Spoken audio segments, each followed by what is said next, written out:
accepted.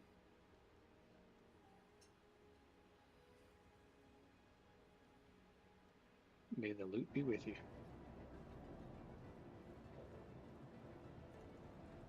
Headed for the black.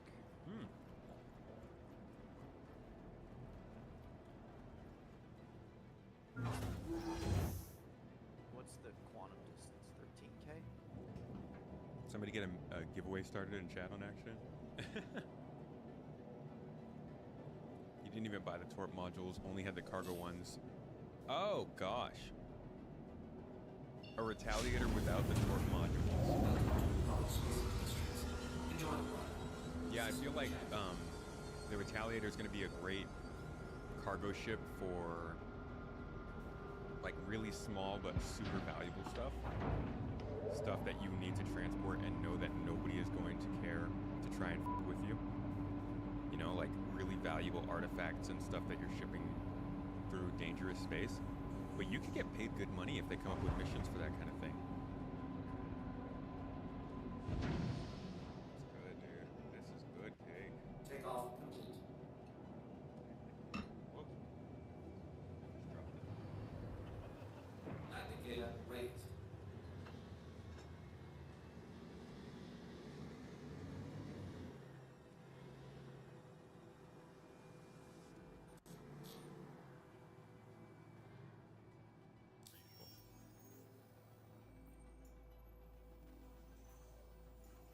Couldn't even fit a rock. Yeah, it's kind of useless right now. Good call. What'd you replace it for, though? Are we on different servers, maybe? Terran. Look at your bow. Terran, are you causing trouble, man? Oh, a Redeemer. Yeah, it's a solid trade-in. He's in dungeon. Is now Starkiller. My favorite. Jedi? Starkiller or Jedi? Or was he a Sith kind of dude? My favorite lightsaber wielder. Besides maybe Darth Revan. What is that on the ground? Is that seaweed? Or just weird shadows?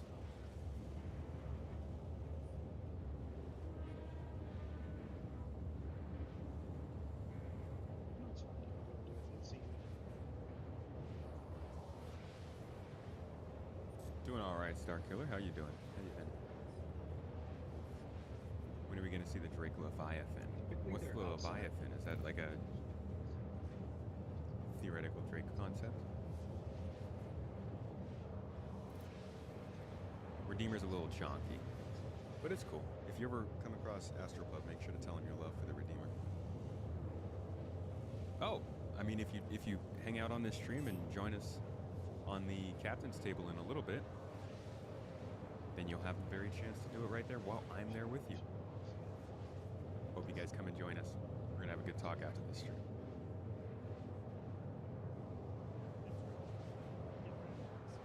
Same old Starkiller, still killing stars. Oh, these were trees down here. Cool.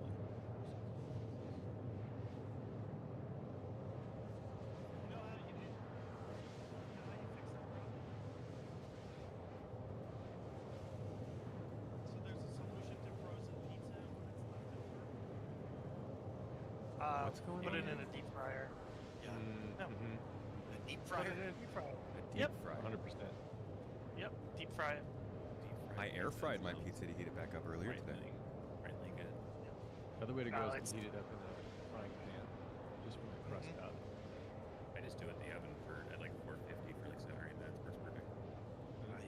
I use the microwave, so it's going to be floppy. Oh no. Put a little, like a damn paper towel in there with it. It'll help. It sounded like you said put a damn paper towel, like you were just frustrated with it. Better put that fucking paper towel on there. All right, Tomato, I no longer have a red gun, so... I got you covered. Hey, do you want to pick up this Urso or go in blazing? Blazing like we're gonna hotbox the Urson. No. Oh, rat, Blade, oh, rat. cannon on the Ursa. Oh, yeah, okay. Not as fun, but sure. Okay. No, it's up to you.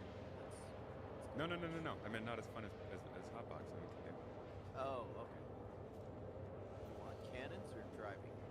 you should probably not trust me with the driving. I'll shoot. All right. I'll let you have it. When in doubt, cover it in cheese and deep fry it. I learned the hard way. America. That you can't run over the. Where are you can't from, run you? over the NPCs. Just put them inside the Ursa and then they shoot you. Oh wow, I didn't know that. Yeah. Dang, note to self. Give me something to shoot.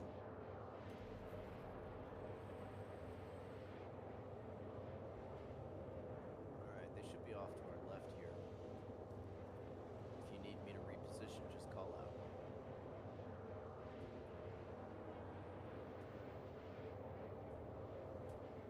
I'm sorry, but did someone just say you can deep fry a pizza? Yes. How does that Yes. work? It's like you plunge the whole pizza in like oil or what? So, like, if you have like a fryer, Shit. Back you take the pizza and you can cut it up into like Somebody's shooting at us.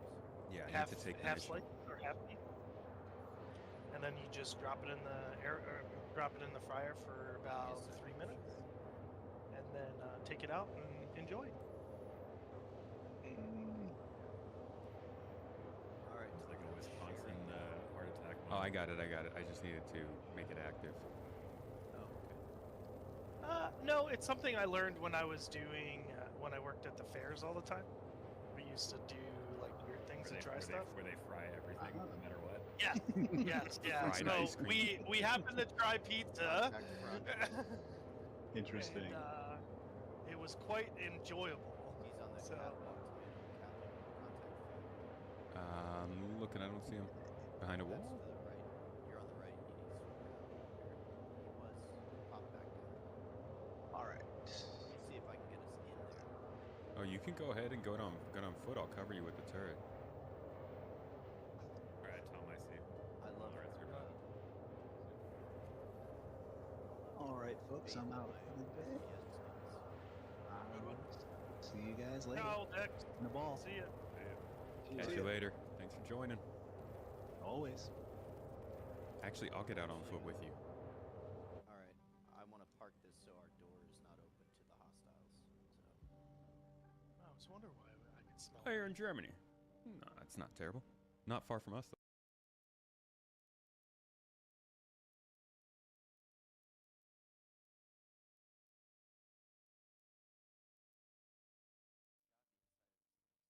No deep frying in Eastern fast food?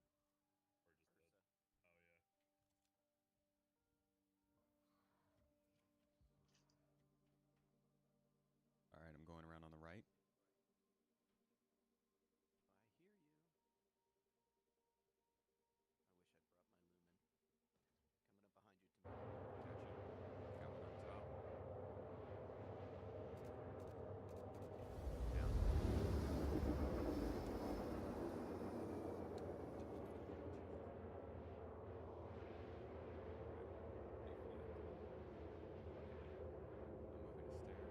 Breaking it back to you. Okay. Spotted with some salvage wood the other day. Oh, you got one right here. Oh, Excellent. Do you want to do some bounties? Hey, that's me. Sure. Was that you, Thanks. Rick? That said, my guy next. Who was that? I just finished one with Dutch. All right, I'm on your back. You keep going. Give me some VTOLs.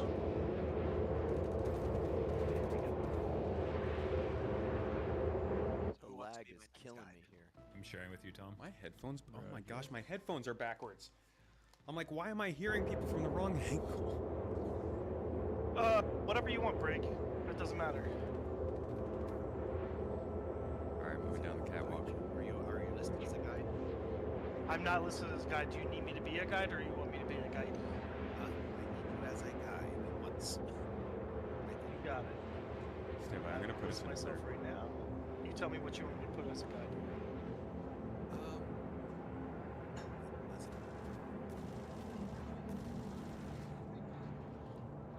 wanted to get us into our own room for this. Ow! Ow! Ow! Bottom drive is now off. The bottom floor to the fire. Yeah, I thought he was on the What's that? I'm gonna try to come back down too. Man, this Bottom drive is now off.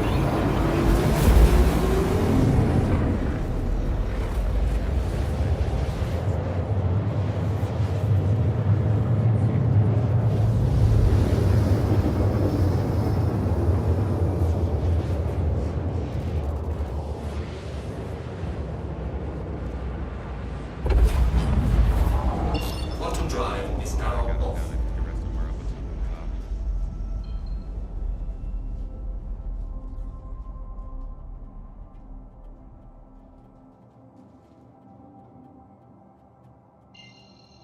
Yeah, they're all up top. You want to get on me? Yeah, I'm coming to you. Alright, let's move up these stairs. Toads! Bottom drive is now on. Alright, you cover the upstairs.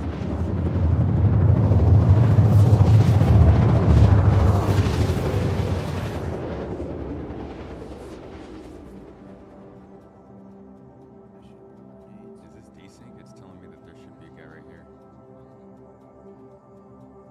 Bottom drive is now off.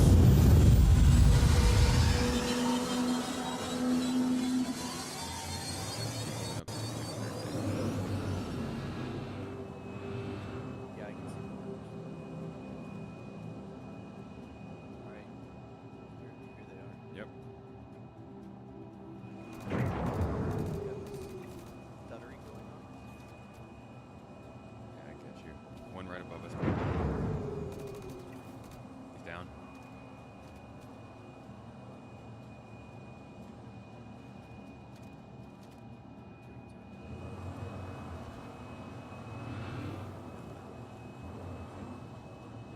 Yeah, I see him.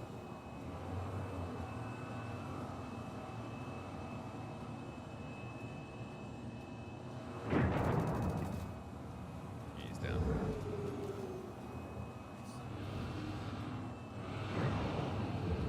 Ay, gosh, the controls, man, the way that they kind of lag on you. I'm experiencing this. See my screen. I can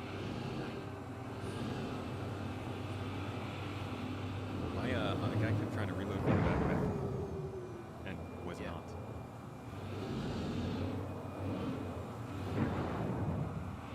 Next death I have to play the Leviathan commercial. Freaking Leviathan commercial. Huh? There's somebody in the global chat just typed This is What? Northern Aw. spelled with threes. Yeah. Docking request initiated. Docking unavailable. Landing gear deployed.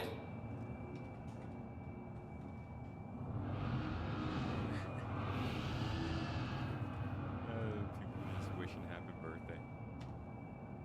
Hey, Mrs. T. Landing complete. Engines are off.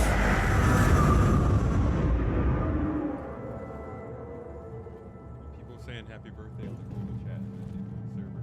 Thank you, global chat. You can't hear me. I don't know. All right, mission successful. That was a gosh. I can't wait until these are more difficult and long. Yeah.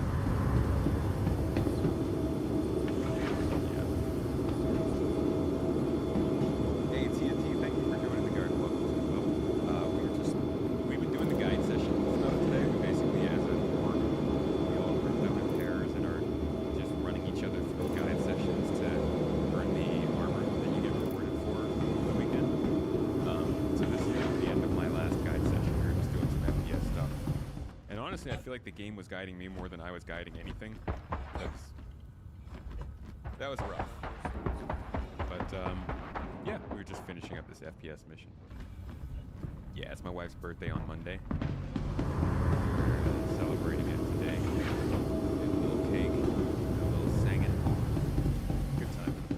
guys are awesome people.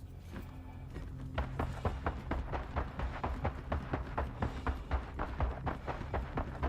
love the good vibes of this stream.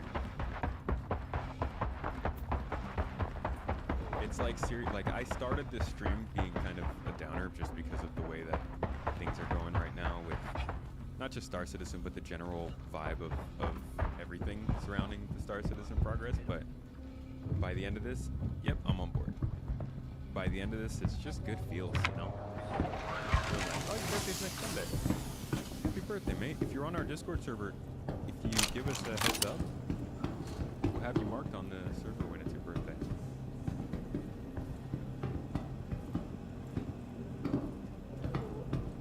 No, I'm gonna take this stuff off the shelves so we don't lose it. Okay. We back. Well, then I will drop out of Quantum. The I org was is full of confused. great people. You've been having a great time. Yeah. Seen y'all playing. Hey, a heads up, by the way, if you are playing in the GII voice channels, it'll actually register you as being active in the org, and it'll give you a little bit more org activity on our website. If you go to the GII website, it'll show you who the most active members in the org are. And if you're in the SC servers, the general ones, it won't show that. But if you're in the GII voice channels, it'll actually rank you up on this page. And this page is part of how are evaluated. Man, that's taking a long time to load.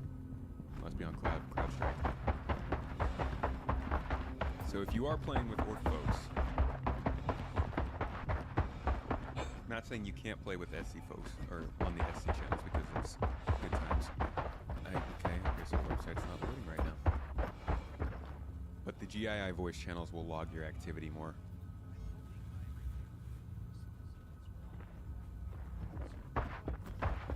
Can't wait to be getting into more of the events, though. I have not been able to play as much in the group events as I want to, but we've got some good cargo-focused stuff coming up soon. It's working for you? Huh. Maybe that was... Let me try that again.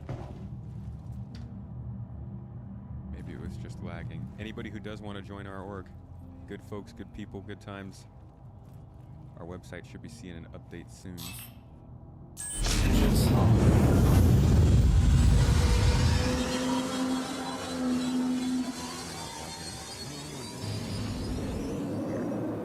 Phased.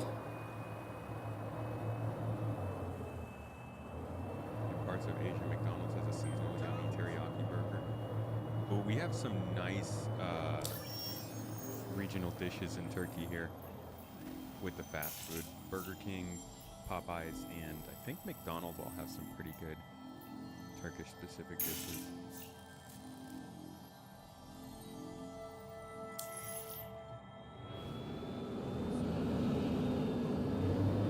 I didn't see that option go. All right, can we? Sorry. No, go ahead. Bottom drive is now on.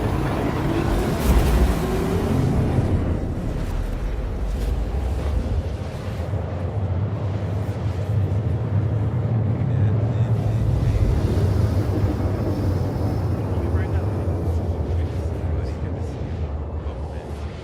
Been listening to many Lorvins in the past days,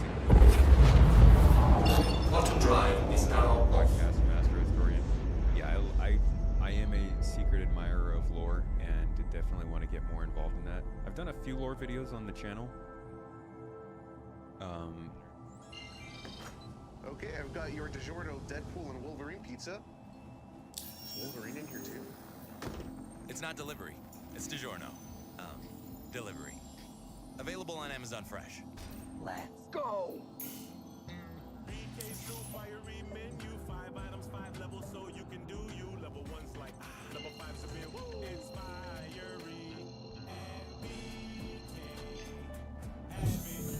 Bottom drive is now on. Bottom drive is now off.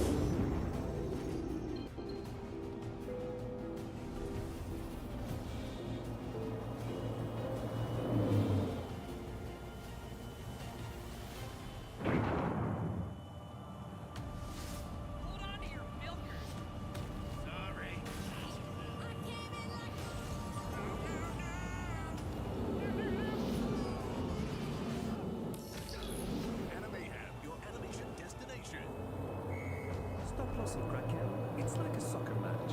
When you are working, you park the bus, that's your stop bus, to make sure you don't risk it all.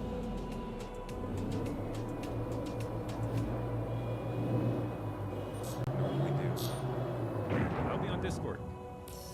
Please Saying proceed what's to up on sign. Discord as always. Appreciate y'all being there. I am going to go ahead and raid everybody into the captain's table stuff from YouTube and on Twitch. I will be over there on the channel probably in the next like 20 to 30 minutes. I'm joining him for another podcast episode to talk about server meshing and what's going on with it. Oh, it looks like he's not. Looks like he's not online on YouTube. Interesting. Huh. Usually on YouTube as well. Landing gear deployed.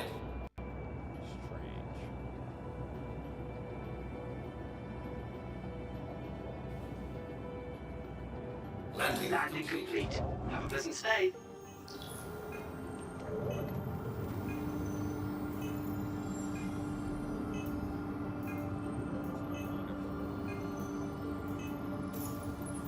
Okay. Well, maybe he's just going to be on Twitch tonight.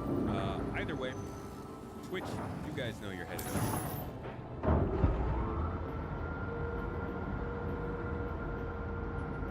Yeah, there he is. Quantum fuel is at 100%. So I'm going to send you all over. And, You are guys clear enjoy to yourselves launch. for the rest of the night. Go hop into that chat. Let them know where you came from. Give them the love. YouTube, I hope you guys will join us as well over on Twitch, but if not, I will catch you all next week. Usually start Twitch before YouTube. I see. Takeoff complete. Landing gear raised. Hold on a second. Picked up that gear. Welcome everybody, thank you for coming in. This is your captain speaking. Tomato will be with you shortly. Thank you. And please That's visit okay. again. That's not a problem. Thank you. So I'll go pick it up and get it to you. No. It's okay. It's not important. It's fine. Don't worry about it. Appreciate the ride though. Thank you for the good guide service. Hey, thanks for hanging out. Of course. Of course. You too. Pete! A list of all the paperwork. Mr. Piss Poor Pete! I see you coming back with the raid, the little clap back, pow pow! Thanks for hopping in, dude. My favorite streaming dog, and no, I'm not. Quantum drive is now on. Quantum drive is now My on. favorite part of the stream, besides his award-winning humor and his lovely f***ing potty mouth. How you doing, dude? Starts Quantum drive is now on. Hope you had a good stream, man. Thank you so much for the raid. You got us right as we were about to raid out to Paul, so it is explicitly great timing to give you a little shout out, dude. How was your stream before we head off? Got about 10 minutes, I think. Tell me it was good. Come on, say good things. It was good times. It was great. Nothing went wrong. Everything was perfect. 3.24 PT at the beginning of August. Everyone will be happy. Man, I hope we want to do a streamathon around that time. So I'm really hoping that I can do 12 hours of 324, or you know, maybe we can push it to 24 hours of 324. He did Pete things. Uh-oh. I know what that sounds like. When people say tomato did tomato things, it's generally a mixture of joy, laughter, and disappointment. So hopefully that was still a good time. But thanks for dropping in. May have had to raid and dash, raid and run. Either way, y'all are still gonna go on to another great streamer here in a second, Mr. Astropub. I'm gonna be on his stream actually. We're doing a little bit of a podcast about server mission, so we'll talk about where it is, I guess, what the holdup is, and what we think is going on with it. Opinions, hot takes, probably some missed expectations. You know how it is. I hope you all enjoyed the stream though. I hope you had a good time, enjoyed the music, the so much for celebrating Mrs. Tomato's birthday with me. And thanks for being here. Y'all are fucking sick. Love you guys. I'm going to send you on over now. Have a great weekend. I'll see you all next week. And stay pretty. Eat something yummy. Give somebody a hug that you love. And live life to the fullest. Y'all have a great one. Bye-bye.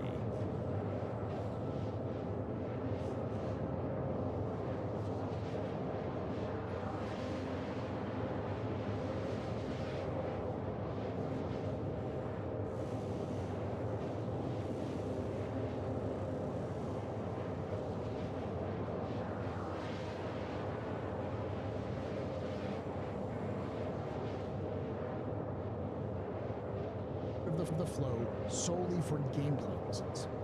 The ATC exists there for fairness to all jumpers.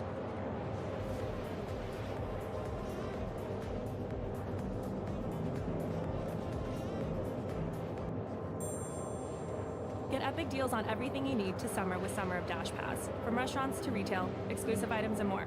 Order now. Summer of Dash Pass. Your door to 5 weeks of deals. DoorDash. Sign up now. Just get good, bro. Just get good.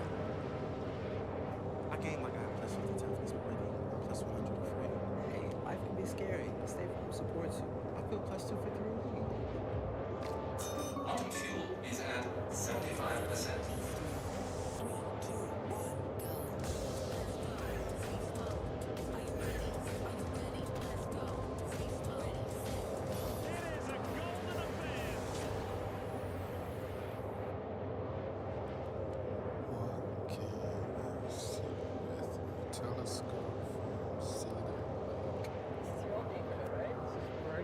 Check this out. Imagine literally in 1954. Summarized this. It starts with an empty prompt.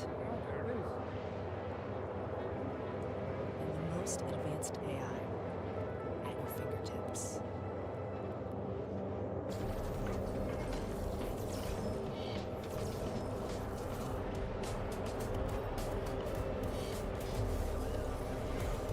Healing you. This way.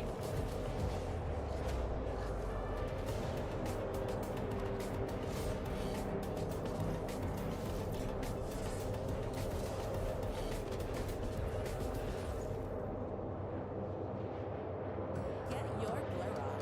New Blur Screen Primer. Protects with SPF 30. Rips makeup for up to 18-hour wear. Blur skin with no white cast. Infused with coconut water and cactus flower extract. That was 36,000 feet in the air.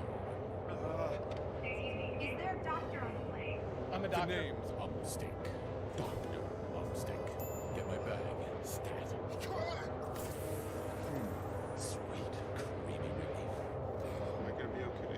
I have no idea. I'm not a body doctor. What? Where did you all get those? Can somebody help me? I'm sorry.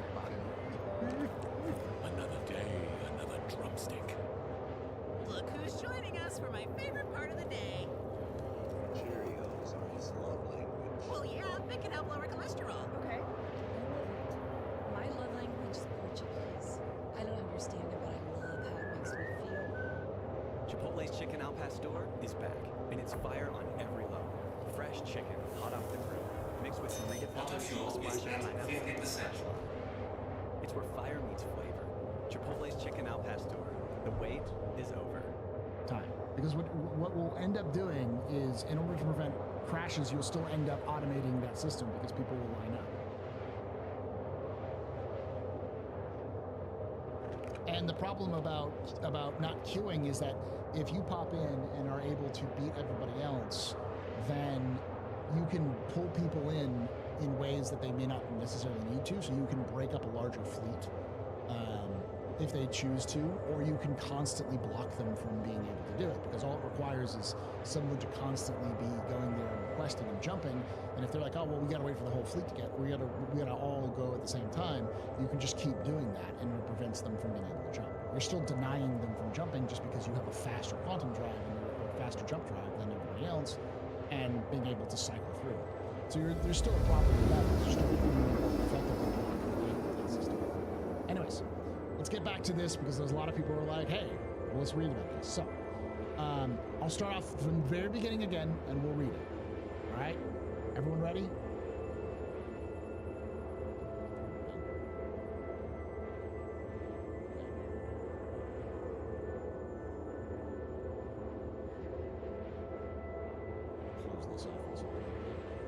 All right.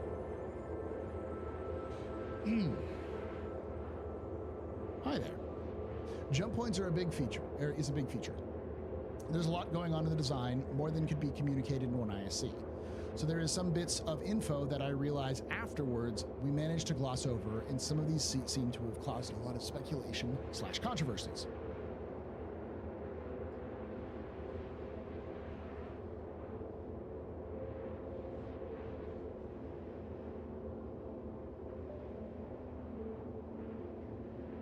So I'd like to attempt to rectify some of those and clarify some others. Transient jump points do not use ATCs. Transient jumps are free for all experience. You line, tune, and activate the jump point and then are pulled in. As you can see from the transient jump points, the inclusion of the ATC in the permanent jump points flow is not a technical requirement needed for transitioning players between systems or anything like that. They're part of the flow solely for gameplay reasons. The ATC exists here for fairness to all jumpers. Fairness intentionally omitted in the transient flow. The permanent jump points will likely be busy high-volume routes. We don't want slower ships being trumped to jump by faster ships all the time. We also want to make sure that we protect those ships who have waited to determine who is at fault for doing something obstructive. ATC will help do this. Additionally, the ATC exists to imply and actually impose some level of decision-making.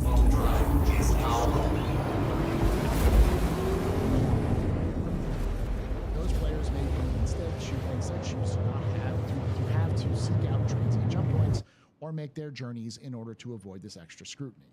I don't have a problem with that. That makes sense to me.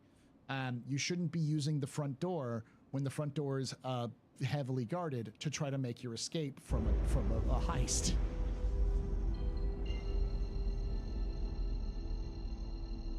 I also want to clarify how ATC also makes sense as part of a bigger picture. Checkpoints as known controlled border checkpoints between systems. If you were the UEE authority in charge of protecting the system like Stanton from lawless systems that you border with, why would you operate, or would you operate open borders with them? I don't think you would. You find a way to control it. In this sense, ATC is being used as the gatekeeper. How does it do that? I see you all asking. If ATC hasn't granted you permission to jump yet, then by default, you actively initiate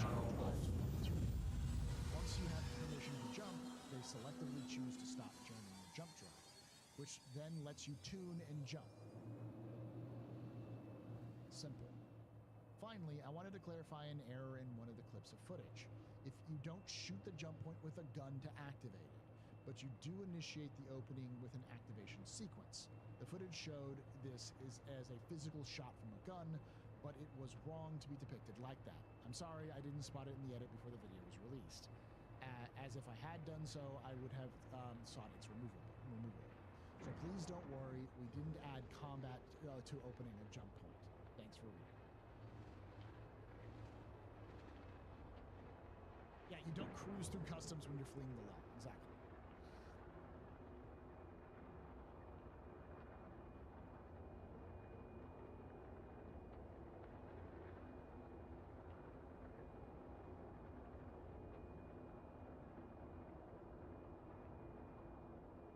If they were just doing a server transfer, they could just do a automated sequence that is done through a jump point or through a cutscene.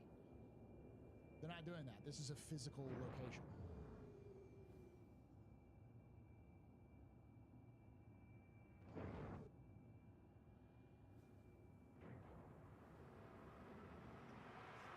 I don't know. I don't know if they're scanning for contraband because the ATC doesn't usually scan you. Never. Ever.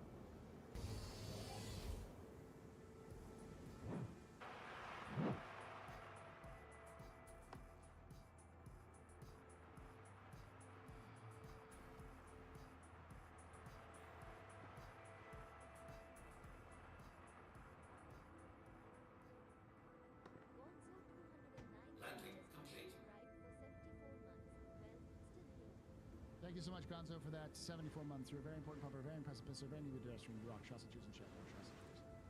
Take your word on. No, Knowledge. I'm not taking your word on this because your word is not exactly good.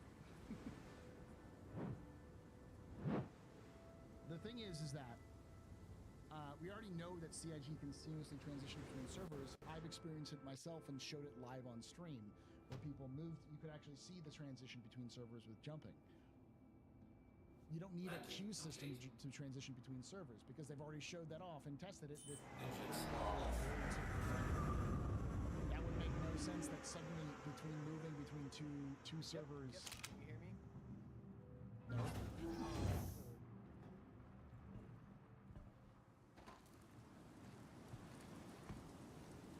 Yeah, so that's going to put you on a half. Yep, you're on a half now. I mean, you're wrong, dude. That's the problem. Knowledge is that you're wrong. That's just wrong. It would make no sense for them to have to do a brand new system for transitioning between servers when they already have systems for transitioning between servers that works. Like, come on, brother. You are, dude. Like, why would they need to transition? Why would they need a queue system to transition from Pyro to Stanton when they already have transitionings from servers, from different servers within Stanton? Like why? What's the logic behind that?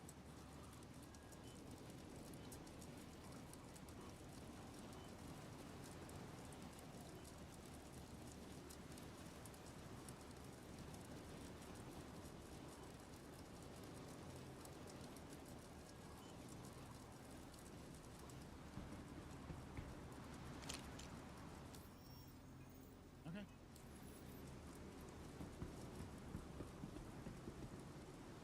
The different is just an interactive screen. There's a lot of solutions to the problem that CIG could have done, but they're not going to because they don't.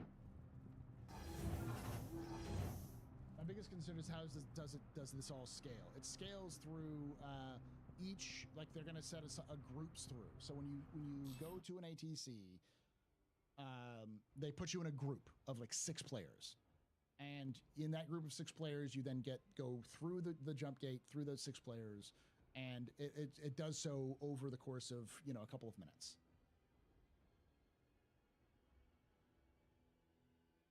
Because the jump transition is its own server, but you can already transition between servers without having to have a load screen.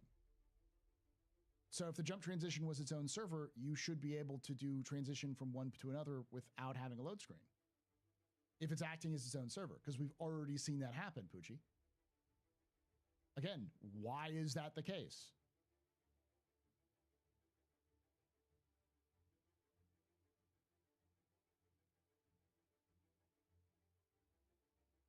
Isn't a group of 40 people waiting at the jump begging to get rammed? Yeah, but in theory, the system's got guns around it.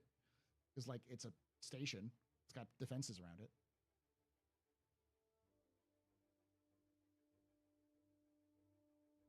Six ships, not players. 6 ships. That's what they said in the ISC. Was that right now they're doing it 6 at a time, and it takes about 3 minutes to do so. So if you're sending 6 players in every, let's say 3 minutes maximum, then let me do the math. I'm gonna be lazy and do the calculator. Let's say the maximum person per server is right now is like 150. Is they can max it out? Let's just say it's 200 because they've done 200 tests. So that would be 33 groups.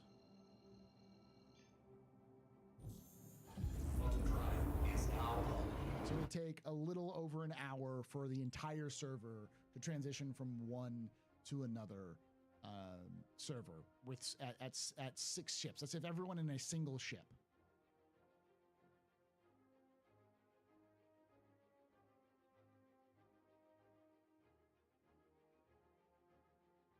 Also, if you're not tuned, you'll get pushed away if you get too close. Yeah.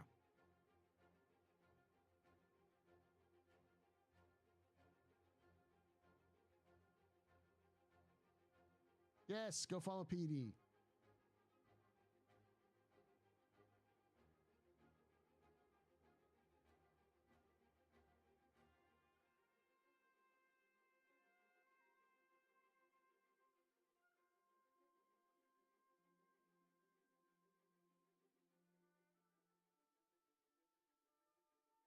The ramp transition is 3 minutes, but does that mean you're the only group that can be one gate at a time? It's true. It could be faster. It could be that six ships get 6 ships through, and then there's like a 5-second cooldown, and then it can happen again.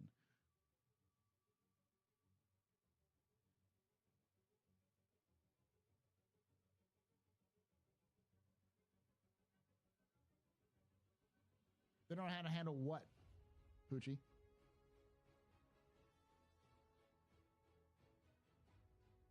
They don't know how to handle transitions between servers, even though they've already handled transitions between servers like twice in open tests that were streamed that you could watch.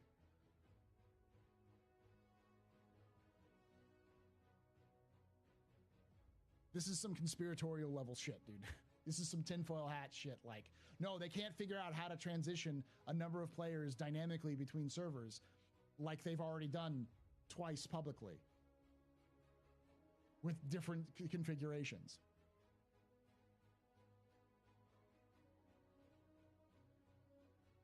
Yeah, PD is a great streamer.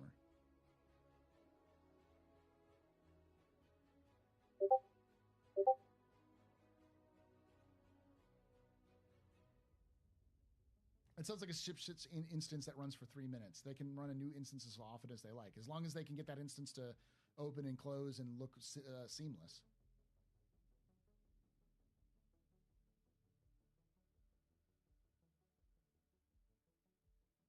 Well, Steam put a full system is something else.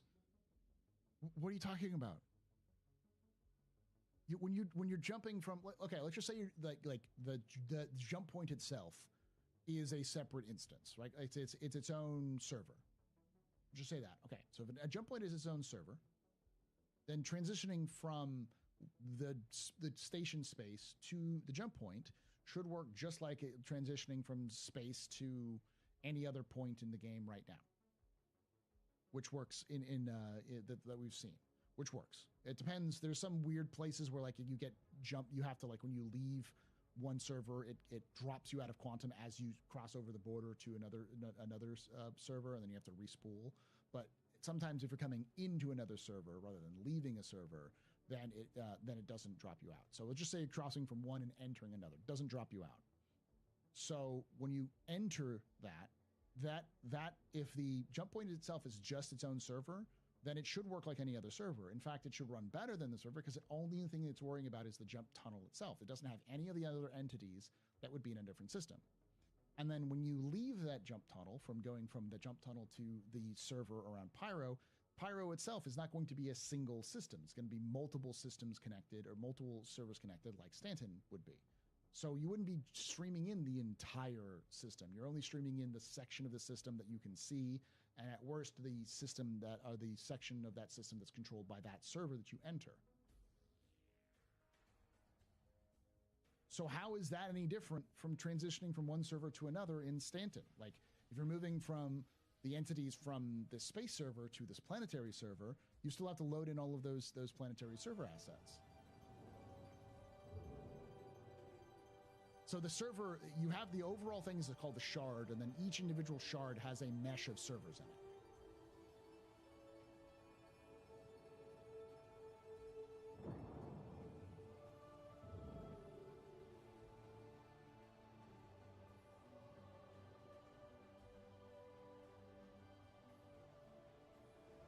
Why make a single server change into multiple server changes? And that's the thing. That's if we remember back when they were doing like the first thing when they were talking about server meshing, they made a statement that said the jump points and the server meshings are completely different problems. And I think that was the answer. I don't think you're actually server transitioning when you enter the jump point. The jump point itself is going to be part of the server that you're leaving, and then somewhere between somewhere in the middle between the two systems is where that transition happens from the space around Stanton server to the space around Pyro server.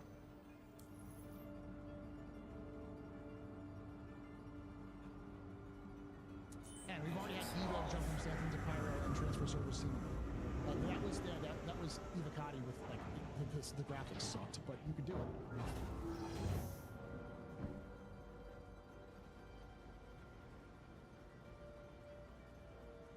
Like, it's one thing to, like, question CIG's statements, but CIG has showed this off publicly.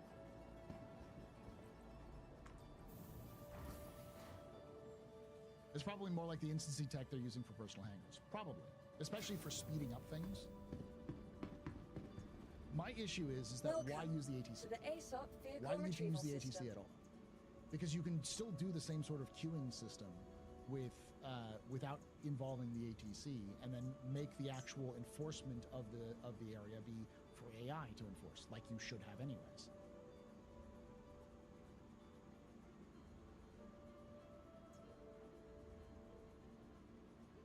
What is the shard? It's one back-end service which is in charge of one specific what is it called? Mesh of servers. So they have something called, and we're actually going to talk about this today. They have something called the replication layer, which stores all the information for the entirety of the shard, plus other back-end services which store all the information for the shard. And I think the replication layer goes beyond just the shard. It also stores information for the player entirely. So if you move from shard to shard, the back-end service will then transfer you to the other kind of database that controls that shard, so you can pop into that.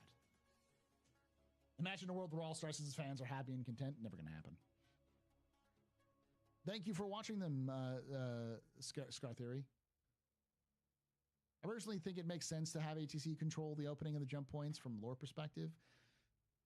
I don't like it. I feel like it's a step too far. I think gameplay and lore perspective, you could still have it be done through, say, nav computers.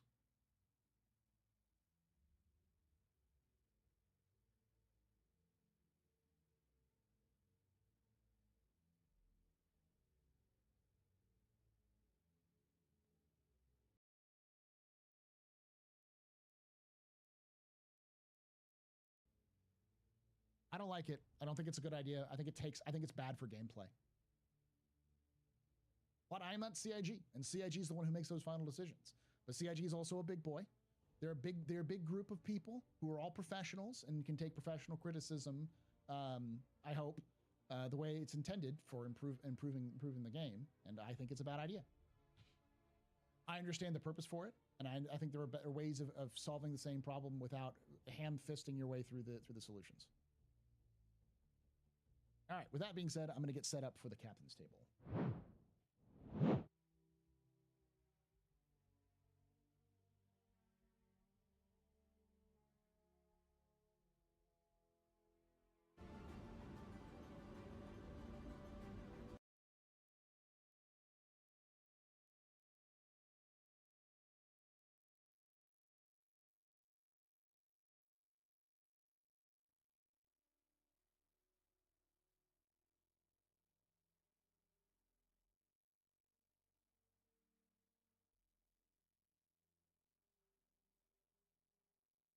Limiting access to the ATC.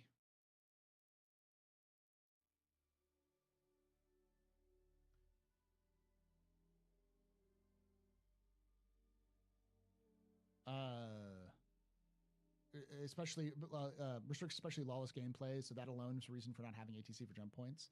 I don't think it should, like, I don't think that you should be, like, lawless players should be able to use jump points easily, like main jump points easily. That should definitely be something that they have to be skilled at, and there should be ways of getting around it. Like, if you're jumping from Pyro to Stanton, or Stanton to Pyro, there's nothing at the other side, so you don't have to worry about it so much if you're a lawless player.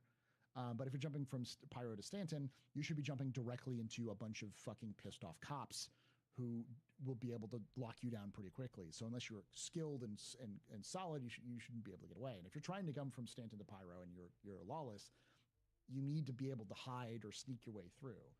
And being able to avoid scanners and get in line and queue yourself up without people noticing you is a great gameplay mechanic. That's like a stealth gameplay. That's fucking smuggling right there. It's a great idea.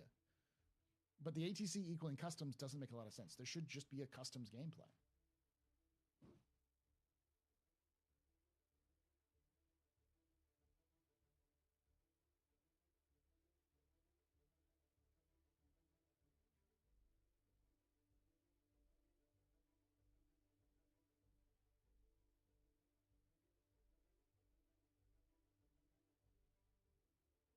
Yeah. Transient jump points. Like I think the actual solution is transient jump points. Like just having jump points which are transient is the solution to the problem. Yeah. That's the non-permanent holes, the temporary holes, the temp holes. All right, let me start up the conversation here. To the right now. Is the GPS playing the cha-cha slide? Geico can help when you get a flat tire with their easy app and 24/7 help. Everybody clap your hands. Whatever you need, from coverage to service, get more with Geico. Activating beast mode. 3, 2, 1, go. Let's go. Beast mode. Are you ready? Are you ready? Let's go. Beast mode. Ready, set, go. It is a golden affair.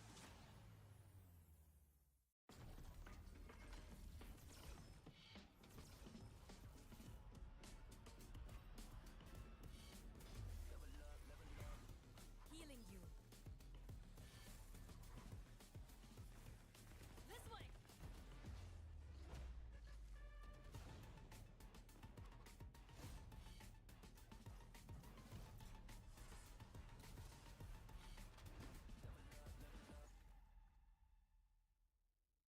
Look who's joining us for my favorite part of the day. Cheerios are his love language. Well, yeah, they can help lower cholesterol. Okay. I love it. My love language is Portuguese. I don't understand it, but I love how it makes me feel. What can I see with telescope from Cedar Lake? This is your old neighborhood, right? This is where I grew up. Check this out. Imagine Little Italy in 1950. Summarize this. It starts with an empty prompt. Oh, there it is. And the most advanced AI at your fingertips. I was 36,000 feet in the air. Excuse me, is there a doctor on the plane? I'm a The doctor. name's Umstick. Dr. Umstick. Get my bag. Stat. Sweet, creamy relief. Am I gonna be okay? I have no idea. I'm not a body doctor. What? Where did you all get those? Can somebody help me? I'm sorry about him. Another day, another drumstick.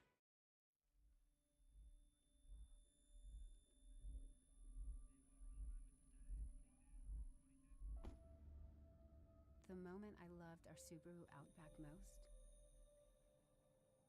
was the moment they walked away from it. Mom! Thank goodness. And that's why our family will only drive a Subaru. Subaru. More IIHS Top Safety Pick Plus awards than any other brand. Love. It's what makes Subaru, Subaru.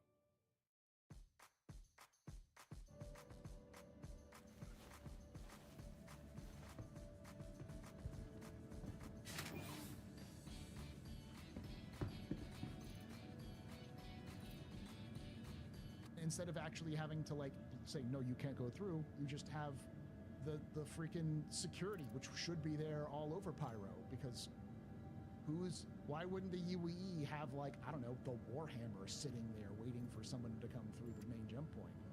Because that's what I would do. Stick a destroyer right there. Yeah, having a, I guess, UAV control station and everything on the pyro side of the pyro stand to jump point. I mean, that's news to me that they're planning on doing it. So, I mean, it makes sense. Oh wait, yeah. I forgot Naz is also going to be here. I keep forgetting that Naz was supposed to be. I thought that was, as far as I know, that was something new. I got you, Naz. This is all great for the podcast. Stop wasting in the intro. Yeah, we'll talk about it in a moment, because we're mostly going to be focusing on on the server meshing stuff, because I think this kind of pulls into that. Well, and I would also, that would also be a really cool thing, just to see the Warhammer patrolling right in front of the jump point. People would be like, "Damn,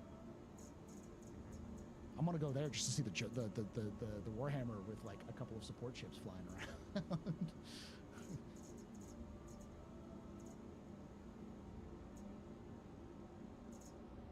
Naz, I added you to the call. Anyways, how are you doing there, Tomato? I'm good, man. I'm good. How you doing? Doing good. I got all feisty about it, but when it comes to the end of all of this, it's more like CIG's gonna do what CIG does. It's feisty. Your vehicle has been delivered to the following location. It is July. This is the feistiest of the seasons for Freaking pit of the year. Please visit us again. Like, it's usually what, late August where things start to pick back up in the Citizen Con, but I really The door closed while we were waiting for the post-mortem. That was... Dude, I thought it was gonna be just last year because it was such a time, you know, like everything was so slow, but it really is becoming a trend of these summers of being just absolutely pitch dark in terms of it's gaming enthusiasm. and gaming in general. It just dies in July. Like like if you look at the charts of like Steam sales and stuff like that, or just like activity on Steam, it's like you can see spikes between January and April, and then May through August it just dies, and then September it goes back up, and it goes September, October, November, December, all the way up. It's just you can see the pit that is the.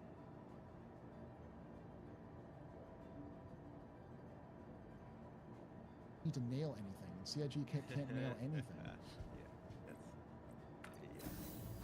I would like one year. Yeah. Please once. Honestly, they can just knock us out for a whole summer if that miracle is server meshing actually working and coming to the live game. I have faith of the heart that going with my heart will take me. That CIG will pick the ball back up once 4.0 is out. I feel like a lot of this stuff is just like, hey, we're waiting for this major tech to be implemented, and then we're good to go with gameplay after that. Does Tomato have a sensor bleep? I don't know what you're talking about. You shut the f*** up, dude. Don't say that. Stop swearing, you dead motherfucker. Sensor bleep has about the same amount of desync as Star Citizen. Yeah. When you just bleep the wrong word. Yeah.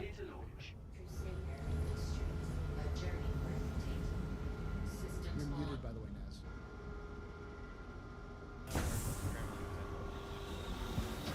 You're good.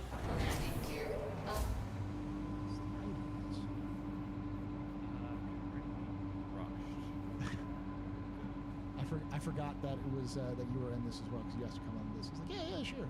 I sent you all links. Yeah. Oh, there we go. Got it. Cam 3.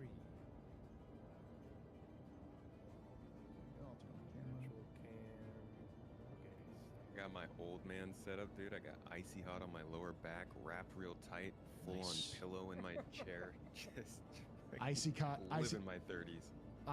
Icy hot is the gift that keeps on giving. Oh yes, it does. It's the thing that gets you through many a random pain. Off of my background.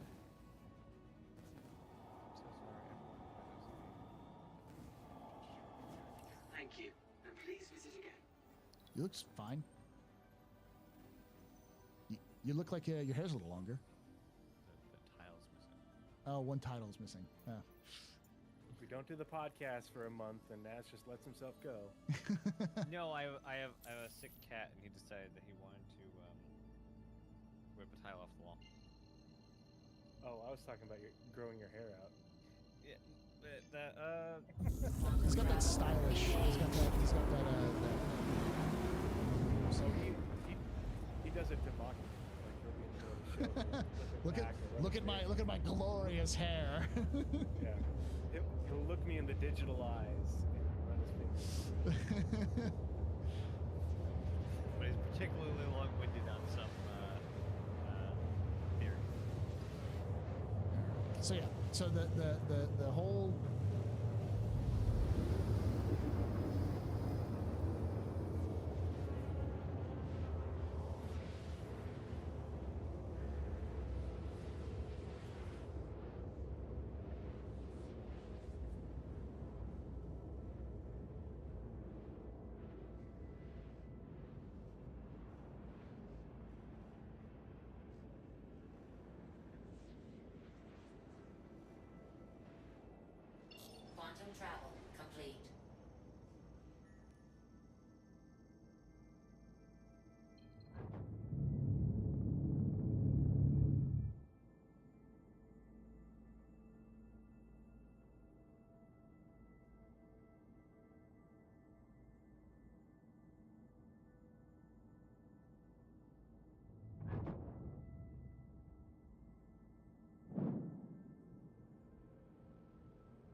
I know I'm muted. I was saying who's paying attention. Bastin is paying attention.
All right, chat. We'll be right back. We're gonna use restroom and everything else like that. Go ahead and get ready, and then we'll get started in about 15 minutes. So grab something to drink, use the restroom, get a chance to.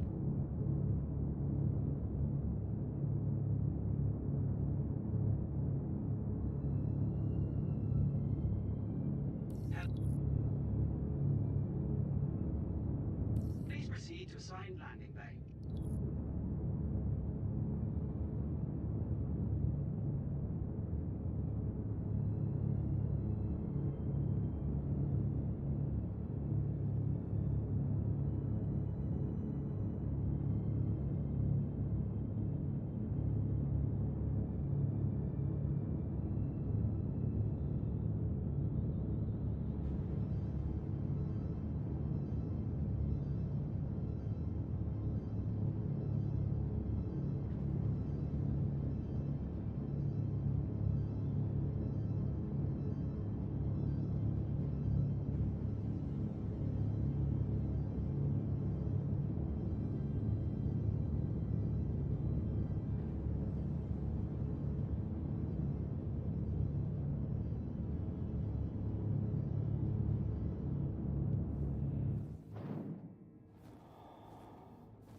Initiated. Docking denied. Landing gear down. Landing complete. Have a pleasant stay. Engines off.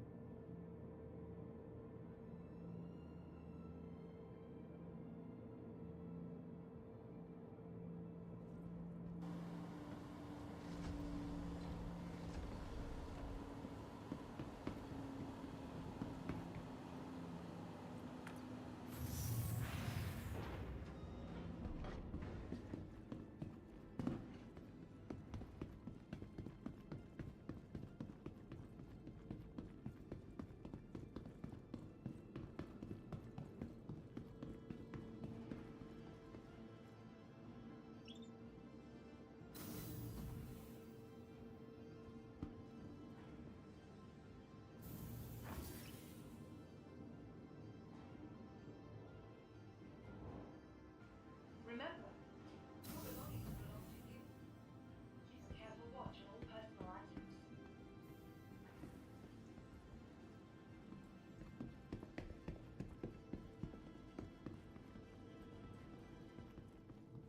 Ready to upgrade? Located in the plaza, the factory line has all of Microtech's latest offerings. Hey.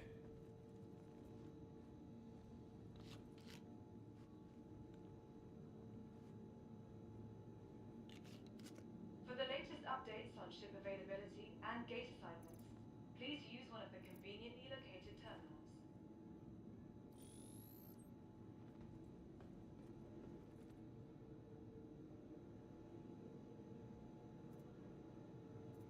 Tired of travel? Why not rest at the Nest's newly renovated accommodations, located downtown in the luxurious Sapphire Grand.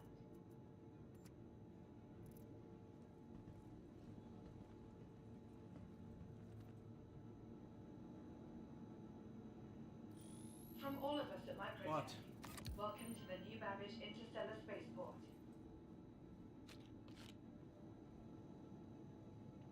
Use your Moby, all the info's right there. Looking for a good time? Be sure to visit Wally's Bar at the Promenade. Only a quick ride on the Metro Loop.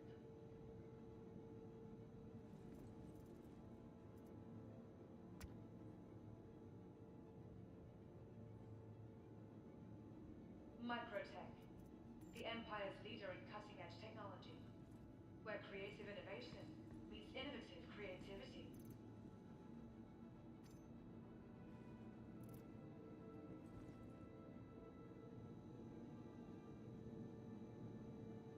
Be sure to explore all new Babbage has to offer. Stop looking. Whether it's the latest in cutting-edge technology or the beauty of our award-winning gardens, this city of tomorrow has a lot going on today. What you see is what we got. And before you ask, no, there's nothing else in the background.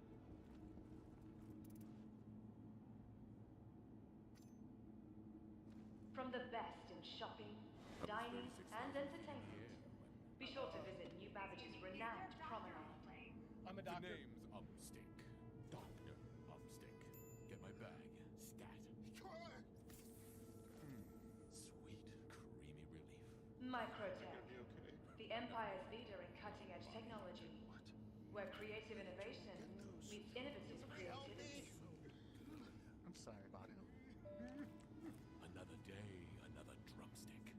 My mental health was better, but uncontrollable movements called TD. From all of us at Microtech, welcome to the new Babbage Interstellar Spaceport. Pretty much everything we got. Felt like disconnecting. I asked my doctor about treating my TD and learned about Ingrezza. Ingrezza is clinically proven for reducing TD. Remember, Most people saw results in your just 2 belongings weeks. belong to People you. taking Ingrezza can stay Keep on a careful most watch on all benefits. personal Only items. number one prescribed Ingrezza has simple dosing for TD. Always 1 pill once daily. Ingrezza can cause depression, suicidal thoughts, or actions in patients with Huntington's disease. Pay close attention to and call your doctor if you become depressed, Remember, have sudden changes in your mood, belongings behaviors, belong to you. feelings, or have thoughts of Keep a suicide. careful Don't watch take on all Ingrezza if personal you're allergic items. to its ingredients. Ingrezza may cause serious side effects, including angioedema, potential heart rhythm problems, Welcome and abnormal mood. to the ASOP Report Vehicle fevers, Retrieval stiffness, System. or problems thinking, as these may be life-threatening. Sleep Tired of is travel? the most common side effect. Why not Take rest at control the by Nest's asking your newly doctor renovated about accommodations, Ingrezza. located downtown in the luxurious Sapphire Grand.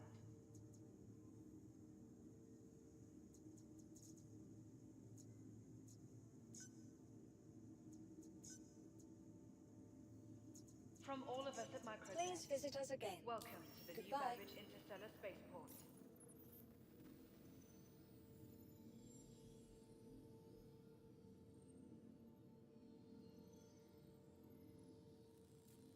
Microtech, the Empire's leader in cutting-edge technology, where creative innovation meets innovative creativity.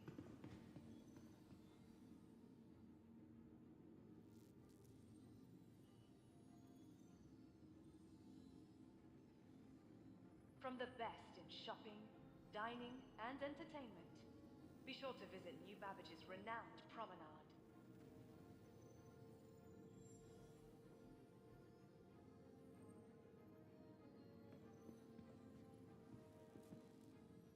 From all of us at Microtech, welcome to the new Babbage Interstellar Spaceport.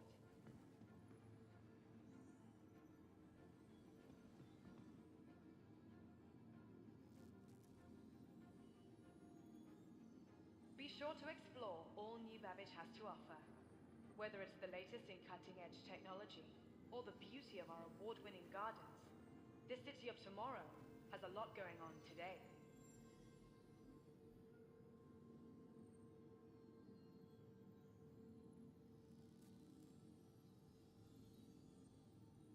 Looking for a good time?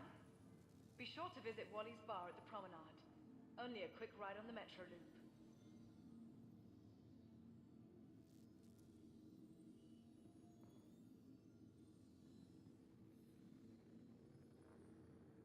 the latest updates on ship availability and gate assignments, please use one of the conveniently located terminals.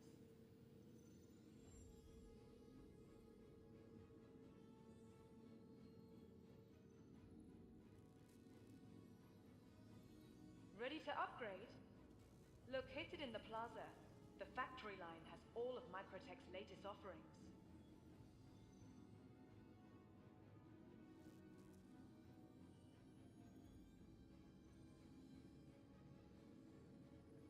Microtech, the Empire's leader in cutting-edge technology, where creative innovation meets innovative creativity.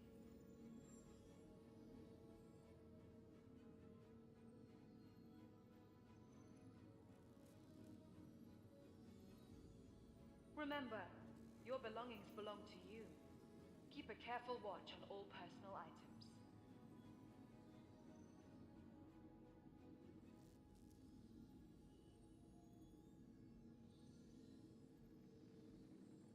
From all of us at Microtech, welcome to the New Babbage Interstellar Spaceport.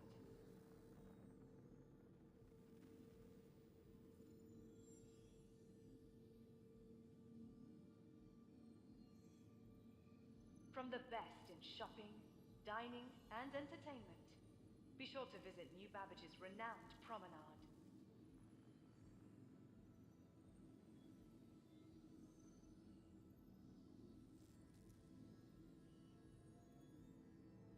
Be sure to explore all New Babbage has to offer. Whether it's the latest in cutting-edge technology or the beauty of our award-winning gardens, this city of tomorrow has a lot going on today.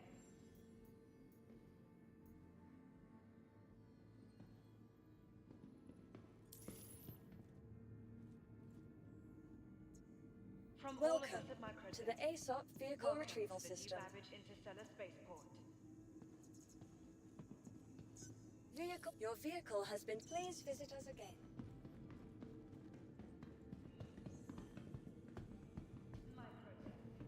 The Empire's leader in cutting-edge technology. Innovation meets innovative creativity.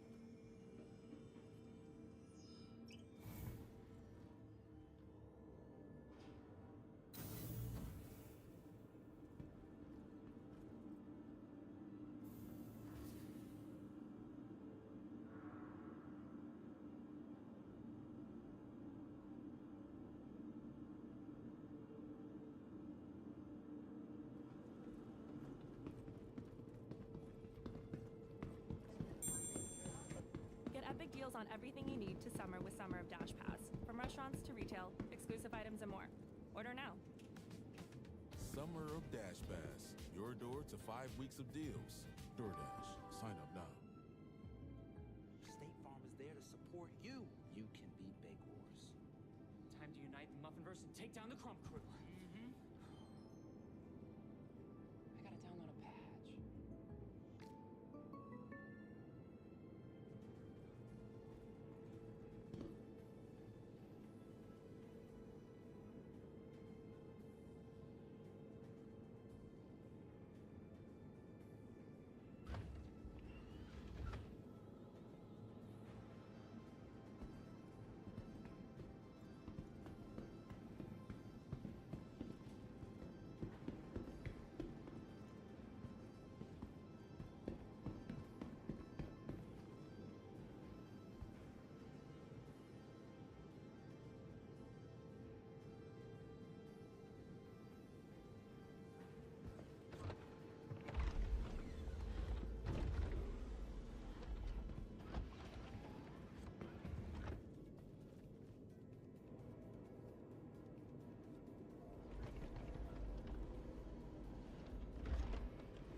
enjoy doing the deep dives. We've done deep dives on server meshing, on quantum, on things like engineering and other gameplay mechanics and things like that. But then we also regularly follow the monthly reports and the updates to the roadmap, and eventually we'll be covering the progress tracker once it gets updated again. But in the meantime, we enjoy following the development. It's a hobby.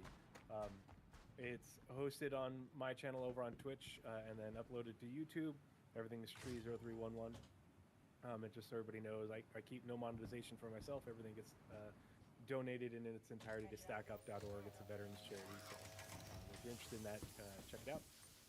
Haven't done a Armchair Admirals and Generals podcast in a long time, just because I've been stupid busy. Hopefully I don't look too haggard right now, because I've got 5.5-week-old twins on top of the 2.5-year-old toddler. So I was gonna say, like, how are the twins doing? I'm sure they're doing healthy, but I'm sure that it's a chore to deal with too. Yep. Yeah, it's still less work than the progress tracker, though. It is. Yeah. Yeah. Jake is probably 30 going on 50 because of all that right now. Yeah. But yeah, no, everybody's good. Everybody's healthy. I'm still on paternity leave for another like 10 days, but I don't know how I'm gonna go back to work. It's good though. It could definitely be worse. They're already sleeping 3-hour stretches, so we're good here in the House of Tree, and hopefully we're pretty much settling into a routine. So I think we'll be able to resume. It's good. I'll be able to join Naz on the podcast again soon. I'm gonna say I do like the new office. I'm glad that you have an office, and it looks snazzy and everything. So. Oh, I wish I could get more of it in camera, because I put a lot of work into this over the last several months, and cheers, props to Victura for the painting up behind me. But I've got my Star Citizen stuff here. I've got all my other model ships over there from different IPs, so it's sufficiently nerdy. I've got my Lego over on that wall, and my leather-bound books, smelling rich mahogany. Yeah. Nice. And speaking of new houses, Space Tomato. Who are you? What do you do in Star Citizen? And how is your new house? Yes, thank you. First, congrats to you, Tree. I don't think we've talked since the kids came along, and that's awesome, dude. I imagine you got your hands full. I've hardly talked to anyone but my wife, so yeah. and the babies going back and forth. No, but good to be on another show with you and Naz. Yeah, seriously. Yeah. Good to be on a show with you and Naz. Thanks for having me on, Pub. I make Star Citizen videos as well. The few channels for that. Mainly I'm on YouTube, but I also stream on Twitch. But the main channel, Space Tomato, is it's Tomato Talks, which are like a lot of kind of context and development news and big updates. And then I've started doing a feature watch series recently, which is kind of just like picking and choosing something that I like from the recent week and talking a little more about the history of it. Second channel, Space Tomato 2, is more long-form content. Like, I got a couple podcasts that are kind of like this, Launch Sequence and Citizen Central, and then I've got a gameplay channel, and me and Mrs. Tomato actually started a channel called The Tomatoes, which is kind of more real-life oriented and kind of the stuff that's going on as we transition back and forth between her home country of Turkey and mine of America.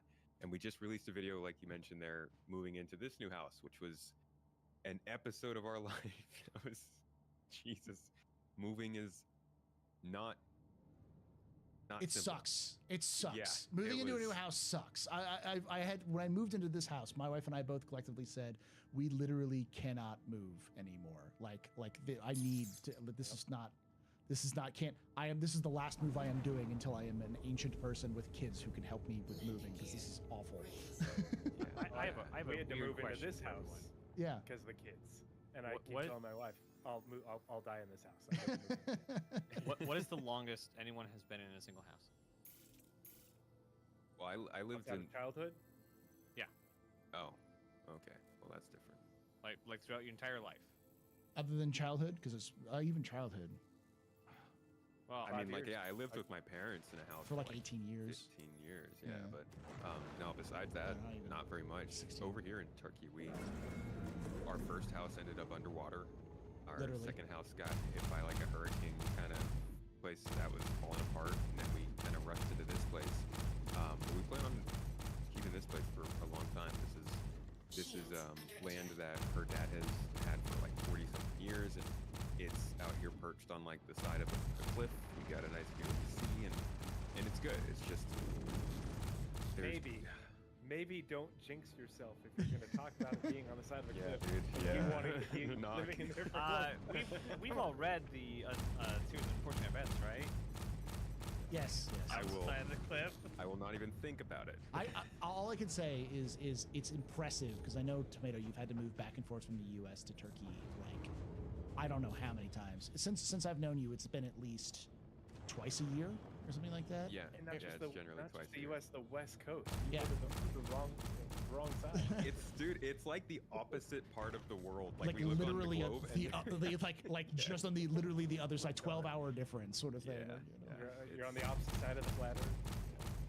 It's a lot, but we're very grateful to be moved in here. And Mrs. Tomato has like constructed a beautiful studio, which I've never gotten to fully have built out.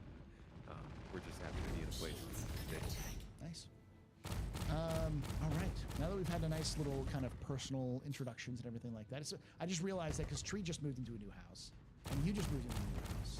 So me and Naz have been in the same place for a while, I guess. And I've gone just about We've been here fifth for year. 6 years. Yeah, I'm in my 5th year here in my house, my new house. But with that all being said, in Pyro? Yeah, in Pyro. Nice. Been 6 years. Rough neighborhood. Yeah. Good. I've got good neighbors. They leave you alone. Yeah, they got good neighbors. Just ignore Frank. He's got the skull on his shoulder. Don't ask about the skull. He gets really upset about you if you ask about his skull shoulder. But other than that, he's great. His HOA is absolutely wild. Yeah.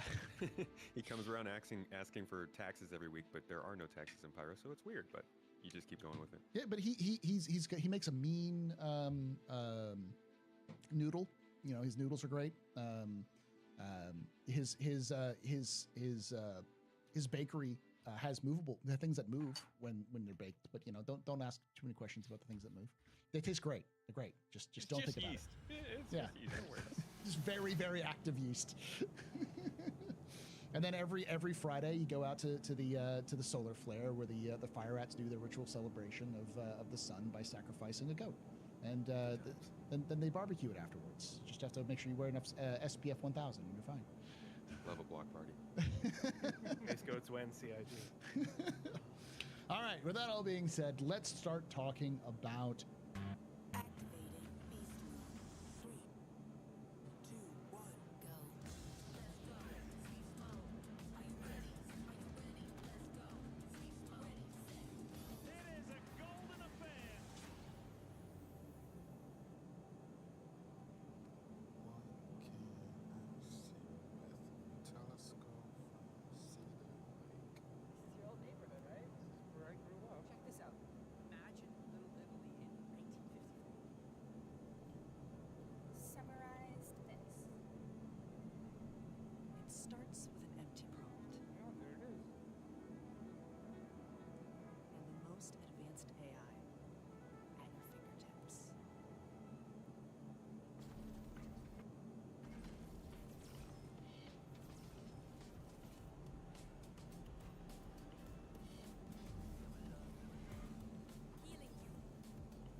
Sony titles also do hidden load screens where your character will like shimmy through a cave, and it gets the field of view will get real tight. It's that kind of a system. It's more of a modern way of doing games, just on a scale that no one's tried before, especially with these, you can be anywhere in space and find a transition point and go across it. And it enables not just seamless game space, but thousands of players to be in the same area, fighting a giant space battle, or thousands of NPCs and players in a single landing zone without billions of kilometers away, the server having to keep track of it. So it makes the game space not only be able to be wider, with being able to see across borders, but also be able to be denser. Okay. And I do want to emphasize this as well, because this is one of the things that I think a lot of people will point out, because this is something we hear a lot, which is server meshing is not new technology. Server meshing has been around for a very long time. And even there are elements of server meshing that Star Citizen does, which have been done with other games. But I want to emphasize this because it's one of those things a lot of people don't realize. No game works the same way. Yeah. Every game has to build out a brand new solution to their net programming when it comes to servers. It's the same kind of thing that, like, server meshing has existed, like somebody said, from Ultima Online 1998. The same way rasterization has existed since, I believe, the first wireframe game was an Elite title. Yeah. Where they had wireframe ships. I don't know if that was the first wireframe game, but it was definitely one of the first space games that was wireframe. You know, that sort of thing. It was definitely in the first kind of batch of them. But every game has to build their own models. You can't just take, Final Fantasy assets and say, well, I'm building a space game. They're not going to work because they're just different assets. Mm-hmm. Same way every server technology for an MMO needs to be built from the ground up for that game, for that experience they want. Like, that's why most companies build their own engines, because they have requirements that aren't on the general market. Yeah, because you can't make an engine for everyone, much like you can't make a game for everyone. Yeah, and there's also different like requirements, like stuff that works for Elder Scrolls Online, for instance, wouldn't work for Eve, because the way that assets are loaded and the way that priority, who has priority, and how things move are completely different. And as much as we wish there was standardization in a lot of things like games to make it easier for you to be like, oh, I can figure out exactly what's happening, there is very little standardization in gaming space. Like, what is an alpha to one company is not an alpha to another company. So like even the naming isn't the same, and how they organize their teams isn't the same. There are some similar stuff for things like agile and even down to like positions. It's not the same. So, but it's just super different. So it's hard to like use everybody else. So it's not really helpful to go like, oh well, X game has this, why don't you have that? It's because X game built that from the ground up, rather than like taking an off the shelf asset and plugging it in, because it wouldn't necessarily work for every games. So I like a friend of mine, credit to Panic Switch, said at one point that server meshing felt kind of like the just next generation of loading screens, in the sense that it's not like you're saying, it's not a standard, it's not the same exact thing in every single way. It's something that people will figure out how to utilize for how they need to load their game seamlessly in the future. Yeah, because now just go back and watch the trailers and the publicity for the PS4. It's what they said we were going to get with the PS4. Well, it's what they did with Massive Action Game, MAG. I think MAG was holy crap, that's a throwback. Yeah. Y'all wow, remember I haven't that? heard that in a long time. I just remember the name of it. Yellow Dart Bubs on YouTube. What's that? I would love to know. Yellow Dart Bubs on YouTube is comment. Do you guys believe they'll get it working? This is the third attempt since 2019 trying to make server meshing work. But put that in the questions. Q&A. What? Well, go ahead and illustrate it, because that is a good question. Because there has been even before we went live, there were people who were saying that like their CIG was secretly the reason why they're implementing the system for jump points, where you have to queue up with the ATC, was secretly because CIG fails at server meshing, and so they have to find a way to queue up people to join a server, and it's there. This is all just a secret behind the scenes way of CIG implementing server meshing while having this problem. So it's clear that there is a lot of misinformation about how server meshing even functions.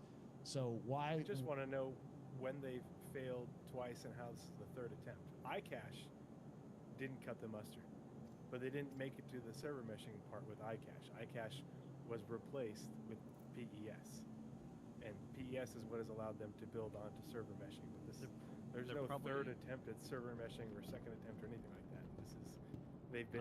It's an iterative process to build up to it to get to server meshing. This is static server meshing, then they'll go to dynamic. But there's no such thing as this being the third attempt and they failed multiple times.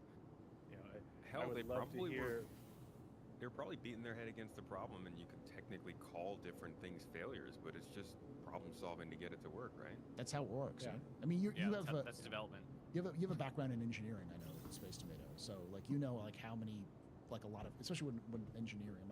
I come from a family of engineers, so I know this whole you fail more times than you succeed when you do anything, because you have to learn how something works, and if you don't know how it works, you often, if you're doing something brand new that no one's done before, you're gonna fail a lot because no one's done it before, and you have to figure out what doesn't work. Trust I think research and development is hard. I think a really good resource for seeing where everything is and what they've been doing for it is the unofficial roadmap to server meshing by Unobtainium.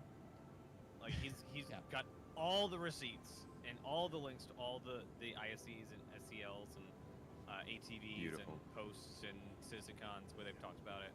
And he goes all the way back to when they started talking about the wanting to do, even just iCache. Yeah. And he is all the way back. But I wonder if they're picking up iCache failing and when they talked about pre-CitizenCon where the database was failing and they needed to get it fixed. Not that it did fail, but they needed to update it to make it work. But I people will find when a topic blows up, a lot of this and starts this, that some topic will blow up iCache failed, and that will resonate for all of time, and then they'll just call that a failure without following up on the topic on what they did to fix it. They just assume that it failed, so we don't have it anymore. Yeah. Because it's just resonating. So here's the question, and I'll start with this is just kind of a back from Naz, and I'll go back to Tree and Space Tomato. This is the basic statement: is server meshing going to work? Yeah. There isn't a chance it's not going to work because they'll work on it till it does work. Okay. Tree?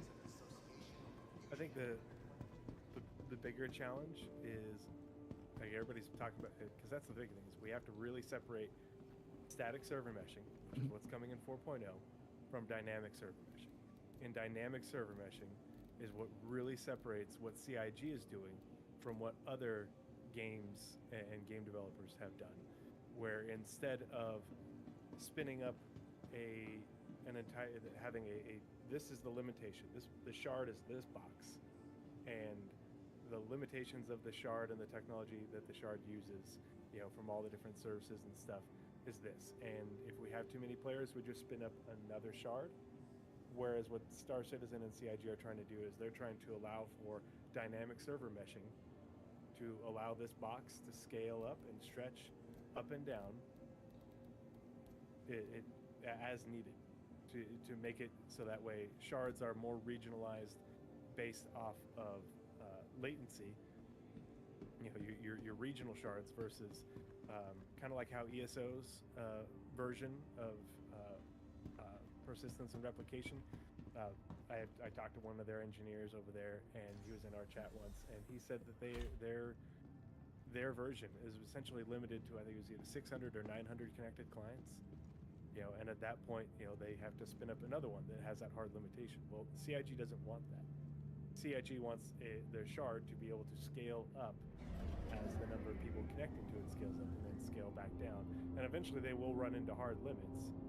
But that's the part of the whole thing with server meshing for CIG is it isn't just making an additional replicant. It isn't, which is a single version of the replication layer. It isn't making just a single, adding more servers. It is distributing all the microservices behind it, things that would normally be run on the game server, and allowing those to scale up as well. That's why they're part of the reason they're refactoring all these things is because right now it's just like with the replication layer, it was tied to the server. It was on the server, and so it couldn't scale when it was on the server. But by separating it, just like they're going, separating ATC, separating the mission service, all these different things to allow them to individually scale as a shard scales. That's where where they're able to remove a lot of those limitations. Not remove them entirely, because eventually you can only have, just like the original vision of server meshing, where you could only have so many connected clients before it just got, they talked about it in the server meshing video in 2021. How it just wasn't feasible to just have everybody connected to one DGS. Mhm. But now, you'll have that, and I'm doing this the Chris Roberts talk, I apologize, but they will eventually run into that issue with connections and being able to synchronize everything. But it gives them a lot more room to stretch and grow an individual shard that a lot of companies aren't trying to take on. Because it's a lot of work, and it's a lot of research and development, and it costs a lot of money, it costs a lot of time, and it takes a whole lot of try this and that doesn't work, and try that doesn't work. But that's the way it is. Okay, I got that. So you went on a very, very good, nice, detailed diatribe. Sorry. So from the sounds of things, the answer is more complicated than yes, it will work, and no, it won't work. It's more that we're going to have there's a limit upon which CIG is going to reach, and they haven't reached it yet, but they know that they're going to reach it at some point. And that's part of what testing for static is, and you talked about this, Paul. They don't want to have to do static server meshing, but they need to do it in order to stress the system that they built to figure out where they need to put in those sort of, okay, here's that line that we need, we're approaching, 800 players on a server connected to the replication layer. At what point do we need to start scaling up things and adding in more servers, or spin up an additional replicant, and how do they work those connections? Because that's a thing a lot of people don't realize, is that it's not going to be a single replication layer or a single replicant for all of the shard. They will add more of them. The replicant is designed to scale just like the amount of servers is designed to scale. Okay, this is where I put Space Tomato on blast and make him answer hard questions, because last time I did this, I made him do a when question, and he said yes, it would come out this year, and he did actually. We did technically get server meshing in testing, because I do also want to emphasize before we can continue on, CIG has tested server meshing twice already, successfully. Was it only twice? Mm-hmm. 3 times actually, because they also did it with Evocati.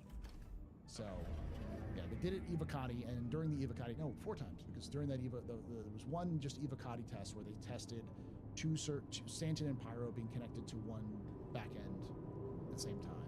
And then they did another test where you could transition between Stanton and Pyro through the jump point. That was an Evocati test. And then they did 2 public tests where it was just Stanton. One where they split up into, I think, like 6 or 8 different servers, the system. Configurations. And then they did one which was 3 configurations, 3 server configurations versus the 6 to 8 server configurations. So that was done. 10pound42 has done a really good job of tracking those configurations and the different tests that they've run. So if you haven't checked out his videos on that, do so. Yeah. So when I say something like they've already tested server meshing and it works, like the actual technology functions, because the actual technology isn't new. It's old technology has been around for a while. It's just a big deal that's it's working within CIG's parameters and how it's functioning. The question becomes more is like, can this technology continue forward with as it stands? So that's my question for you, Space Tomato, is do you believe that this technology, server meshing, is going to be the thing that's going to push forward and continue to grow and become the kind of foundation that Star Citizen seems to want to, or CIG wants to have for CIG or for Star Citizen long term? I definitely think that, I'm in huge agreement with Tree that separating static from dynamic is the first step to that, because I do think that static can be a good foundation for the game.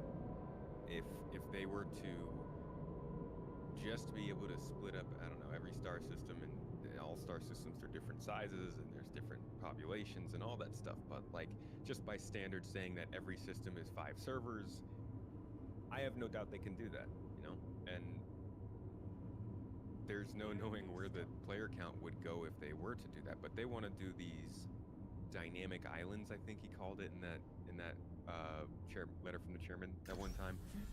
Basically have the ability for, theoretically, a big spaceship to be its own server, flying through another server in a system, and people transitioning between those servers into the spaceship, out of the spaceship. That's I don't even know. Like, I'm not a software engineer. I don't know how feasible that is in a game environment like this with all these different things being tracked. I mean, even just bringing up something like the Maelstrom system and how much data is involved there, and then thinking about all the other things of the entities that we need and the persistence that needs to happen with them, and looking at the way that the game works right now and how that persistence can degrade the game over time. There's just so many questions involved in will server meshing allow the game to be what they want it to be. I think they've shown that they have the tenacity to continue to shoot for it, but I also would genuinely be worried of just how much effort that would take from the rest of the game's development. You know, getting something like that to work. It's not the same people, of course, but it is the same pit of money, and it is the same development. The capsule will be leaving I don't the know, station pool of momentarily. development. Your people, the people you're hiring, the places that you're focusing, they've got a lot of work ahead of them, I think, to make it work. But I genuinely, I don't know. When it comes to dynamic server meshing, I just don't know. Okay. That's a big ask. All right. Yeah, because I was going to say that I think there's definitely a question in the air, because as far as we know, static meshing works. They've tested it. It works. There's some weird things that happen every so often. Like, for instance, when you're jumping into another server from through Quantum, it looks seamless. But when you try to leave that server and go to another server, so if you're in a server and you're leaving that server to another server, like transitioning towards a server, then it's seamless. But when you're jumping out, it's like say you're in a planetary orbit and you want to leave that planet, you explore through Quantum and you go, you hit the edge of the server, you drop out, and then you have to respool and jump again. So it's not fully seamless because it pulls you out of Quantum. You can fly across them seamlessly, but when you Quantum, it doesn't work properly. Well, and so I think it's another thing, like as far as expectation management goes, what they're going for with 4.0 is just like what they did with 3.18, where they were trying to get parity. We are introducing this new groundbreaking technology, and we want to have parity with what we had before with this new groundbreaking technology. We want it to be as close to the same experience as it was before, now approaching station. but Stand clear of having it allow disembarking us to passengers. continue to move forward, because right now we're up against this wall. Mhm. And that's what their goal was with PES. They said it multiple times. The If you capsule don't will be notice a leaving the difference, station then we've done our momentarily. job. Obviously, that didn't work out right, but once they knocked the kinks out, then 3.19, 3.19, it really was okay. This works, and it's enabled a few other things, but otherwise, I'm playing the game like I was before. But except for this new technology and that's what they're going for. And the reason we don't have it yet is, the mesh servers part works, but we don't have the mission system refactor. We don't have the updated quantum travel system. All these things have to come together for us to be able to have the experience we have in game right now with server meshing in 4.0. And once those things come together, then we can get in there and all of a sudden it's like, oh, this is the exact same as it had before. We might get a little bit more server performance, maybe not. Maybe it'll be all over the place. We might get some higher player counts, but other than that, they just want everything to function as it did before, prior to server meshing. And then from there, it's just like we have now. We're past 3.18 several patches now, and it's a night and day different thing because we had that enabled. But that first patch of 4.0, we shouldn't feel a huge difference, other than there's going to be some shit on fire. Yeah. Oh, you also have pyro, so you'll be able to like go to a different system. But in terms of like the gameplay, the experience, the experience for the individual player shouldn't be that different. But what will be a lot different is what we have in 4.1 and 4.2 when they start to work these kinks out and really start to push and test things and make their way forward. They probably won't allow for things like PES did. PES was really a blocker in terms of gameplay development, but there will be certain changes that we notice in the subsequent patches that wouldn't have been possible without server meshing, and then the refactors that make it have allowed for compatibility. The mission, just thinking about the things like the mission refactor and updated quantum travel system, things that we've had issues with for ages and have been limited because they're like, well, we're not going to do it now because we're going to redo it later. I'm looking forward to being able to log off and then log back on and pick back up where I was with my mission. Yeah. That's what the mission refactor will allow for. We always talk about how long it takes to get started. Well, we have persistence, but soon we're going to have mission persistence because it'll allow. That's what server meshing has the development for it has allowed for. And that we're narrowing that gap when you log out of the game and log back in the next time before where you get back to playing. Pick up where you left off. Yeah, I was going to say that we actually had this conversation because CIG's removed a lot of ability for logging out from bed logs in 3.23, and one of the reasons why is because they want to do persistence. So when you jumped out of your ship in mid, like say you went to Daymar and just went to a random place in Daymar and like logged off when you're Aurora, when you log back in, they want you to be able to just be right back in your Aurora. Vehicle has been delivered to the following please visit us again. No need for a bed or anything like that. You're just there. And that's something they want to move towards post 4.0. So, the debuff from not logging out in the bed is back pain and a tier 3 back injury. Oh gosh, no! Oh, the 30 experience. I want my realism, CIG. Yes. You get your like level on the 3 floor or the ground where you're at. Yeah. Tier 3 back injury. For anybody who doesn't know, try falling asleep on like say if you got like an office chair, try sleeping in an office chair and tell me how it feels the next day for sleeping for 8 hours in an office chair. Tell me that at what age. Out your ship. Yeah. You're making my back hurt more right now. Stop. Which turns Star Citizen into the 30+ experience where like you just wake up and your arm has a tier 3 injury. Somehow you have no idea how it happened. It just occurred. Just yawned wrong the night before. It's like threw your back out. But that's a really good example of things that they are waiting to update until post-server meshing because they're like, okay, this will be the new bar that we need to update things to work with. And so they've been waiting to update certain things. Some things have already been updated because they didn't need server meshing, they needed PES or whatever. But things like bedlock, that's going to be part of it. And so we are removing another barrier to the development of the game to allow us to get to the intended experience. Yeah. Okay. I was the other thing I was going to really kind of hone in on was that like these are things they want to do. But the other thing that's important to note is that a lot of the reasons why this is happening is for gameplay. And this is going to sound weird for a lot of people who don't follow this closely, but one of the reasons why the infamous T-posing on chairs for NPCs happens is because the server performance is awful. And the reason why the server performance is awful is because CIG is trying to stick entities in insane high amounts onto one server, which isn't designed to handle that many entities. And everything they've done has been trying to move memory off of the DGS so that the DGS doesn't have to deal with it. But as you do that, it improves performance. So you go, okay, so we can add more players per server. Then it makes it worse because now more players are scattered around the verse, meaning more entities have to be spawned. If you've ever done something like Xenothreat and seen like the massive dump that Xenothreat will take in an area where you're playing, it's because the game server is trying to tell everyone in that region, say you have 50 people doing Xenothreat, 50 people in that region all have to render that exact same ship, and then that ship has to be rendered in all different angles from where it's being seen, so that information has to be stored by the DGS for all of those players to see. And so you'll often see those spikes and drops in terms of performance. And because of those kinds of issues, removing as much information off the DGS as possible is step one, but also doing things like server meshing allows for more, basically to compartmentalize the systems into their own servers.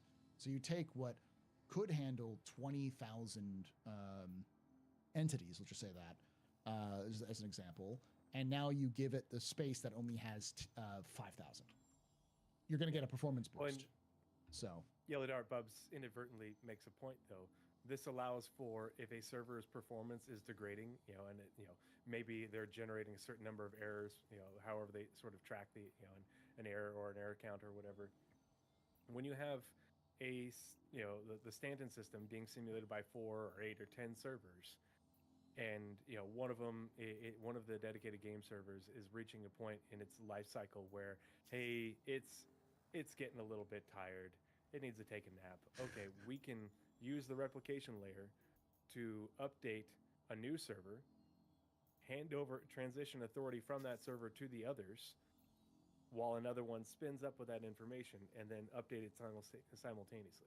Because that's the thing, is right now it's just like if you have crash recovery right now, they could do crash recovery for the one server in the system, and it's essentially that process, and everything continues on, and you don't you never have this point where it gets up to the top and then the whole thing fails and it affects everybody. No, it just affects this small little window of the play space and the people. That was it was glorious. I don't know. Did any of you play the preview, the tech preview on the last tech preview on this one? For server meshing. For server meshing, yeah, I got to try it for. That's all I tried for a little bit and it wasn't going great, and then they put it back up, and after that it did. I think I was in there for a few minutes. So I was able to do the one app, because they did it and then something messed up, so the next day they relaunched it with the fixes. Yeah, it was a day later. And I was able to get into both. And the one that would happen the day later, it was very interesting because there were people in the chat who were also playing in that same server I was in, or the same shard that I was in. And they'd come in and be like, X shard is down. Like, or X server's down. I'm on this and this server's down. And I was like in deep space away from that shard, and I was still playing. So it meant that my gameplay wasn't interrupted. Only the people's who were in that shard or in that server that was affected were affected by that down. But if I went into that shard, that server, I would immediately get hit with the please wait, rebooting sort of thing. So for like a third of the server, yeah, it sucked, but for everybody else, it was fine. So you had pretty decent high like performance, like 30 hertz sort of servers. So like the AI was responsive.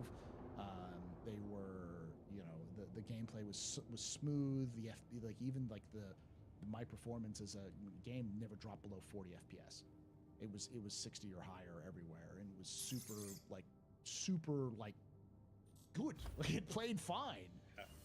My server FPS was consistently high. It did fluctuate a lot. Like, you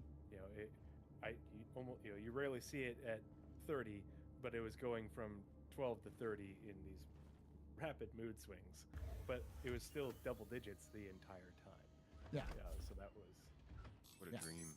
Yeah, the lowest it dipped was like 20, and it was like it would dip down, and that was because literally everyone was logging into the game, and so everyone was logging into the planets, and it seemed like all the planets were on the same server.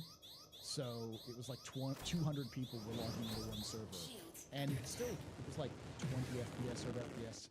Even like I was in ArcCorp, I still had 40 FPS in ArcCorp. My game FPS, which was like sorry, I was specifically talking about the server FPS. Yeah. The R_display. I'm not running on a potato, but yeah. But so yeah, it's getting better, and I would suggest anyone look up any footage from that to kind of get an idea of how that functioned. And That's still pre-release of the tech. yes, that was just a configuration test. They were just configuring it differently. And what Not even areas in was covered. Evo. Yeah.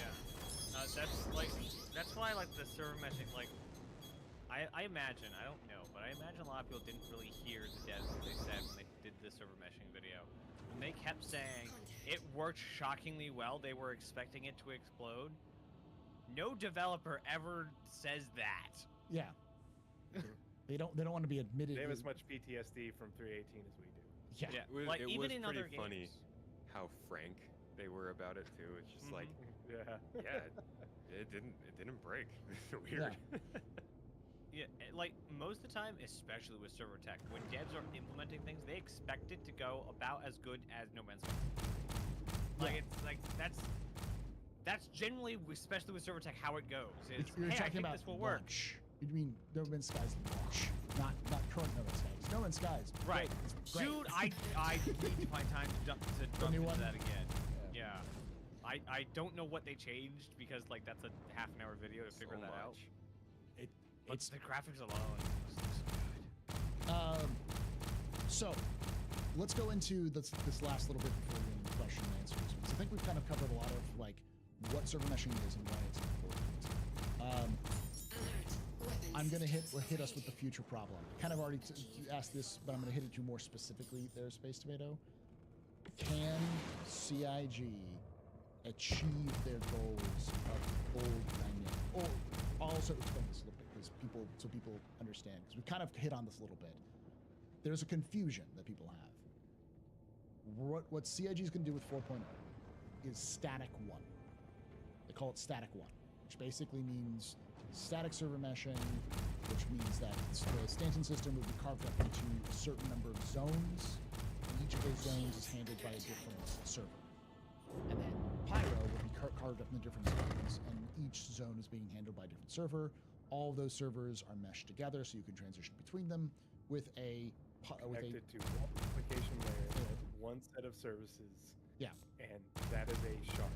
And that is a shard. A static shard. So whenever it boots, whenever that reaches its population limit, then they will boot up an entire new shard in that exact same configuration. Yeah. Copy another one, because that is what most games that utilize some form of server meshing. Yeah. That's a static configuration. No matter what, even if nobody's in that area, they're going to load that area of that map just because they over that server, because they have to anticipate somebody coming in. Which is one of the reasons why MMOs are expensive to run, because like I don't even want to know the costs of running a server that's capable of running Star Citizen for the hourly cost, let alone the daily cost of running those sorts of things. It is probably more money than I have ever made in my life. If you want to run something like that over the course of a year, because those services are really expensive. It's one of the reasons why most MMOs fail, because they just legitimately can't make enough money to offset the cost of running them, let alone profits. So with that, after that, they want to do what's called Dynamic 1. And Dynamic 1 is basically Static 1. But if those servers that, like, say, server 1 in Stanton, there is nobody in server 1 in Stanton on shard 12. Well, then shard 12 will just turn off server 1. So server 1 doesn't exist anymore. But if someone gets close to server 1, shard will go, oh, there's somebody in the proximity of server 1, let's boot it back up. And then they'll just reboot server 1 so that people can... Not so much turn it off, but they will hand off everything that server is controlling to essentially the adjacent server. So if it's, if there was 2 servers for Stanton, then it would just become 1. They would merge and become 1 server. Not like it doesn't... Server 2 is only handling everything on this side of Stanton, and then this is just a void. It just means that server 2 is now handling everything. And so it expands and contracts. Yeah, but it doesn't. It doesn't expand beyond what the borders are from static. That's my understanding. So what they said is they could, with that configuration, they could allow it for more zones,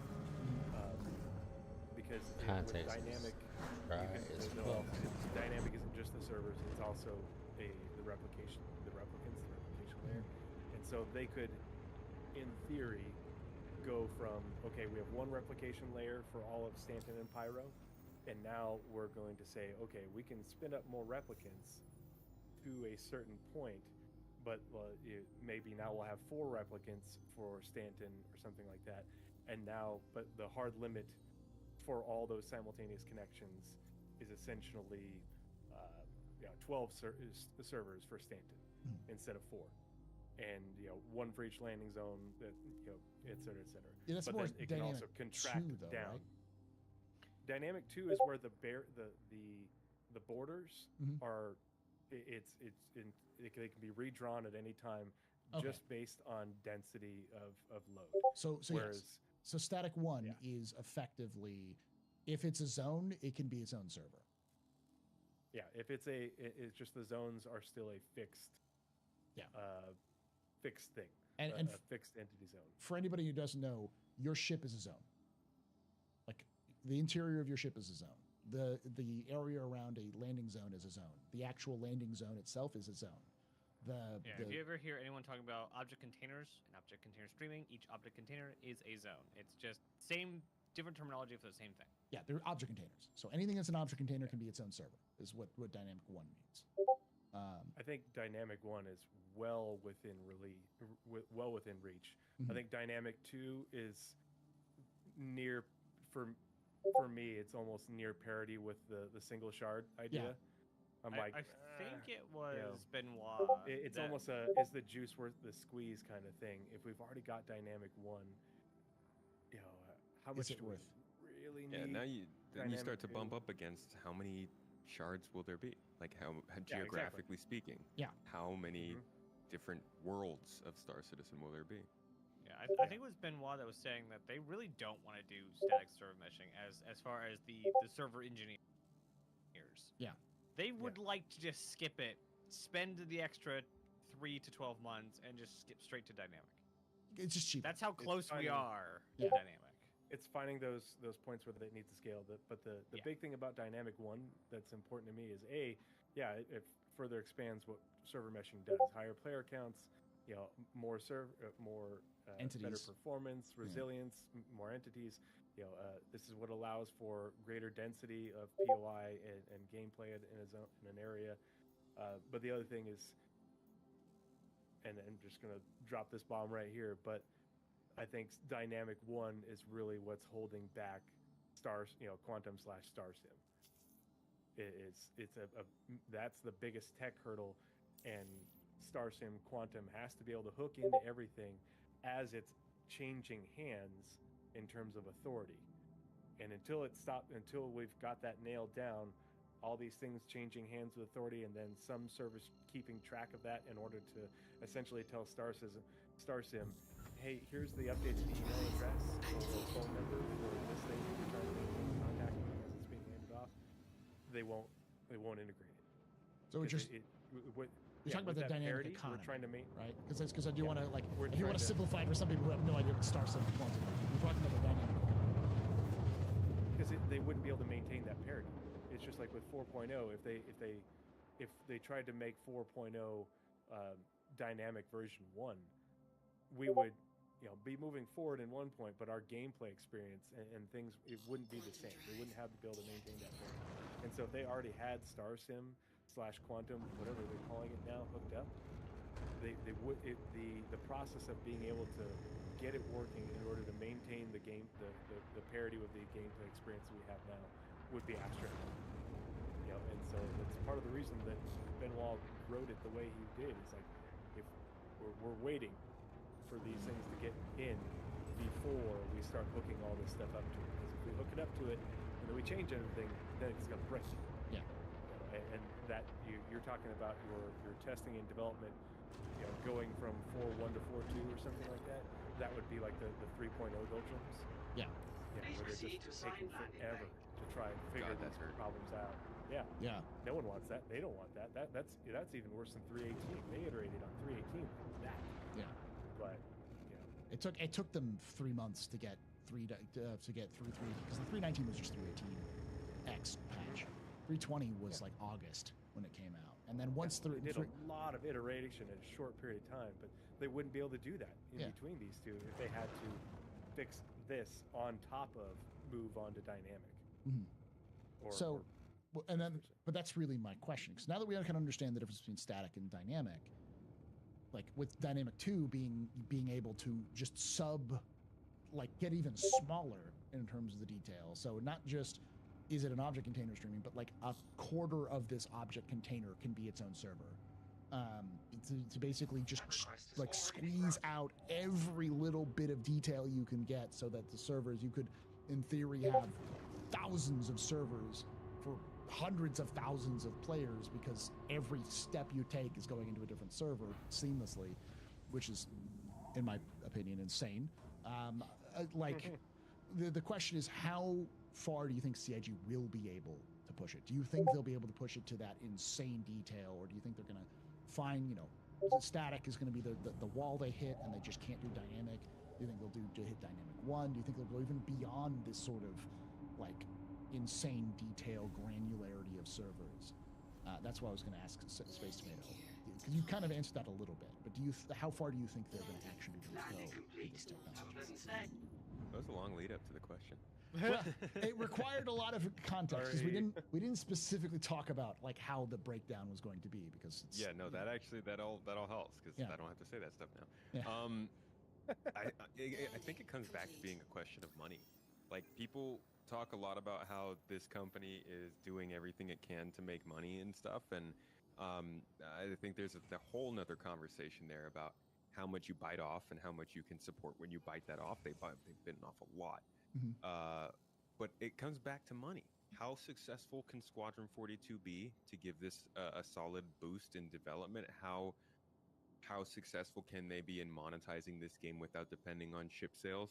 And how good does the game, are they able to improve the game after they get static server meshing working? And from the sounds of it, it sounds like they don't want to spend much time there. So it's a long-term kind of problem. Like, this could be something that maybe they figure out dynamic server meshing within the next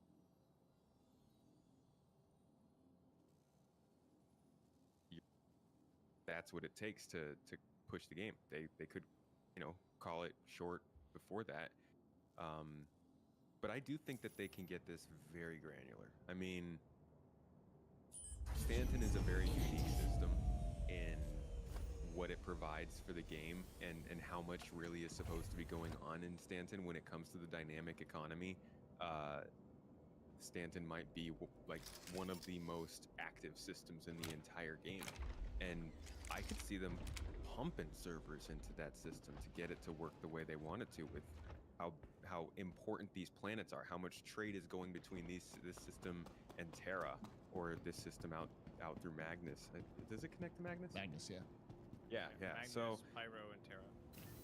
And that's an important route to go from Stanton to Magnus, and then obviously Terra is important. So there's just a lot of implications, and I guess this is why they started with Stanton. But yeah, I don't know. I don't know how much more I could put towards the fact that I think that they could push this really far, but it ends up just coming back to how can they fund it. Yeah, money. I honestly think that it will. They'll actually put a hard limit on how small the servers will try and make themselves. Like, I don't think a server will voluntarily make itself, except in some extreme cases, like smaller than a javelin or smaller than a single skyscraper, with like building interiors and stuff. Like, there's so few examples of when you're gonna need more server power to, like, say, do a floor of building or a single room of a ship or a building. Like, the client will be overwhelmed before the server will in that case. Okay. So I don't think it will. They will have to put a hard floor on it, on how small it can be. Tree, do you think they can? I think the question is morphed into: do you think they can technically do it, and do you think they will do it?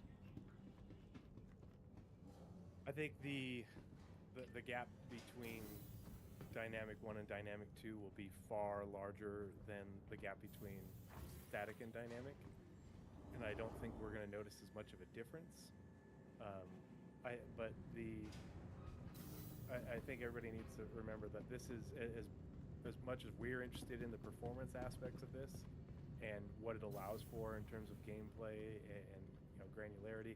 This is also for CIG to be able to save money, to allow for the number of shards and the number of servers and services and all the processing power, because all these things, a lot of this just run virtually on these giant mega machines owned by Amazon. But for all that to scale down when North America goes to sleep and Asia wakes up, and so it's not all statically up and running and costing CIG a crap ton of money 24/7. And so it's meant to be able to save them money. It's just going to cost them a good amount of money in the first place. So it's initially a short-term investment to allow them to get to this more efficient model. But I think we're definitely going to see an order of magnitude more granularity than we have right now when it comes to, if you just sort of imagine what is within this game. They've talked about this with the other tools. Space Tomato has covered the tools ad nauseum. It's really fascinating stuff because they are building these tools because they have an expectation to be able to fill up a star system with a lot of points of interest and a lot of content based off of their goals with server matching. I don't know if it's been specifically said, so I just definitely wanted to make sure it was that, like, just because one server zone is small doesn't mean all server zones are small. So if one server, let's say, does that one skyscraper in ArtCorp size, maybe that's like a hub. There's like an organization having their monthly meeting or something, and there's like 1,000 players in that one building plus NPCs plus environment work. Maybe that, like, all of space.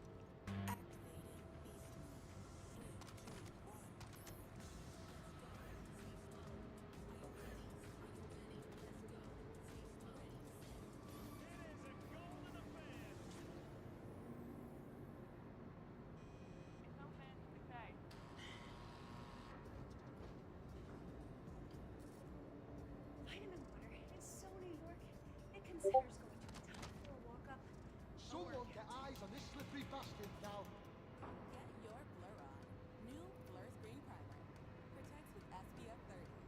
Rips makeup for up to 18-hour wear. Blur skin with no white casts. Infused with coconut water and cactus flower extract. That was 36,000 feet in the air. Is there a doctor on the way? I'm a doctor. Name's Umstick. Dr. Umstick. Get my bag. Stat. Sweet. Am I gonna be okay? I have no idea. Body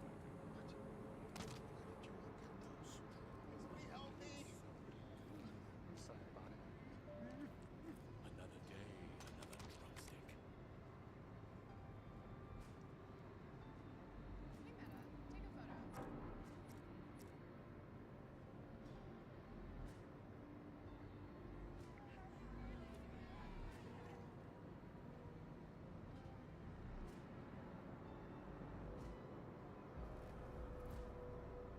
Hey, Meta, look and translate that sign. Says, dance all night.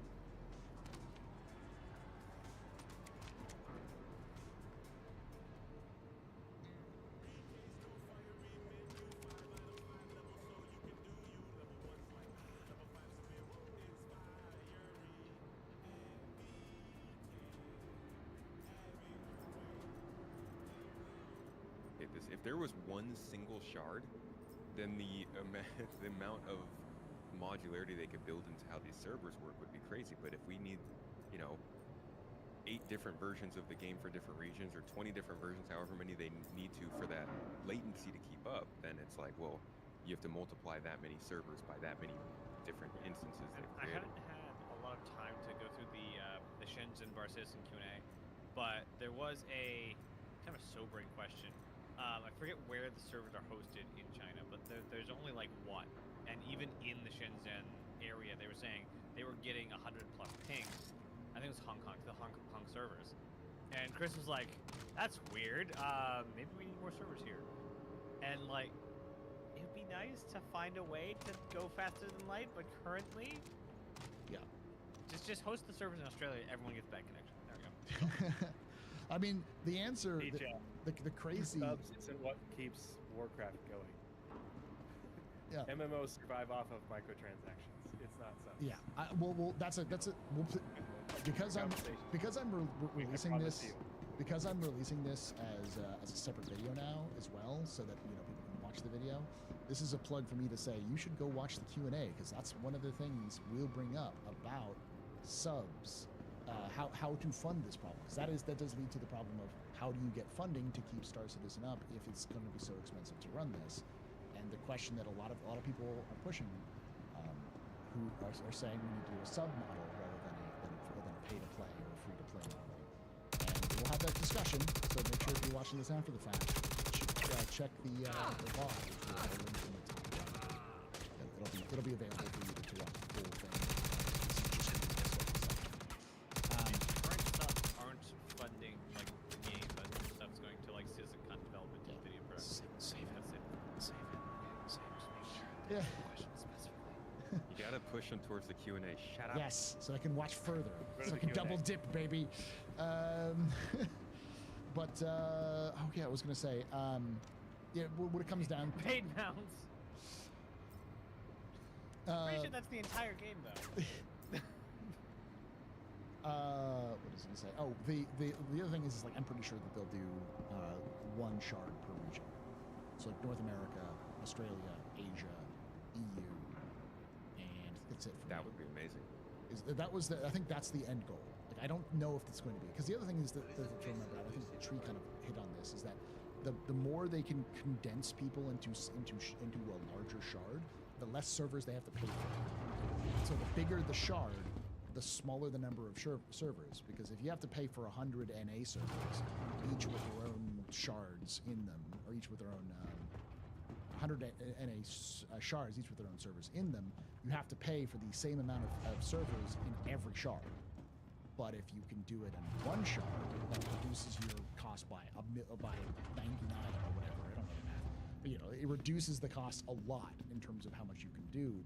Even if you had to increase the number of servers that would be in that one shard, it would never be the same number as 100 North American shards will be. So that's a cost-cutting measure, as well as also increasing player size and keeping the fidelity of the game, which is the important part. I don't know how you guys have played the game, obviously, but I've played on Australian servers, being in East Coast North America, or East Coast U.S. North America. It's not that bad. Yeah. I average between 120 to 200 ping to Australia. And I live in Idaho. 100 for this game is not that bad. No. Obviously it's not like Battlefront. The US is on the East Coast. Battlefield. It's not like Battlefield levels of ping where you have to have lightning fast reactions, and it's more of a slower game than most things that need high or low ping. Tell that to my spiking mining laser, man. Yeah, the random spikes. Anyways, with this, I think we've covered. If somebody came in here not knowing at all any of these things or having a bunch of misconceptions, I think we did a pretty good job. But if you want a better concept, there's a fantastic video by this tomato. This space tomato over here. It's called, what is it called again? Is it just called the server meshing? Server meshing explained, the one from March? Yeah, from March-ish. Yeah. It's like server meshing explained something else a little clickbaity. I'll link it in the description for people who need to see it. And Tree, I know you and Maz have done one on Pathfinder's podcast. Is it just like a Pathfinder's podcast on server meshing?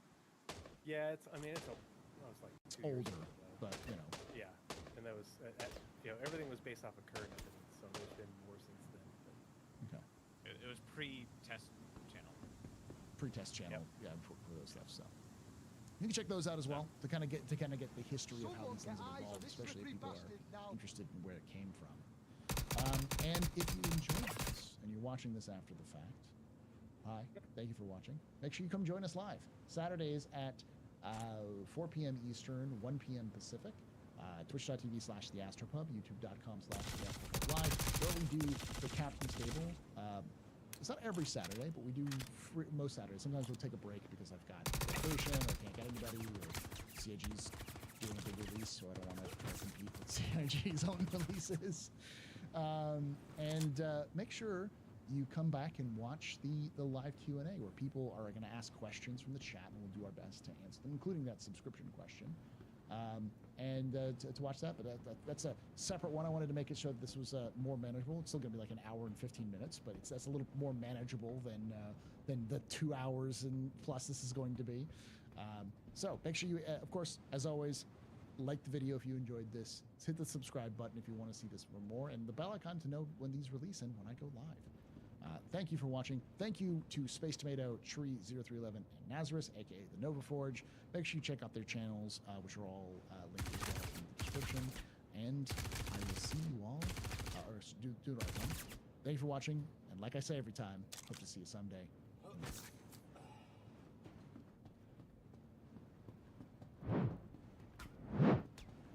All right.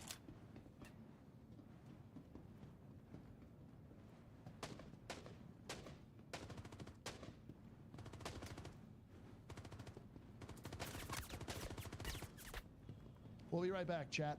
Don't go anywhere. We're just gonna use the restroom real quickly and be right back. Keep asking questions. We've got a couple of questions. We've got 5 questions in the queue. Only 5, which is surprising. So if you have questions, yeah, use the pub coin to ask questions, because if you've asked questions, we may not have caught it if you're on Twitch. On YouTube, I'll try to go back and look at it, but just preface it with a question bracket, and we'll talk about it there. So. Yeah, it doesn't have to be about server meshing. It can be any question as long as it's related to Star Citizen. Don't just don't ask us stupid questions we can't answer the questions to. All that shark talk made you have to poo. No, just have to go to the restroom and get something to drink. We'll be right back, chat.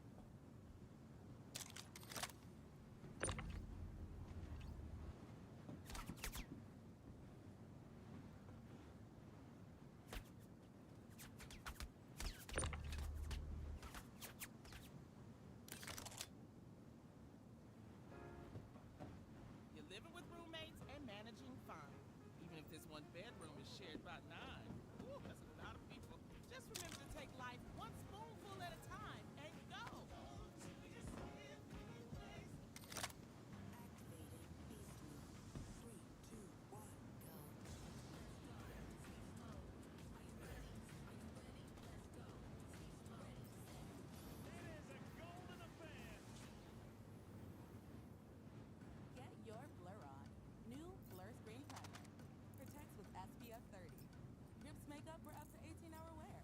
Blur skin with no white cast. Infused with coconut water and cactus flower extract. My mental health was battered. An uncontrollable movements called TD, tardive dyskinesia, started disrupting my day. TD felt embarrassing. I felt like disconnected. I asked my doctor about treating my TD and learned about Ingrezza. Ingrezza is clinically proven for reducing TD. Most people saw results in just 2 weeks. People taking Ingrezza can stay on most mental health meds. Only #1 prescribed Ingrezza has simple dosing for TD. Always 1 pill once daily. Ingrezza can cause depression, suicidal thoughts, or actions in patients with Huntington's disease. Pay close attention to and call your doctor if you become depressed, have sudden changes in mood, behaviors, feelings, or have thoughts of suicide. Don't take Ingrezza if you're allergic to its ingredients. Ingrezza may cause serious side effects, including angioedema, potential heart rhythm problems, and abnormal movements. Report fevers, stiff muscles, or problems thinking, as these may be life-threatening. Sleepiness is the most common side effect. Take control by asking your doctor about Ingrezza. Want to know what makes tails wag? Blue Nudge's steak grillers with a great jerky, make watering chicken. And all the real ingredients in Blue Buffalo treats. Treats of real joy.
we're still here, chat. When they come back, when everyone comes back, we'll come right back in for more conversations.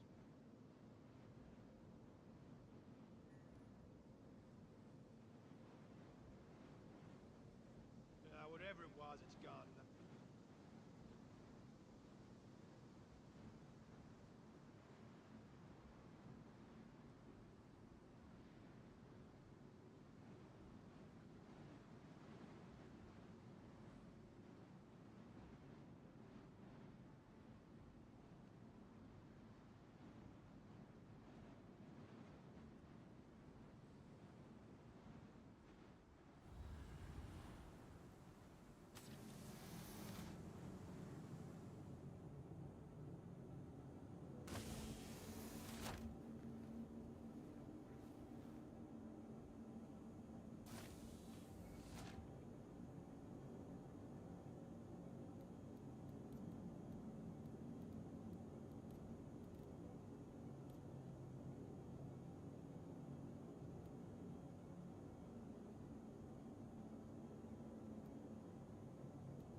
All right, chat. We're back with the question and answer session with Space Tomato, Nazareth, entry 0311. We talked about server meshing, but we're going to answer some other questions. We're going to start with that one because that was a good lead-in. The question is, do you think CIG will have to change their funding model and maybe even consider subscriptions for Star Citizen? Because it's been stated in the past that CIG didn't want to continue to sell ships after release. And with things like, it's very clear that CIG wants to make this CitizenCon about what 1.0 release is going to be. I guess it's a two-part question. One, do you think they're going to keep selling ships after release? And two, do you think they're going to have to change their funding model to, like, say something like subscription models? Who wants to tackle this first? I'll go. Okay, go for it. I just put mine and Nazareth's answer in chat because we covered this on a podcast segment. But at the same time, that podcast segment was, theory crafting with evidence. Yeah. So it was pointing at things and pointing at CIG's financials and timing of things. But a lot of it is impacted by CIG's financials. And one thing you have to put into context is that CIG has growth goals that have been stated since 2019, 2000, that they're continuing to push towards. That will make the company, a company's operating costs be $150 to $200 million a year, operating costs. And that's just based off of what we've got going on right now, not including increased server costs if that becomes a thing, depending on how efficient they get. But that's really just operating, it's largely personnel costs in terms of developers and such, which is huge. That's a crap ton of money. And their server costs can only go up and down so much. That doesn't affect personnel costs. Mhm. So That's- I think they will continue to sell. I will make the statement that this is the thing that is consistent. Every company, the biggest expense is people. No matter what you do, no matter what kind of company you are, your basic expense will always be your employees. They're always the highest expense. Yeah, and they're going to continue to develop Star Citizen and make single-player campaigns. And who knows what else they'll be working on with 1,500, 1,800 people, because that's basically what they're going for, is about 1,500 to 1,800 people, which is just nuts. Yeah.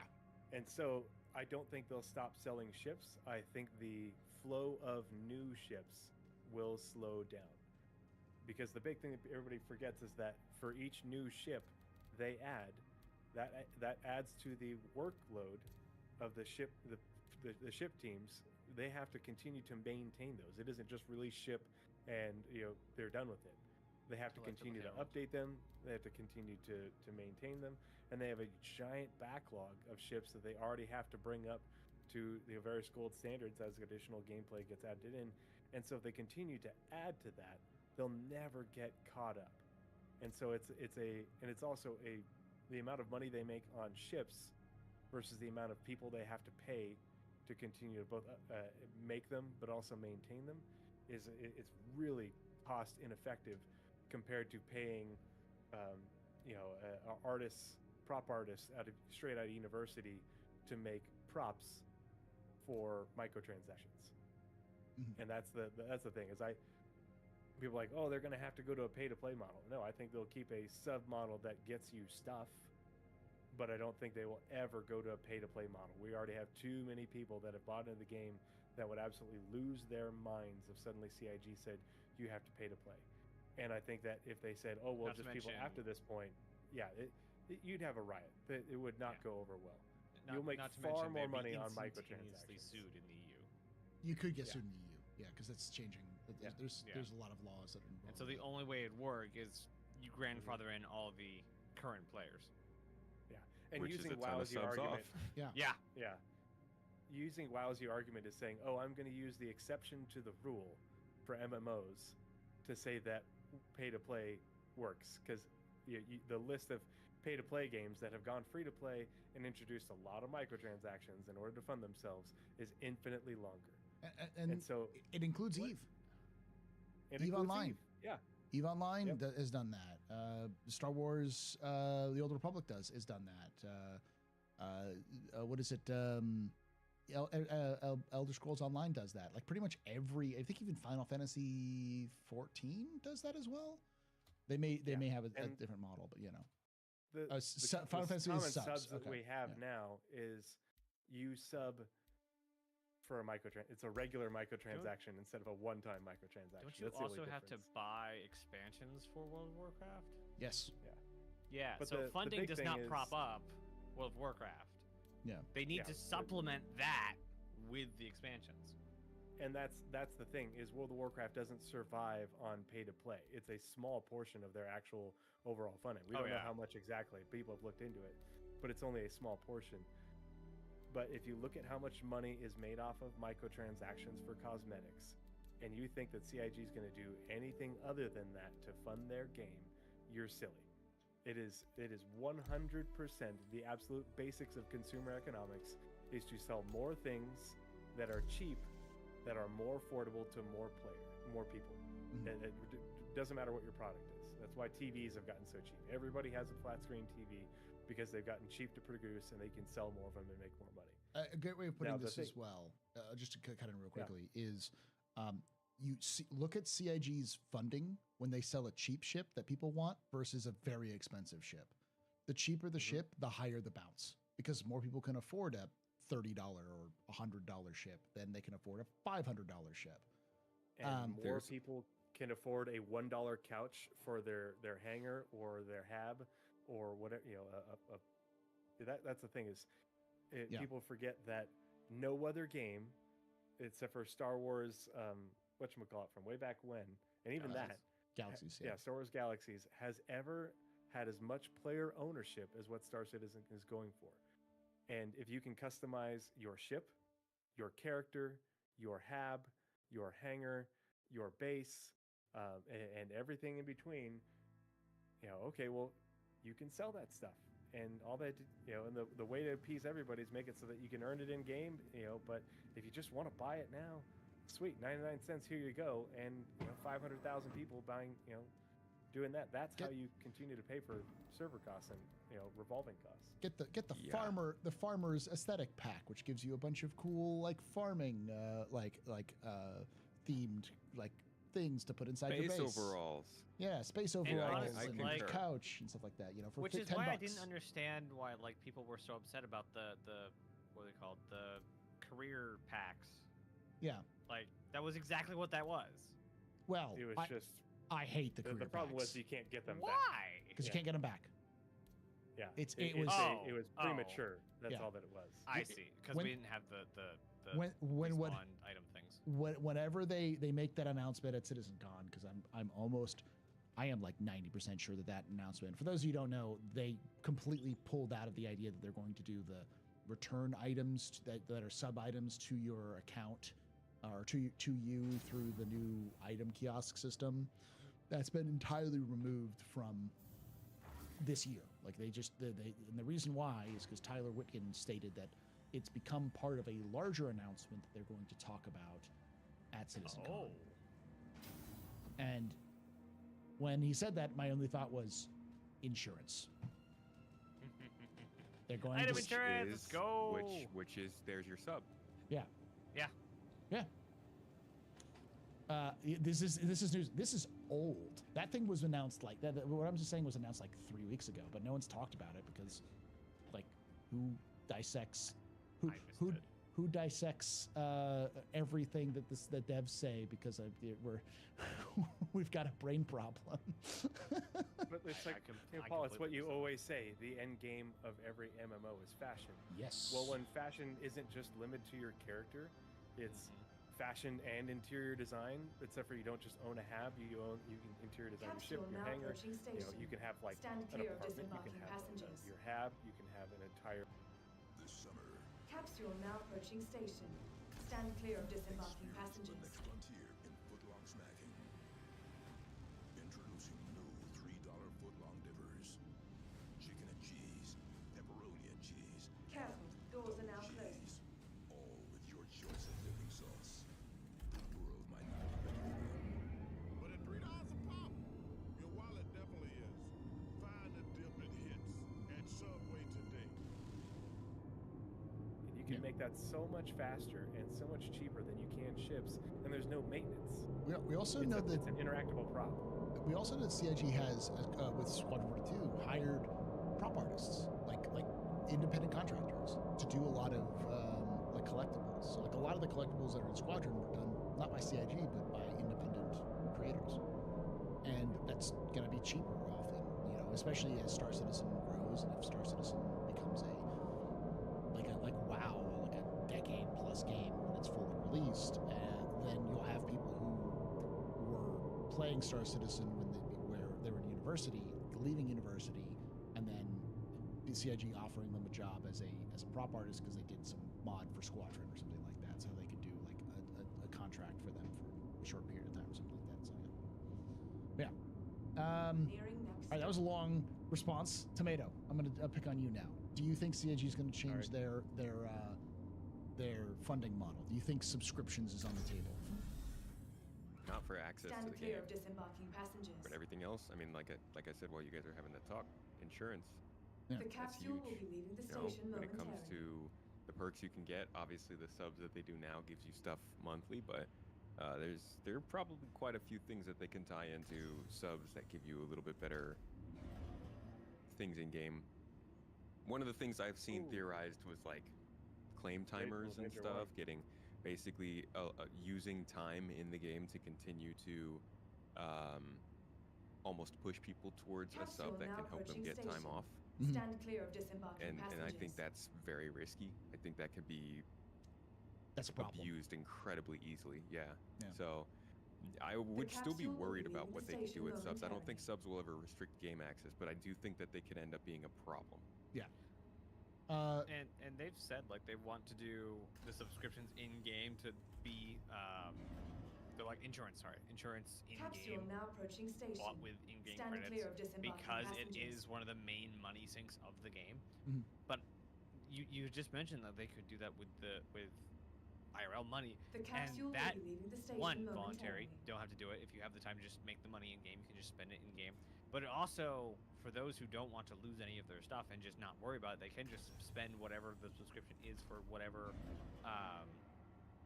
item or whatever insurance they're trying to get, and have it a recurring payment. They never have to worry about it ever again. Doesn't matter if you have 6-month, 12-month, 120-month insurance.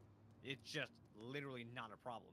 And on top of that, in case anyone hasn't already heard, the LTI and insurance that comes with your ship is only the hull of your ship. If you change anything on that ship, if you put paint on it, invalidates the insurance. You will only get the hull back. So I mean, if you want to you'll keep get that paint, you will need paint insurance. Whatever it comes from, with like the basic stuff, the basic components, and Mhm. and you are a madman, or woman, or NB, whoever you are, a mad person, a mad individual. If you think that CIG isn't going to lock all of the best gear behind a reputation wall, and then be like, I hope congratulations on grinding 20 hours to get the Class A jump drive. Now you, if you lose it, you lose it. You have to go pay for it again, or you could insure it for 100 credits a month. You know, Welcome kind of to thing. the ASOP vehicle So. retrieval system. I totally forgot what you just.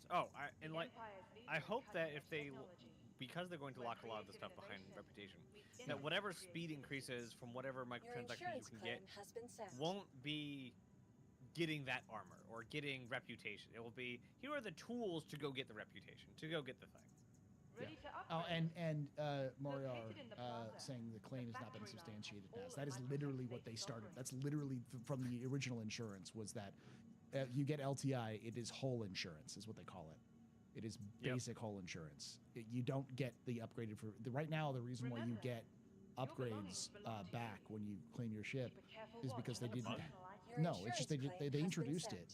There was a huge movement because people were saying we're not going to buy any gear because we lose it every time it explodes. We just give it to us until you get the insurance working. And Chris made a statement. It was one of those big enough that Chris made a statement and said, okay, we're going to do this, but, and then he made a huge bunch of caveats, like this is not permanent. This is only until we get the insurance in.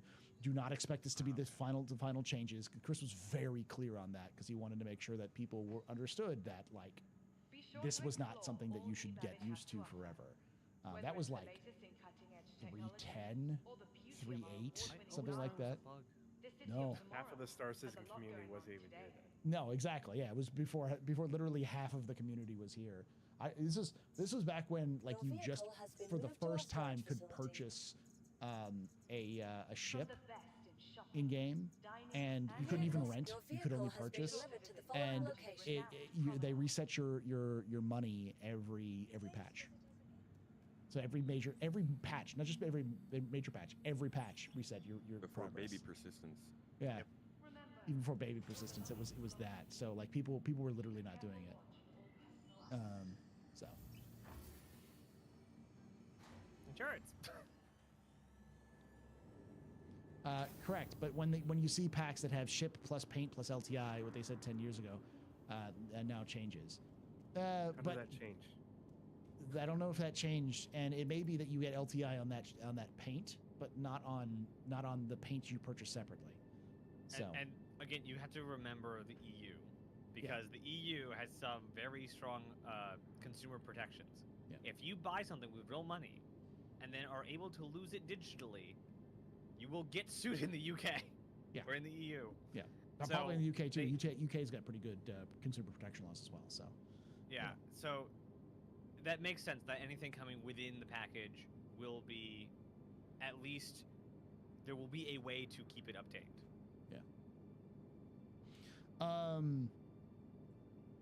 What I was going to say? Oh, my thoughts on this one, and then we'll move on to the next one. We've got a lot of people now showing up here, which is nice. Thank you. Welcome, everyone. I was going to say welcome everyone from Avenger 1 stream, where he came in. He come in at the end, or our question and answers section. We already talked about server meshing before this, so.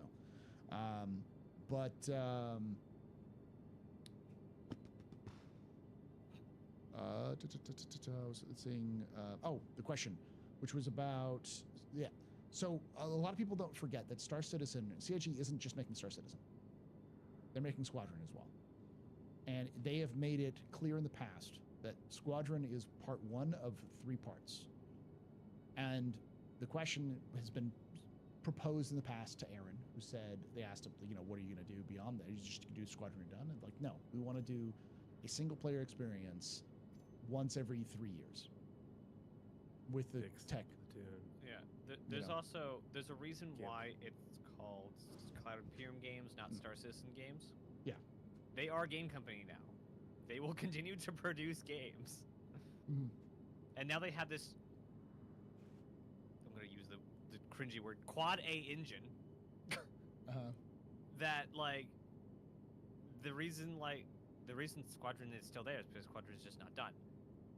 The second Squadron's done, they will probably already have a outline of what their next project is. I'm sure they do somewhere. And you have to understand as well, and I know a lot of people kind of get jumpy when you talk about Squadron, because they're like, they're gonna have to reinvest all of this money back into making another Squadron, but they don't. They're already pulling assets from Star Citizen back into Squadron to help improve the Squadron experience. And that's the advantage of doing Star Citizen, is that they can build a bunch of assets and like tools and stuff like that to make Star Citizen. And if they want to make a single player experience in the Star Citizen universe, they can just use all the tools and assets from Star Citizen. They don't have to remake them. Like, say they wanted to do an espionage game in Farron. Well, if they have Farron as a system, they don't have to rebuild Farron. They can just pull Farron from Star Citizen and then use that as the backdrop. Now you don't have to build brand new levels because you've got everything there, or a brand new system because you've got everything there. You might make new points of interest, but any point of interest you make in that single player game can then be ported back over to Star Citizen and become a point of interest in Star Citizen. This is the reason why this is important, is because Aaron Roberts literally did the same thing when he was part of, what was the name of that game company? The company that made the Lego games. When TT Games? It was TT Games? Yep. When he... I think it's like Traveler Tales or something? Traveler Tale Games, yeah. When he made Traveler's Tales, when he was head of that company and he was making a lot of those Lego games, that what they did was, it wasn't, I actually asked him about this at CitizenCon, because a couple people who were there who made it, I asked him about that, like, did you just copy and paste it? And they said, no, we didn't really copy and paste it, but we did use a lot of the assets, because a lot of the engine got changed every so often, but we build off of what we already had. They didn't remake the studs for every game. They had the studs. It just yeah. So it makes this progress faster, not necessarily because you're not working from scratch. It's kind of like how GTA 5 has helped GTA 6 in terms of then development. They're going to use a lot of similar models, but upscaling them and stuff. So like those sorts of things are going to sell as well. So they won't be as expensive to make. They can reuse a lot of assets, and then if they sell those, if those do sell decently well, those will also increase funds that come back into the company, because CIG as a company is the thing that needs to keep making money. And Chris has shown that as long as they make a small profit, they'll keep going. I don't know how long it's going to go. They're not a publicly traded company, but they up to this point they've been fairly clear that they're mostly looking to make the game function, to make the game work, and then not to make $1 billion. And so as long as they can diversify the revenue stream, they'll still have subscriptions. They have subscriptions now. They'll keep that going if they can make some money off of it. Microtransactions, they're still going to sell ships. Like, I don't think we're going to see much of a change going forward in their revenue stream. Because despite everyone, I've heard everyone say, this isn't feasible, this isn't long-term capable, every year they make more money. Every year they make more money. I don't know how they do it. Sometimes I'm like, there's no way they can outdo, the last year. They're already on pace to beat last year. Yep. And this has been a pretty lackluster year in terms of like hype in comparison. So, yeah. Well, after CitizenCon. Up until CitizenCon last year, it was pretty boring too. Yes, that's true. Honestly, I could see it going either way for ships specifically. I think for anything additionally to ships is absolutely on the table, but for selling concepts and released ships, I can see them stop selling concept ships for sure, post 1.0, and just have released ships being able to be bought, because that is one of like the internet's biggest problems. With it comes this new ship and these 2 new star systems and whatever else. Yeah, I really you'll be able to buy that new ship, but I don't think the expectation of we have multiple new ships with each patch, and they're just going to continue to make lots and lots and lots of ships. And I'm like, it's just a lot of that. Think of how many people are already on the ship team and how far behind they are already, and how far that just keeps on going, and it goes up exponentially with the amount of maintenance work just to keep things working. With this, the amount of ships, and so it also makes sense why they're doing variants and such. It just, in terms of being cost effective for them to maintain the company and continue to fund them, I don't see ship sales being the primary revenue source for them. I think we're going to see a much more balanced mix in the future, just because it's not going to be it's if you want to reach a wider market, you make things that are more affordable. That's all there is to it. And if people have this perception that Star Citizen is expensive and pay to win because you have to buy several $100 ships, I think CIG is going to try to move away from that perception, and that these are viable in game, and you can only buy you can just buy a game package, but we're going to lean into microtransactions for customization just like everything else, because it's a thing that works, and it's fundamentals of consumer economics, and I'm okay with it, as long as it's not pay to win by buying railguns, but buying this sticker for your railgun, I don't give a shit, the only thing, upgrade your fish tank. The only thing I'd really, really want CIG to do is to right now, I don't like the current cosmetic system because it's too rigid and restrictive. It's too restrictive, and I think if they made it so, like they said many years ago, that people always like to bring up, and as somebody who is a fan of customization systems, you can get skins, and the skins you get is just like a pattern, and then you can color in that pattern however you want to, and you can get different color packs if you want, and you get a couple free colors, and you can do that. Something more along that line, I think, would go much further, because it allows for players to customize themselves in game without having to spend money. But if you wanted to get a very specific shade of purple that may not be available, you can get it on a patch, but otherwise you can get everything if you wanted to.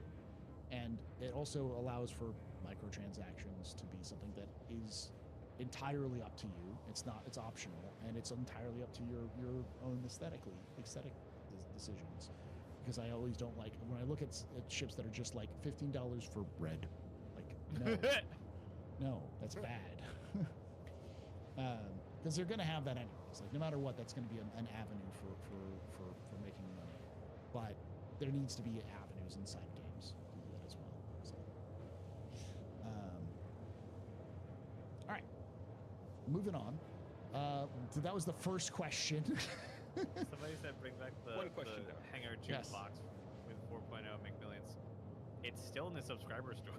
You can still load up the jukebox. We can put it in our hangars in 4.0 or in 3.24. I think you can. Like that's a thing you can do. You used to be able to import songs into the jukebox and then have it play when you clicked it. The problem is it was like a randomizer, and you if you had multiple people, it would only play for you, not for the whole thing. So. Well, you can put in the CIG own song. The problem is you can't play songs over the internet for free because that's copyright infringement. Yeah. All right, Del asks, server meshing is becoming a prevalent in games recently, beyond Star Citizen, like Ashes of Creation and supposedly GTA 6. Is it exciting that server meshing is making a resurgence in gaming? Is it exciting that server meshing is making a resurgence in gaming? And what games would you absolutely love to have server meshing other than Star Citizen? So, like, are you excited? It's exciting. Yes. Yeah. Yes. It's interesting because CIG was I think it's the earliest company that was attempting this, but then other companies started coming up and with these ideas, and then it was like, oh, this just sounds like Star Citizen's approach to server meshing. It's like CIG was the first to kind of recognize this possibility, and more people either independently came up with it or saw CIG and was like, maybe we can do that, and kind of move that direction. Though, of course, it's always... The one I really like to point to is Dual Universe. Yeah, Dual Universe is effectively what Star Citizen's done. I don't think they did object containers like the Star Citizen does, because it's a little bit more... No, theirs is specifically physical space-based. So it's this kilometer and then that kilometer, and it will just be larger space or smaller space. Which is funny because the company that Star Atlas is using to do their servers said that's literally impossible. it's a running MMO. Yeah. I think it'd be really interesting to see if CIG is trying to do this level of granularity across this level of actual physical space, how big the Stanton system is or other systems, and what level of granularity they're going for. What level of granularity could you achieve in a much more normalized or normal game type game space, where it's not spread across the entire Stanton system. It's condensed to what would be a normal game. What would Star Citizen like server meshing do for your medieval type games? Yeah, I was gonna say like the next Elder Scrolls game, or like the next Witcher. Yeah, like the next Witcher, or like if they have streaming. Oh gosh, what's it called? 6. The Kingdom Come Deliverance 2. Because one of my biggest problems with Kingdom Come Deliverance is that it feels like a very small game, because it's a very small universe, and they're expanding it with Kingdom Come Deliverance 2. But like, screw this. Give them CIG. Give them your server meshing tech so they can do it, and they can do a 1-to-1 recreation of medieval Bohemia. Do it. Well, and, you think about what was the Bannerlords? Bannerlords 2 came out. Yeah. Bannerlords 2 is a great game. Super fun. Imagine what a castle siege would be like if you had an actual 1-to-1 scale massive medieval castle. What would a game you could do 1-to-1 Game of Thrones. Somebody could build the entire Game of Thrones world in a game, and you could do a castle siege, with you and 100 of your friends and 10,000 NPCs storming, the Red Keep. Like, how cool would that be? I think that'd be like bring back World War II. Yeah. I think that would be... Omaha Beach actually has 10,000 people storming against. Just nuts to think about. I think my pick for what I'd like to see in see server meshing in would be a building game for sure. That doesn't involve everything's combat because reasons, and we're not going to optimize our building system because combat reasons. Dual Universe, come on. But Space Engineers, something like Space Engineers, hopefully with slightly deeper mechanics. But I would love to see server meshing with like a Space Engineers game where it's not just as many people as can fit on one server, but if you can server mesh Space Engineers, not only is exploration in the world will be able to be so much deeper and more engaging, but like you can actually have kind of a living player universe just with what it has, without having to deal with like everyone who's on Mars blowing crap up and you're on Earth just trying to farm crap or FPS tanking. Yeah. Any other ideas for Tomato before we move on? Any other games you'd like to think, or genres? Multiplayer Deus Ex. Oh. Like a Cyberpunk style game. Yeah. I knew that was coming. Give me a Cyberpunk 2077 multiplayer, full 1-to-1 Night City. Baby. I mean, I could Didn't totally see them doing that with. They did, which is why whatever comes in the future. Yeah. I really think these games, like, and especially from like really good studios, they need to stop starting with the big project. Like, start with the small. Start with like, hey, here's a street. Here's your hab. Get the hangar module out, and then iterate. Mm-hmm. Or like that's how a small CIG's game doing it. and move on. or like a lot of small ones, then like tie them together. Like that's how CIG is doing it. That's how Minecraft is so big, and like it's proven a model that will get you big games. Yeah. Ooh, And can we have a really good orky wah with server meshing? oh yes, I've always said that like the best sort of orc game is because orcs in the 40K universe are very much they work off of RPG logic, where the more you survive and the more you kill, the bigger you become. So it's like literally experience makes you stronger. So an RPG, a survival RPG, where the orcs battle it out to figure out who's the biggest of them. Whoever wins the most wins, and gets larger and larger physically. And then as a crew, you get together and fight some NPC or a group of like humans or Eldar or Tau, or you just all you kids better be getting out of my way. Yeah, exactly. Just gathering a gigantic wall after beating each other up through PvP. And then if you lose, you don't die. They're just like, you're now part of my crew, and now you have to run around and beat up other people until you go find the other ones. So, you know. Server meshing in that sort of situation would be great, because you could just literally gather like 10,000 orcs. Honestly, I think as much as we like all these games, the problem is not server meshing. The problem is the art around it to make the content, to build and the the world. cost. The cost is CIG is not like Star Citizen is not an affordable game. It isn't. Yeah, there's a reason why publishers, one, they don't work with it because they accept it anyway. But they laugh. They absolutely laugh at CIG, like, and they're bewildered why it's still working. Yeah, like the entirety of Star Citizen's financing, including like outside investors coming in and paying, the entirety of CIG's entire history of money is made by like Warzone in a month. Like, it's insane how much money like some modern gaming makes. Star Citizen makes nothing in comparison, which is the reason why you don't see another Star Citizen competitor, because it's just not affordable. It doesn't make all of the money, so no publicly traded company would even bother trying to invest the money and time and effort. It's got to be done by no these investment. Welcome to Blue Buffalo's One Taste is All It Takes. She won't eat anything she doesn't want to eat. There's no faking. We sent you Blue Taste to try. What's for dinner today? It's tastefuls from Blue Buffalo for this little girl. Pick up Blue Tastefuls today.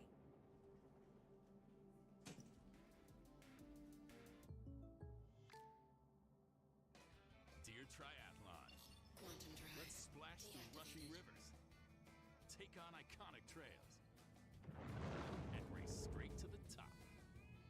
What's the point of winning if you can't kick back and enjoy the view? Yours, Toyota SUVs.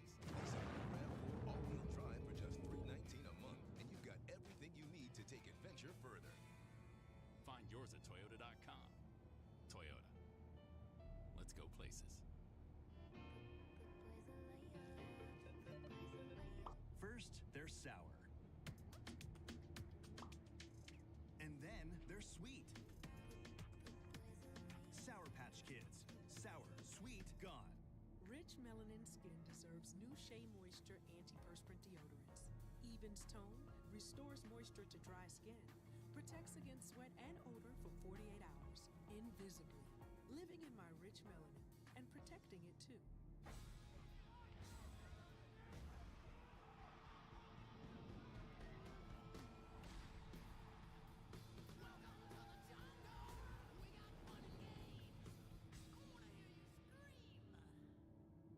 The Ninja Thirsty Drink System is like having a drink aisle on your countertop. Choose from over 25 flavors, or combine any thousands of drink options at the touch of a button.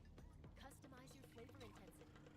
Choose a size, still, or 3 levels of fizz, and Ninja Thirsty will dispense your one-of-a-kind drink at half the cost of store-bought bottles and cans. Endless drink options, endless savings. The Ninja Thirsty Drink System. Blending. You never know what surprises you'll find with Joy. A yummy treat. And new toys from Illumination's Despicable Me 4. Only in theaters. Kinder Joy. Open a world of surprise. The only person I can think of who might know this is Naz or Tree. I'm not familiar with AWS's server configurations and stuff like that. So. No idea. Yeah. I've been paying attention to, like, they're hosted on AWS, but the way things are configured, the kinds of servers they use isn't Amazon. It's a different. But it's what it actually looks like physically. No idea. Moriar is saying AWS ECR, so I'm assuming that's probably what it is. Well, and the other thing is what were the two options? Oh, I know Kubernetes because someone was coming on earlier when I was doing that is apparently the big hotness for a lot of MMOs using those sorts of configurations. Okay, K8s, that's what it's K8. Yeah, the K8s. I don't know off the top of my head, but it wouldn't take that. Like, that's something I would do on my stream.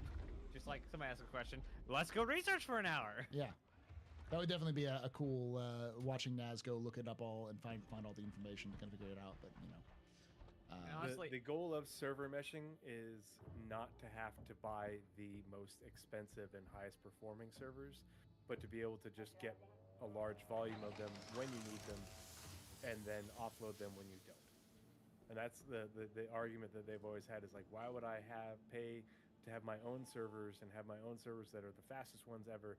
If because it's the law of diminishing returns. You get more performance, but you're paying exponentially more than what these are, and I only need them for a short period of time while concurrency is up. So now I will ask Space Beta this one. Del Ener asks, researchers recently were able to substantially increase fiber through speed utilizing different channels. I'm not a tech priest. Don't ask me for an explanation. Basically, we've only. I know it. What's the explanation is? So they didn't know how to use specific wavelengths of light independently of each other, and they basically were able to figure it out with current hardware. So where you were only able to use one lane basically of light through the fiber, you now can use like 20 of them. Yeah. All at the same time. And it uses the same infrastructure, so you don't even have to dig up and build new fiber. It uses the same speed. Same routers too. Yeah. The way I understand it though is it's essentially it increases throughput. It doesn't increase speed. No.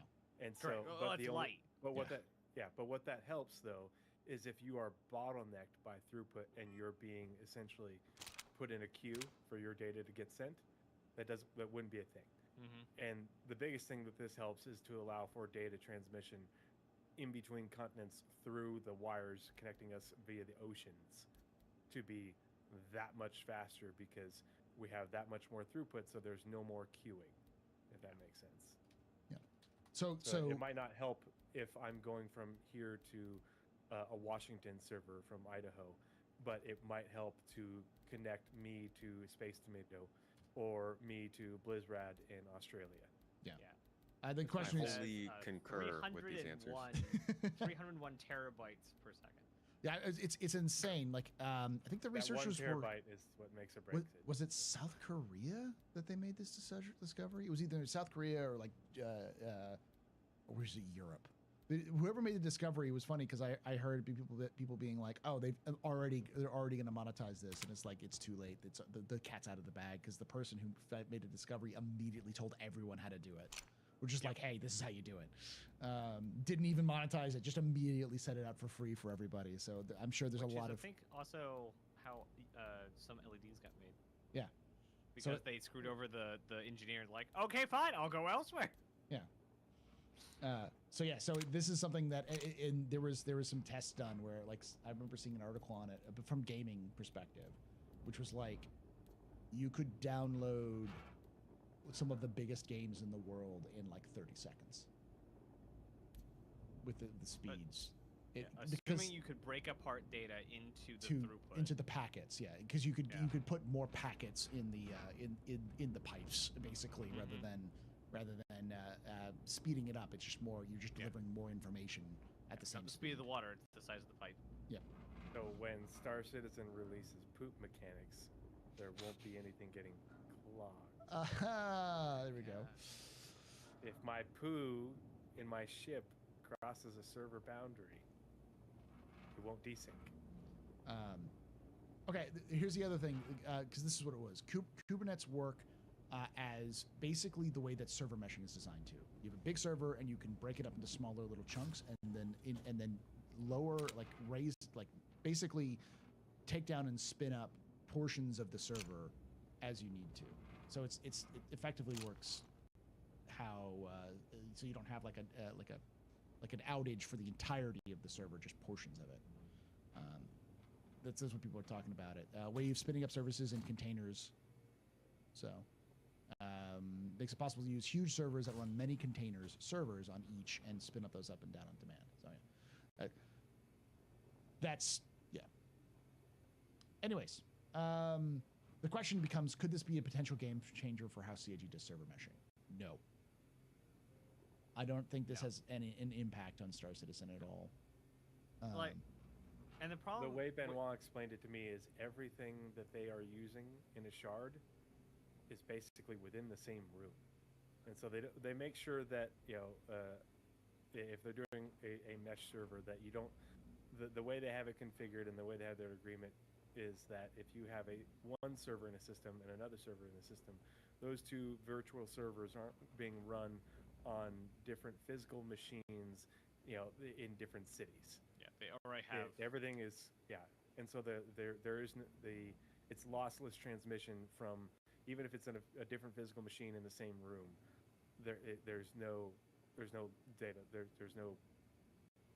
And the problem with like client to server transmission, like, yes, it uses hardware that is the same, but you still have to like configure like properties of the servers to be like to decode that much data at once, and you have to, on the ISP side, on the client side, and on the server side, to be able to say, hey, break this up into, instead of one stream of light, 20 streams of light, and what is being thrown at the client server at whatever point. So it's not just a switch to say be faster. Yeah, it will take other development. Huge for limited sizes of huge. Okay, I don't know what the chat's going on about. All right. Okay, we've already talked about Ashhole, who says like, without other than ship skins, subscriptions, what are other ways CIG can monetize the game? I think we covered that one pretty effectively. All right, I'm gonna set this on you, Space Tomato. Finally, I'm gonna give you one that you can answer. Okay. What is the highest player count per shard CIG will achieve, and what would you find acceptable in the game? So, like, what do you think they're going to be able to for the maximum sizes, and what would you find acceptable, even if they couldn't hit the maximum size? For a shard? Mm-hmm. For a whole shard? For all 80 or 80 to 100 systems. Yeah. I don't know. 80,000 people? I have no idea. Between, like, how big the game is. 10,000 people? I don't have any sort of... I've never played an MMO before Star Citizen. Yeah. So when it comes to guessing numbers of what people can do, I'm not a network engineer, and I've never played an MMO, so all I have to go off of is what CIG has said, and they've never given us a number like that from what I know. I mean, Chris has said he wants thousands of people on a planet. I don't think that's going to happen. Yeah. I think maybe that could be possible, but I would hope we could see 1,000+ people in a star system, and if we can reach that, I think that's fantastic, because that's 10% of the entities or the characters in that star system. So if we can see 1,000 players in Stanton, that's 100,000 characters, actors, and that seems like a great number to me.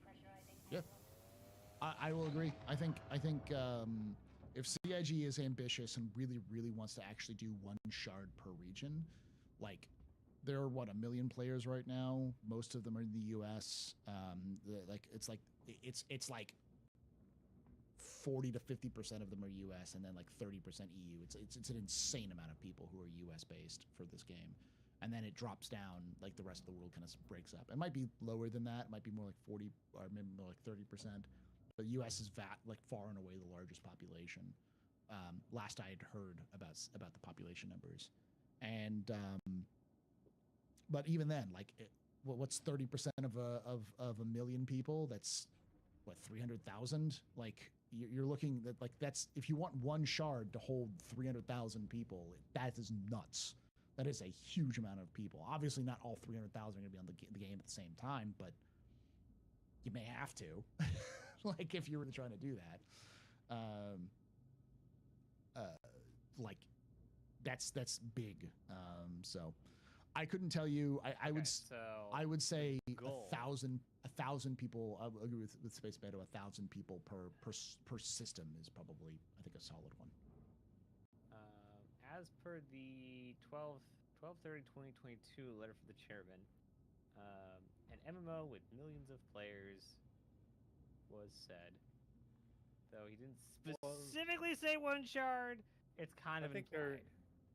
their highest daily concurrency they peaked at like 100,000 for their highest daily, and I think that was during Invictus launch week last year when they last reported it. But that's daily, and that's not all 100,000 people on at the same time. And so it's this is and Ray's guide explained it this way. Yeah, they have two issues. One is absolute concentration, and one is absolute dispersion.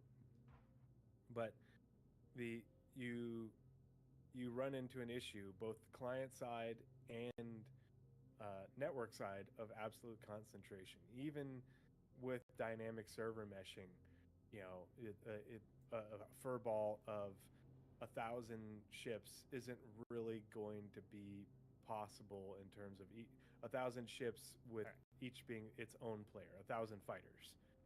But you could have, you know, thousands of players spread across multiple fleets with capital ships and everything like that, and that would work. Yep. He specifically says later on, tens of thousands of players in one chart is their goal. Yeah, and I think, that's, you have to correlate that. You know, say in 2 years, you know, wishful thinking, we have 5-star systems. 10,000 people across 5-star systems isn't the same as 10,000 people across 50-star systems. And so as the game grows, or the game universe grows, that issue of running into greater concentrations of players is not as much of a problem when we've got more of the game world in, and people there's much greater dispersion because people are going all over the place. They do all sorts of different things.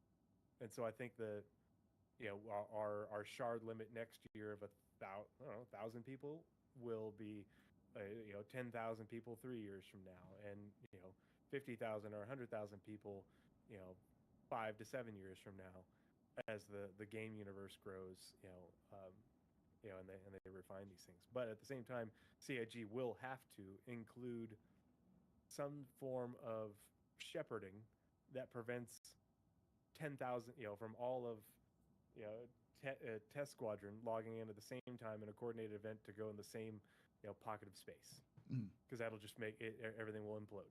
It doesn't matter how good their tech gets, everything will implode if all of Tech Squadron goes to Microtech on one shard. All right, so move on to the next question from Moriar the Chosen, who asks, if CIG actually follows through and stops ship sales, no, we've already gone over that. Because they point out things like Dual Universe literally had to kill aspects of the game and increase the cost of sub to cover their database and server overhead.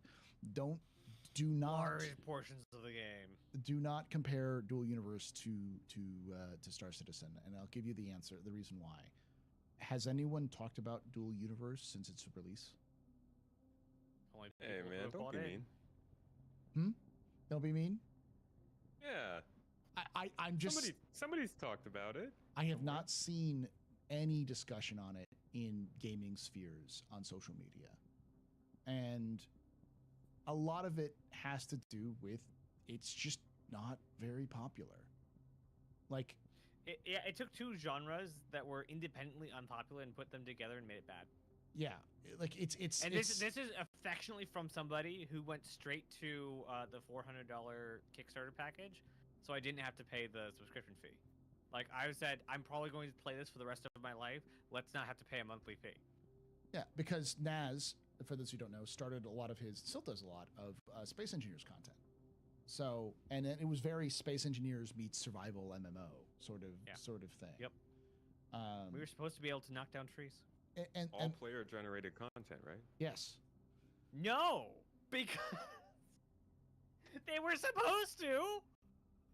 But in development, they started they started the markets based, and they said like, hey, we're gonna like fake these markets, and they just left them in. They just left the fake markets in. Mm-hmm. It's just like, and that's kind of the problem. Is my point? Is that like the difference between Star Citizen and Dual Universe is that Star Citizen has managed to capture the attention and the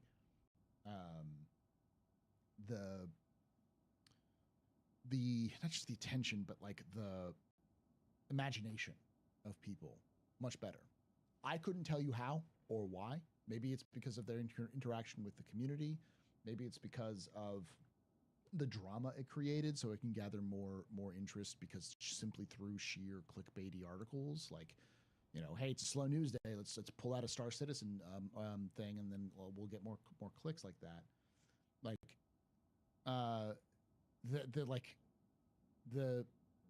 it's clear that whatever the secret sauce of Star Citizen is, it works, and so Dual Universe had to shut down parts because it was too expensive to run, and they couldn't generate enough profit. CIG doesn't have that problem. It's clear like that. So I think that's the important part. Trouble Magnet asks, I will also continue to say, this is one of the reasons why whenever I hear people say that they want Star Citizen to be more sim, no, you don't. You want a game. And sims don't sell. That's why that's why DCS is so expensive, because you have to pay every single time for a new upgrade, because the reason why they do that is because they know they can't sell them. If they sold them all in one package, they wouldn't make any money. So it's also why The Sims has $1,000 in DLC, because it can't sell multiple copies of the game to people because there's not that big of an audience. But for the people who are there, they can continue to sell to them. You know, yeah, and DCS is riding the line of financial ability. Like it, like the reason why I've looked at, for those of you who don't know, I am a huge fan of trains. Like I love trains. Trains are the shit. I want more trains, like trains and mechs. If I got both of those things, more trains in Star Citizen. Mech trains? Ooh, you're talking about language. But like those are the things I really, really like. And if we can get more trains and mechs in Star Citizen, I'd be happy. More trains and actual mechs in the game. Do you know the point when I'd basically like give every cent to Star Citizen that I ever made? What's that? If they said we can make trains with base building. There we go. That would be just I'm just going to live in a cardboard box and spend all of my money in the game. That's just what's going to happen. I'm going to enjoy myself. I'm going to do the whole like dystopian VR thing where I'm just like, I have my little outlet for my VR set and I just spend all of my money in the game. But there is a train game. I can't remember the name, but it's like not Train Simulator. It's like Railroads Train Tycoon. Online. Railroads Online. Is it Railroads Online? The one where like it costs $60 and then all of the expansions are $60 and there are like 100 Oh, are you talking about the sim one? Yeah. I mean, there is just Train Sim. I think it might be called Train Sim. I have toyed with it because I'm like, I love this sort of thing. Yeah, like, I tried a Train Sim once, and I'm like, there's way too many buttons in here. It's just like, it's just too expensive. You think Star Citizen has a lot of controls? Yeah. Go play a train or airplane, like airplane liner sim, and just like look at the console and then die. It's one of the reasons why Microsoft Flight Sim has to do yearly updates, because there's no way they can maintain it as like it is now. So. Anyway, Railroads Online is a game, but it's an MMO about building railroads. How closely tied? Troublemaker asks, how closely tied to AWS do you think CIG is at this point? The poor China server performance may be a sign they need to switch again. Remember, they used they use. I remember they used to use Google servers. They actually used to use Azure servers. Thank God they don't do that anymore. After this week, oh Jesus fuck. No one solution will ever fit everyone. No. Much like any game can't make everyone happy. Like there will always be something that is a problem. Mhm. Always. I couldn't tell you if that's the case or not. I think it's just more of a matter of working with your company that hosts the service. That's all it is. Yeah. And I would imagine is the juice worth the squeeze to transfer over? Does And AWS what- work in China? Yeah. Or is it a separate company that they have to work with to get their service to work in China? Because a lot of companies have to have a China-based, China-owned. I'm sure company. Amazon has a China-based company, but I couldn't tell you what it is. Azure was not the problem. It was 100% Cloudflare fucking up. Oh, I know, Trouble Magnet. I was still making a joke. I was sending in misinformation through a joke, Trouble, but thank you. I should always test the audience because I don't know why so many people are so violently like, it wasn't Microsoft. It doesn't really matter whose fault it was. Half the world's technology stopped working. Yeah. If it wasn't like Microsoft's actual tech, they were still the dumb ones who relied specifically on it. Yeah. A lot of people relied on it, but yeah, but that's it wasn't. Yeah, it was. I totally had foresight. I was a genius. I didn't rely on it. Like that's why my service didn't go out. Yeah. Like it went down. It happened. Yeah. Like let's not be zealots against like it was a joke. Wasn't. It was a joke. I know. I've just been hearing like it wasn't Microsoft all day. Yeah. All right. So this one's specific for Space Tomato. This is specific for Space Tomato. They're all Space Tomatoes. Yes. I'm trying to get Maybe Space. I can answer this one. I'm trying to get Space Tomato to talk because it's been like all these technical questions that I'm like, I don't know. If I don't know if Space Tomato knows, but Tree and Naz probably know. This one is for just for us, Space Tomato. Not Tree and Naz can be quiet for this one. Normies, let's go. 89 Dig Dug asks, will we finally see edible pizza in game when we have server meshing? That's the question I get. Oh boy. Is it a when? Is that the whole world waits for you to answer the veiled when question of when we're gonna get pizza in game. Well, what really matters is how big the shard sizes will be to answer. No.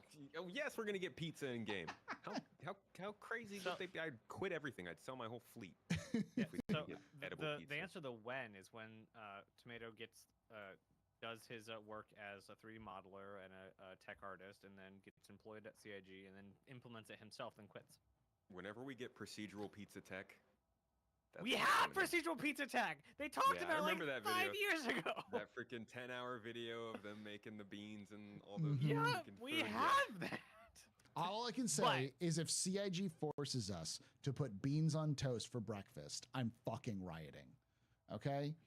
I better not have any beans on toast fucking option in game. The Australian food? I don't want to see any blood pudding near my fucking Star Citizen, all right? Whatever it's called. We need avocado toast. No more and Vegemite in the future. Vegemite, yeah. We need avocado toast and Vegemite. Hi, I'm Angie Hicks, co-founder of Angie, and one thing I've learned is that you buy a house, but you make it a home. Because with every fix, update, and renovation, it becomes a little more your own. So you need all your jobs done well. For nearly 30 years, Angie has helped millions of homeowners hire skilled pros for the projects that matter. From plumbing to electrical, roof repair to deck upgrades. So leave it to the pros who will get your jobs done well. Hire high-quality certified pros at Angie.com. Thanks for calling Discover. This is Diego. Hi, Diego. It's Jennifer Coolidge. You know, I just want to say your cashback match makes me feel so special. It really inspired me. That's great. Doubling the cashback you've earned at the end of your first year is what we do. Well, I'm doubling everything now. Double dating, double dipping, double feature, double header, double whammy. You know, basically double or nothing. You earn, we match. Discover Cashback Match. See terms at discover.com/credit card. Account, I'm absolutely done. But like You'd be stuff like full pizza, heart refundian. Stuff like pizza and the sort of food things, they don't matter to make the game function. It's like, remember how many people got mad when they added the barista? Like, people got legitimately pissed because some intern developed technology so that they could run a barista. It's like, what the fuck? Well, guys, it's just... All right, but you know it was really just veiled anger over the years of bartender tech. Yes, that's true. That's what it was really about. But that's the sort of thing. It's like edible pizza is that. Same with like naming ships. Naming ships is basically something that they could do right now if they put time and effort into it. It's not a complicated problem. It's just the reason why they don't do it now is because when they did the system that they have for some of the ships that work, they couldn't scale the text big enough, and it also looks awful on some backgrounds. So they have to develop a solution to allow it to like change with the skins that are being added to it, and then scale or in just size. Let us color it and place it where we want. That would be good too. But like, and is that a complicated solution? No, like it's not something that's going to take them more than, I don't know, I'm spitballing here, like 3 to 6 months maximum. And that's with like all sorts of bureaucracy and stuff added to it, and making sure that by adding names, you don't break something else in the process. I think but the it's bigger question is, just not a valuable, like right now it doesn't matter. Because like that same work could be done on making more skins or changing how, you know, like fixing lighting or whatever. That the people who would be in charge of that could be doing so many other things right now other than that, and they'd rather be doing that because it's more important to the gameplay. Like Squadron or like I think Maelstrom. a much more important question is, what's the first pizza they're going to put in game? Pepperoni. No, like where from? Where from? It's going to be Chicago, New York. It's New Italian. York. Is Magnus Pizza gonna be like Detroit style pizza? Yes, it has to be. I mean, no matter where it's coming from, you know there's going to be tomatoes on it. So yeah, there we go. Space tomatoes, maybe. It's imported through space. Cannibalism. Hold on, wait a minute. Kazi grazer pepperonis. And listen. Okay, I'm gonna have to defend something right now. Oh no! So someone says CS Digital Design you wasted your prime on the VTuber Fillion, didn't you? You can never waste anything on Fillion, because Fillion is a gift that keeps on giving, because she fundamentally is a walking meme. So she's a living human meme, and she hours of entertainment for free. So Are VTubers canonically human? No. Okay. VTubers are canonically gremlins. That is the official term for VTubers. So it was a hilarious a video I saw that was like, I'm protected from VTubers because I have grass all around my house. And one of them spliced it in, and they're actually allergic to grass. Pirate Software, yeah.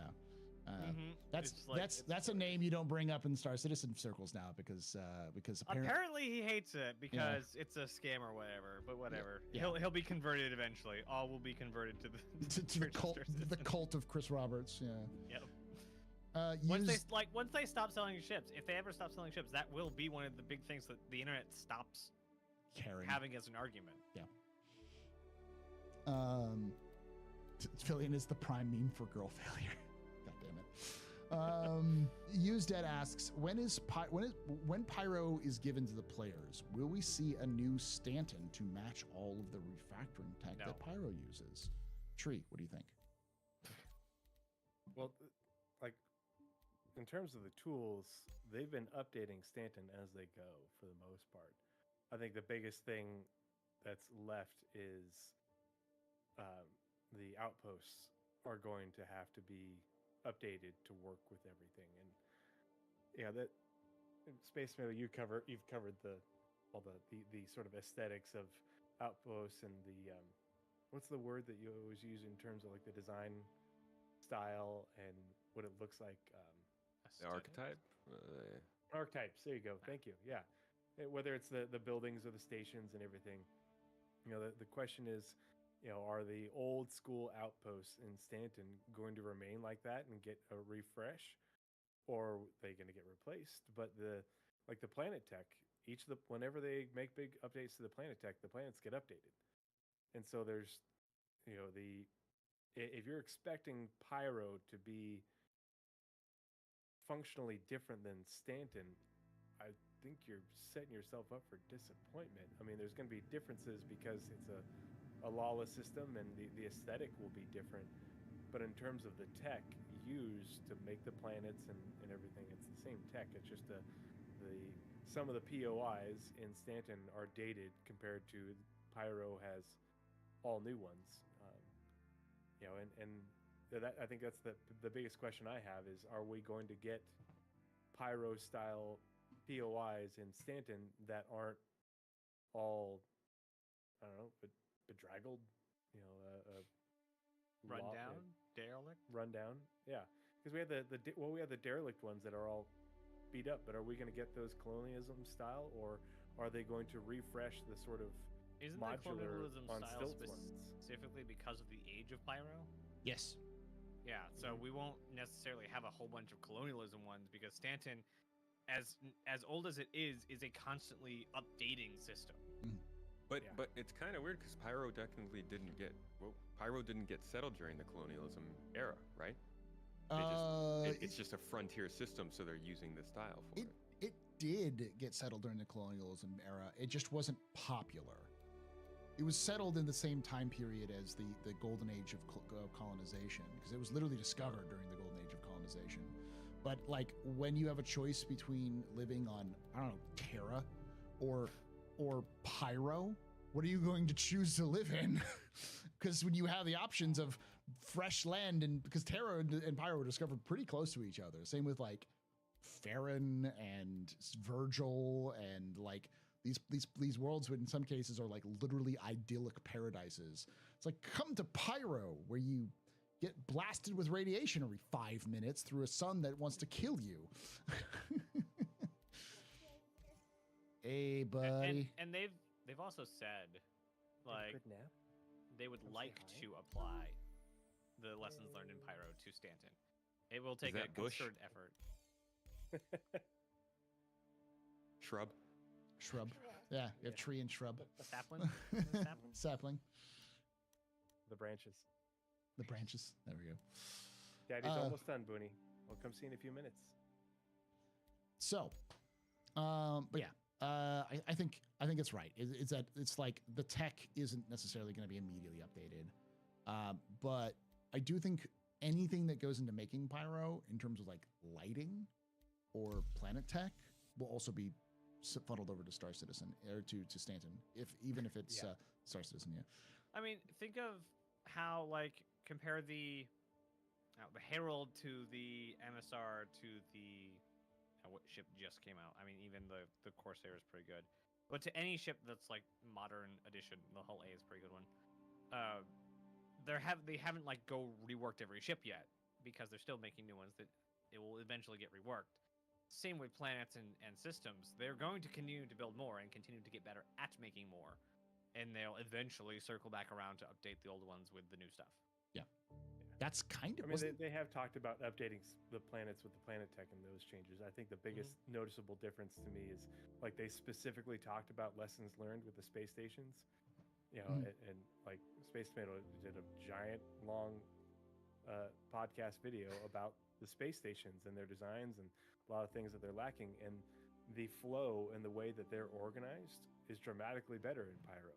And so I wouldn't be surprised if our space stations in Stanton, like the interiors got reorganized, because it's just a matter of just moving the modules around to make the flow a bit better. But the modules won't change. The aesthetic will still be there. It just will be a little bit easier to move around in them. But I think that and the planetary POI that we have in Stanton that is dated, the derelict outposts are new. That's brand new tech. The caves are all brand new. It's brand new tech. They've been getting iterated and updated, as they go. But I think like the interiors of the old bunkers and the old outposts, the modular ones on stilts, are going to be the biggest things that need to get changed and updated. That will require the most of a facelift, as well as like the interior of the stations. But yeah. All right. 89 Dig Dug asks, is it just server meshing or dynamic server meshing that's holding stuff back? I'm going to jump on this one because it's server meshing. Yeah. It's not dynamic. Dynamic is effectively the same thing as static. What it comes to, it is the difference between static and dynamic is mostly just how the service that runs the servers functions. And honestly, it's barely server meshing at this point. It's more of the tech needing to be plugged in for server meshing. It's the mission system. It's the ATC system. It's the what other systems there were? Transit system. Like they're still preparing the game for server meshing because they needed to wait till they knew what the state of server meshing, how it worked intricately. Before they need that done before they started hooking up the game for it, or else they'd have to again rework it when they actually knew what server meshing was going to look like. Now that they know and they are ready to implement it, now they can say, okay, we need to make the transit system, the mission system for that system of server meshing. Yeah. There's, as I like to say, there's no such thing as netcode. There's no such thing as a lot of stuff. Like what we call server meshing isn't just server meshing. It's a fuck ton of other things that are running in the background. All these different services that were connected together to make server meshing work. You won't see it, but that's some sort of thing there. Yeah, no, it's effectively they're basically the same thing. So like if you're building something like a mission system to work on server meshing, the mission system doesn't need to be rewritten for dynamic. Once it's done for server, it works. Dynamic doesn't change the mission system. It won't. And I think Tree, you brought this up. That dynamic one being the thing that is holding back the economy, the Star Sim, the dynamic economy, makes sense because the static in dynamic are different, like tracking systems. There are handoffs. Yeah, that will have to occur, but also part of it is the people that will be doing all the hooking up and the network engineering to make quantum work with everything, or the people who are working on server meshing right now. Yeah, like that. There's a bit of a misnomer, and I can't talk about it without throwing him under the bus just a little bit. But Ray's guide, is theory crafting that Star Sim is gone, Quantum is dead, Star Sim is dead, because it didn't work out, and that's why we're hearing about it from Benoit. And it's like, no. Quantum was always developed by Turbulent. It was always a joint partnership. Go back to the original video, the original Q&A. It has always been a CIG partnership with Turbulent. And Quantum / Star Sim is a tech thing, and Benoit is the chief technical officer. Mm-hmm. That's why he's like him, and I mean Paul Reindel too, but because he's always been around. But he is the lead guy that talks about server meshing, because it's always been that way. And when he says that the sim is running in the back, is running in a closed system because they have built the sim and designed the sim, but they haven't hooked it up in a network fashion, because that is going to require a lot of work and other things have to be done before they can start making those connections. Not to those mention, people have their hands full right now. Had technically Quantum Star Sim working in the game for a couple years now. Runs the fuel system. Yeah. The fuel and repair system. Like it's actually already implemented. They're just waiting for some things to make it go large. Which is one of the main things they've said recently is the network system, the resources network system. Like that's kind of like most of what Star Sim is the wide resource network system. One of the early mentions about like what was holding back Quantum, and Tomato, you may remember this. I'm pretty sure Tree and Maz may remember this as well. Was they were discussing it had to deal also with damage and like the dynamic damage system which was they needed to set base values for things. So like the cost, if you look at like a Gladius, CIG needs to know what are the resources that make up that Gladius? What resources do you need to mine and refine to build a Gladius? And what would be the cost of those resources? Because understanding the cost of those resources and labor and shipping and anything else like that will factor into that price. So if you want to get a dynamic price for a Gladius, it requires a bunch of different information, which they didn't have.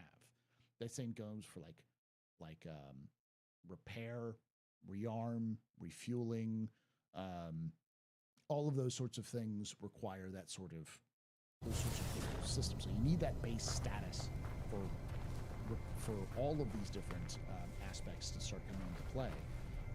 And that's what they're doing with 3.24.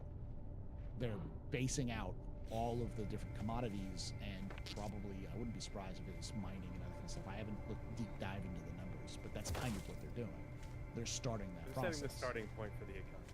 Yes, which is why the economy team is doing that, because what they're trying to do is find the base stats, and then run them, and then be like, oh, we need to change this here, so that when they actually get to StarSim, in implementing StarSim, they can just plug in the numbers they've discovered and then let it run. And then that kind of thing. And they're also being informed by simulations they're running in office anyway. Yeah. Like, they have a quantum system running that they're gonna that they've said they can look at. And they can feed in-game data into the simulation to see what it does. Yeah. And the risk-reward system is an algorithm also to help. So the economy we're gonna see in 3.24 is a shadow of the amount of information and the working economy they have that they just haven't plugged in. That's an entire different discussion. We actually did an entire channel, YouTube on it. Did an entire captain's table on that, where we talked about like you're gonna see a huge dip in your profits, y'all. Your profits are gonna go way down in 3.24. We're just waiting for it. And we were talking about that last night when we were doing some salvage run. It's just like it's nice now, but oh boys, this is gonna get hard. Yeah. The grind is real in 3.24, and it's going to get even more real in 4.0. No. I'm going to go to Pyro. You're going to go to Pyro and incur 20,000 credits worth of damage and repairs and fuel costs to earn But honestly, the risk $4,000. reward for going to Pyro is, yeah, you may incur 20,000 in damages, but the risk of the money. Yeah, you could bag yourself a 40K bounty, but. Or getting the stims or whatever from Stanton, and they need it at Ruin Station. Like, yeah, but it's gonna be that risk, you know. I mean, honestly, like processed food has been like the bane of my existence, because I've always wanted to be like the humanitarian model, and I want to get the food and water to like the front lines of like frontier systems. Like, I've always wanted to run food. Nobody needs food in Stanton. It's everywhere. Pyro. Maybe they need food over there. Maybe it'll be at a premium. I believe that was this one. All right, we got 10 more questions left, and oh god, would put the gas on. Yeah, would certain jump gates require sub/microtransactions to be viable? No. CIG is not. CIG is not going to gate that. It's very interesting. Like, I don't know if they had experience with this, but splintering communities like Elite does religiously for some reason is the exact opposite of what CIG wants to do. Like, it's almost like they've been hurt personally by splintering games who splinter their communities, because they are violently against that. What's the old meme? Like, I'm not a gatekeeper, I'm a gate opener. You're gonna I'm gonna force you to come in here and sit down and we're gonna learn about like lore for 7 hours. CIG is like, we're not gonna gatekeep and split up a community. We're gonna force you all to come together so you can all fight each other for our amusement. CIG just wants to create the biggest Thunderdome in human history and see what happens. Like the amount of the amount of strings they put in for underlying lore to progress the story of Star Citizen. How many conflicts are embedded in the game already? Yeah, it's there. They're setting it up for people just to be like, they want to throw people together, which is, I approve of. I didn't do a 45-minute long video on the history of the Jumptown Wars for nothing. Like, I want to see that happen. All right, what is CIG going to do with racing and master modes, especially with racing ships that have guns? I couldn't tell you. Space Meta, any opinion on that? No, I don't know anything about racing ships or master modes, really. Does anyone here race? Honestly, No. Sorry. you all are I terrible. don't- Go. You are banned until you complete 5 laps. I've raced in the past. I just haven't raced since they added racing to the community. So It's honestly really. it's been a while. Yeah. They're really fun. They're actually really fun. That makes you feel like an actual the shadow of the career is there because you have to go to different tracks and get different things. It's nice. I really like the Lordville Outskirts. It's my favorite map so far. Anyway, Master Modes is by no means done anywhere. They are very knowledgeable about the limitations of their system, and they know, they've heard, they've listened to many in the community that have a lot of different things to say, good and bad, about Master Modes. Racing was, they already knew, racing was going to be one of those big questions before they put it into the game. There probably might actually be a racing mode. And maybe that ends up being not with weapons. And then you have, like, weapon-based racing will be SCM racing. Basically, how you have leaderboards in most other games that just have speedrunning, you'll have different criteria for these different leaderboards. So, a full-out nav mode race around, like the Snake Pit, will have its own leaderboard. They're not competing for the top spot with SCM Snake mode races. So you'll have just different types of races. It makes it really easy. I'm definitely not in the racing community. I just really like racing. There are a billion people, Equibit, Significant Wild also are kind of really into the racing. Maybe they have more to say on that. I do need to pull together people in the racing community to talk about that, but I've been waiting for some more. All right, next question. Ghosts 1800 asks, what is an area in Star Citizen gameplay you feel needs to be filled in? And how much do you think CIG should go about it? Or how do you think they should be about it? Like ships, equipment, gameplay, mechanics, etc. Tomat? Crafting, cooking. Everything. Yeah. There's no one specifically you can think of?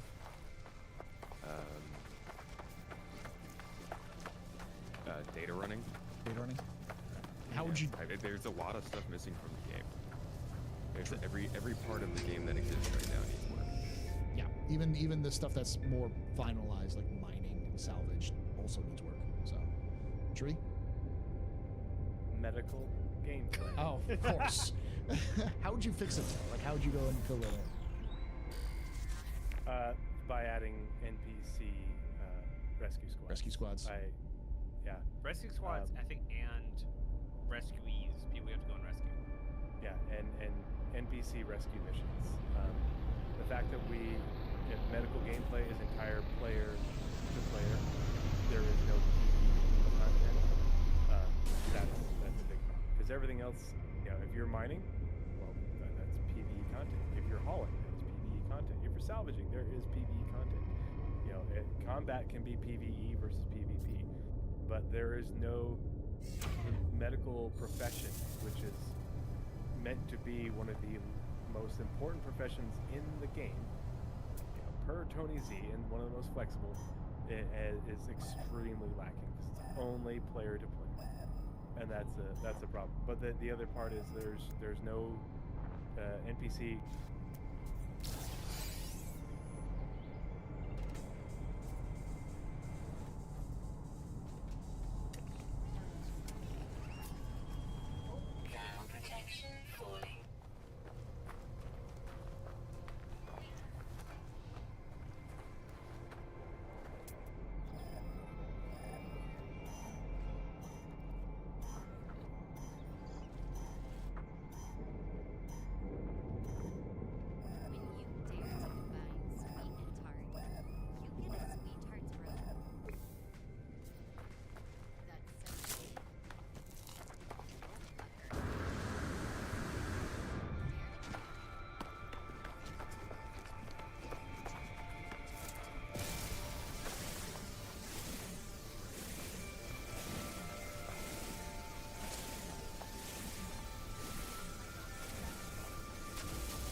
CIG's even moving that direction. So it's like, all right, let's go. Yeah. I want to see you know, crack the whip on Elliot. Be like, let's more missions, Elliot. More missions. I know it's you know? I know it's a meme, and I don't know if they'll do this or because they've been bitten by this before. They probably will do a not concrete in any way, but the 2017 road to 1.0, I kind of think that's kind of what they're gonna do for CitizenCon again, because that's where we're at, and they're not necessarily like road 2, but like these are the features that we want in before 1.0. But that's kind of what 2017 was as well. Except they had dates on them in 2017. I think it's just gonna be basically, here's the giant list of things that we're gonna put in before 1.0. Yeah. By C in 3 years. So it's a good question there from Knowledge. Like, so server meshing is going to fix the big emptiness of the universe? No. But it will no longer be the excuse as to why there is the giant emptiness of the universe, because once they have that technology in, the servers, the AI should be able to navigate between servers easier, which means that they can start adding more stuff in there, and because of, you know, things we talked about this already, like after 4.0 they're gonna hire Todd Howard to explain why there's emptiness in the server. Yeah. 16 times the detail. No, they're supposed to be boring. That's what's use dead. But yeah, we even talked about this. Like, they can increase POI because they can just servers. And they said way smaller. back when they put in caves, like, hey, we just don't have the server overhead to add and the cave. They had like a tenth of the caves they wanted per planet or something. Yeah, same with like rivers and that kind of thing. Yeah, rivers and outposts, and like they've been talking a lot about, they wanted like a distribution center, and then like a cluster of outposts under like perimeter, low ways out, in drivable distances with like roads connecting them. They have some of that, but not all of them. You know, there is, if you do box missions, you can drop off boxes at little outposts which have roads. The security posts, but like a little bit farther away. They're thinking like actual like the outposts we had before them around in a sort of community-like style. Yeah, like suburbs. Not all owned by the same DC. Where everyone lives, and then they commute to the DCs to live. Honestly, like, they don't have habs there. I don't know what their plan is.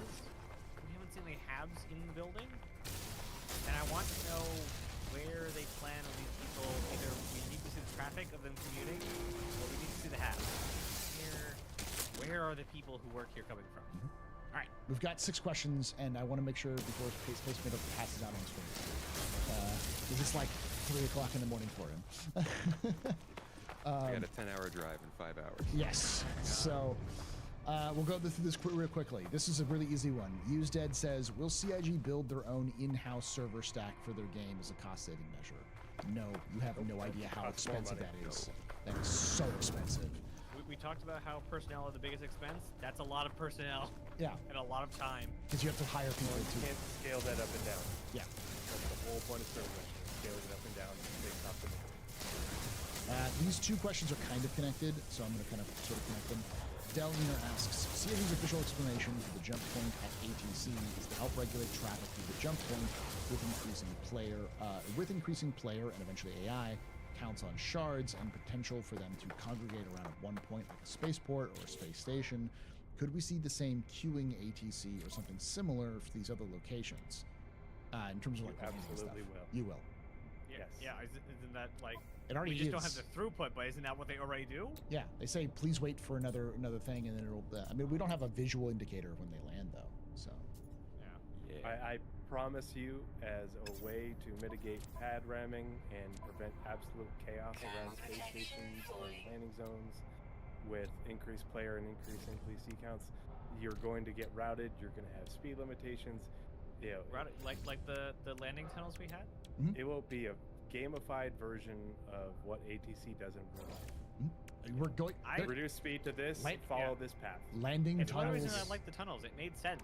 Yeah, that's what they're coming back. Mark Awesome, my 'cause words. I like it made sense. Coming back.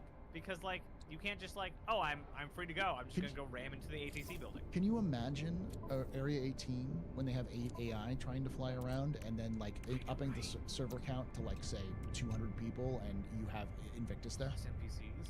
plus NVGs. Like everybody complains about ships, getting run into stuff as they exit stations and blowing up and being wrecks there. Yeah. Imagine if you were able to do whatever the F you want around a massive space station, flying around with all this other NPC traffic, the chaos that would be there. Yeah. And honestly, it like, would be an absolute minefield.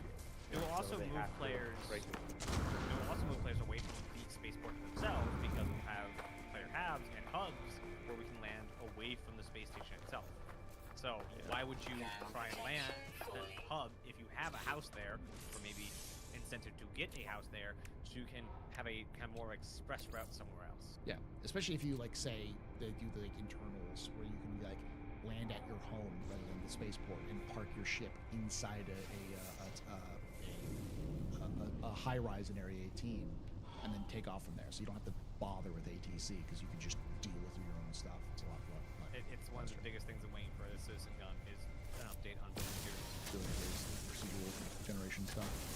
All right, we got 3 more questions. Vastin asks, CitizenCon question. CIG has stated that the first day will be longer than last year, and the second is much shorter. Which do you think is going to be all about Squadron 32, and which about Star Citizen? The shorter one is... Yeah, Squadron's the shorter one. Almost so you'll be like, hey, 6 months from now, you get to Squadron. Goodbye, have a nice night. Here's a preview. Play the first mission on the floor. Yeah. You know. Ooh, it'd be really cool if they could get an epilogue like onto the store, so they're like pre-download an epilogue. Prologue or prologue. A prologue. Place at home. And, like starts the pre-install of all this fun stuff. I have always said that I think CIG doing a playable demo of the first mission would go very far. Because, like for players who either bought it or even just for like a free demo for people to play, because maybe there's like a small gated thing. Like if you have Star Citizen, you get to play the Squadron 42 demo for free or something. Because that would go a long way of building trust, where people are like, oh, I think it'd be it's a good if game. it wasn't the first one. Like for people who own it, I think they should be able to play the first mission. But for people who don't own it, as a like teaser for it, it shouldn't be the first mission. It should be a picked mission as a sample of the game. I don't know. I think the first mission, based off of my understanding of the first mission, is a perfect like intro to the world. It's very world building, so that kind of helps you kind of get the scale and the severity of the universe and stuff like that. I just really want to figure out what's going on Archon and what's that giant blue ship that's probably consolidated out. All right, we got 2 more questions. Del Ener asks, do you foresee long-term repercussions for criminal gameplay in 4.0, with both these monitored border checkpoints at jump points and potential long-term reputation changes? Not in 4.0. No, I don't think they'll go that far. I think it's too soon. I don't think they're ready for that. They have said like the reputation hostility that we got in 323 was what they had, and they will be expanding it for. Like they have said that, but what does it actually go to? Like long term? Yeah, that's the long term part is what I don't. It depends on who by long. Like you can get reputation in any organization, criminal. It's only as long term as you don't work on it, right? So if you get to the top of the nine tails, but like your reputation resets every patch. Is that gonna go away with server missions? That's the question. It doesn't necessarily have to. It could. The question is, will we start to see like your reputation continue forward? Because that should also continue with criminal. But even then, even if you have persistent reputation, it's only as persistent as whatever you don't work on. If you are the top guy in Nine Tails, you can work that down and work back to the good side, or the lawful side. Let's not say good, the lawful side of the game. So it's only as long term as you keep it there. All right. Last question is from Athery5, who asks, those of you who were around for 3.5 with the addition of OCS in the game, how do you feel seeing server meshing finally on the horizon? I think some of the newer players forget that we're seeing the culmination of about a decade of active development. It's crazy hearing months, not years. Where's that gift? Yeah. So, like, it's hard to explain to people that the entirety of Star Citizen has been built. Every addition to the game is built around the search. Even the game itself, the name of the company, Cloud Imperium Gaming, is because Chris Roberts wanted to use the brand new, exciting technology of 2012, cloud computing, to function, to create an MMO in you know, the using his own kind of space universe. That was the whole spiel. That was the like conceit of the game. Yeah. There we go. Is that the roadmap? That's the server meshing, like Unofficial road to the dynamic server meshing. Yeah. Such a good site. Like, it's an amazing little list. Yeah. One of the best community resources. Yeah. And if you look at it, the only things that are missing are player item shard transitions, and then there's like functional internal leads, entity zones, atlas, and static server meshes. And then the rest of his stuff is like dynamic, Needs single static shard. board. Yeah. Like it's all like works for the one. They just need to like validate it. Yeah. So object container streaming was released in 2017 with 4.0 or 3.0, right? That's So, yeah. And like 2017 was the big. This is 3.0. Here's the road to 4.0. Yeah. The one that everyone memes on because it's like, oh, 3.1, we're gonna have this. And everyone's like, I always, that's a. Wasn't farming in 3.1? Yeah, that's that sort of thing. Chris letting himself get a little bit too excited there. Endeavor was supposed to be out way before now. But yeah, that's to answer that question effectively. It's weird seeing this culminate because, like, Tomato. I think Naz, you're probably the youngest of this. Because Tomato, you're just in the 31, right? And Tree, I think Tree's about. She's a little bit older than that. Just hit 40 in May. Yeah, so it's probably was but it's weird that like all of us are the same age in terms of stuff. Because we all work around when these things were being made. And there'll be somebody who comes into the game who's like, Don't quote the ancient text. I was there when it was written. Yeah. Beyond Messiah and I were friends. But like it's weird to know that there will be people who are older than I am who come in, and I'm like, I am more experienced than you, and that's a weird statement. You have people who are coming in, you know. I think it's because we've seen server meshing, and we've been like, it's been Fusion for Star Citizen, so it's been 2 years away. I think the bigger thing for me, the weirdness, is the hangar module basically coming back in 3.4.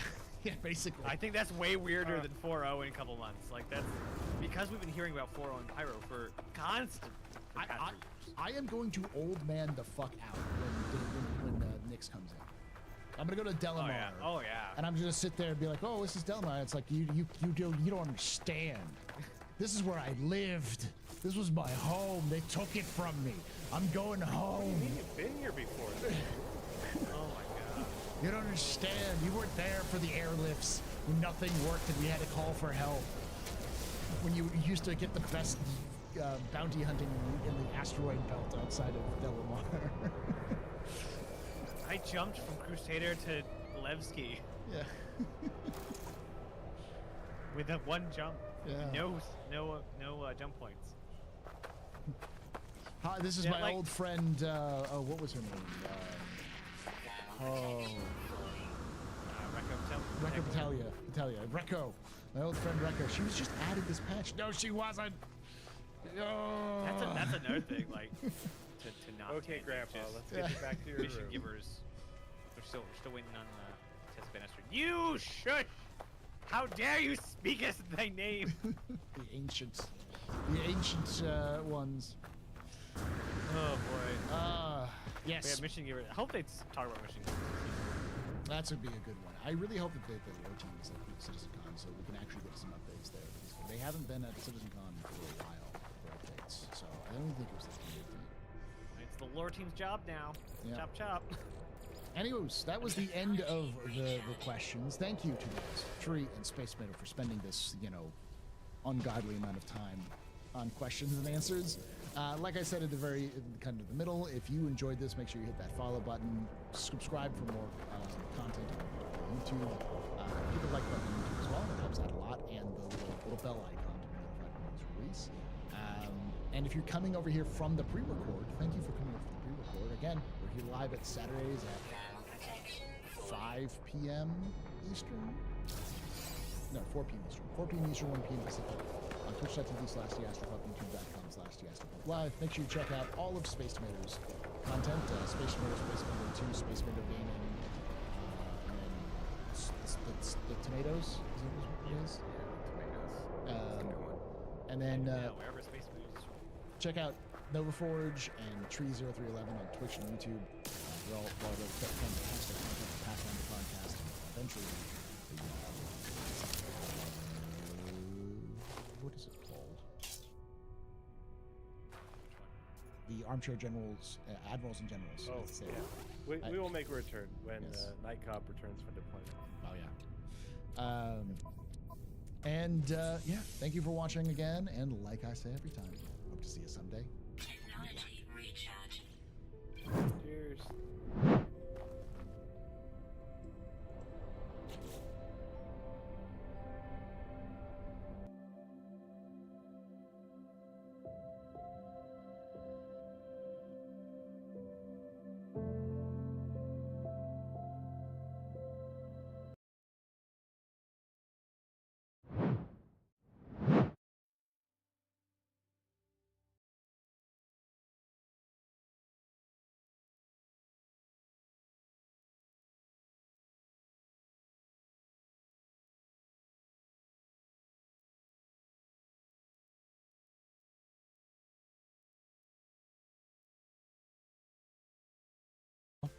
I also don't drink.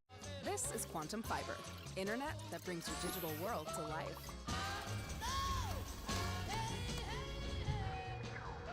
Quantum Fiber, your world unleashed.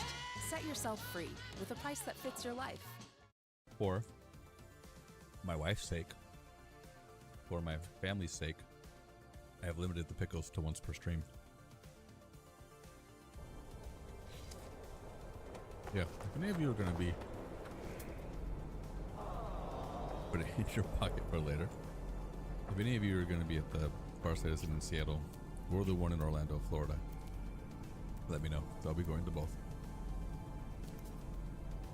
But we can definitely meet up. And yeah, I don't drink, so I usually get like Sprite and orange juice and something else. Can't remember.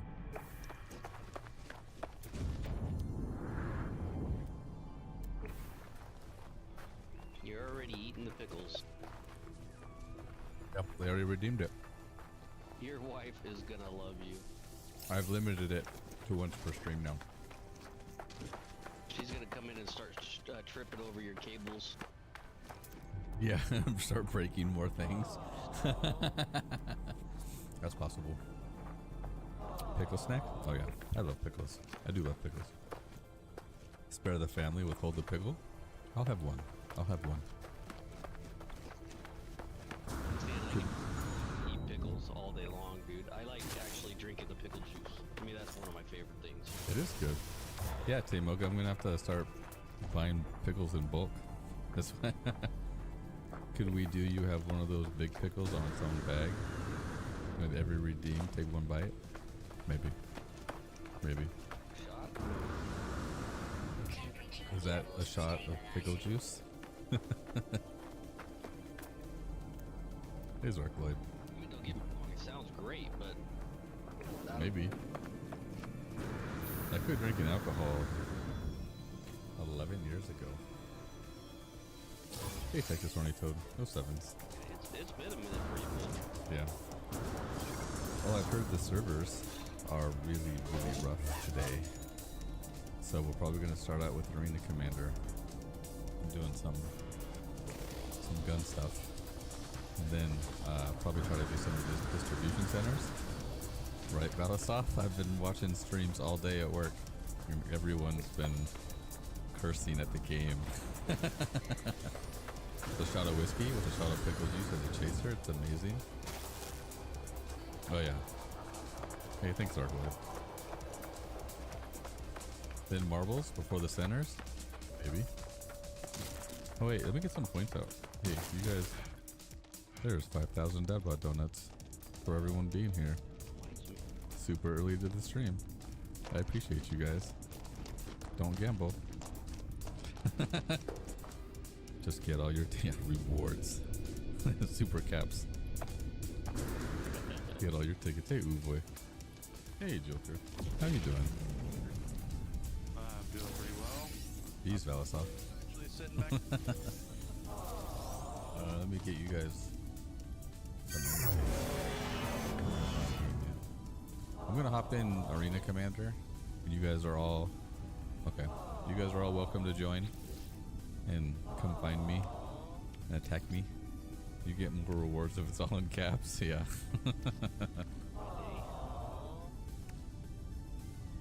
The rewards. I do enjoy popping into my chat and seeing people come out throughout the day and redeeming the rewards.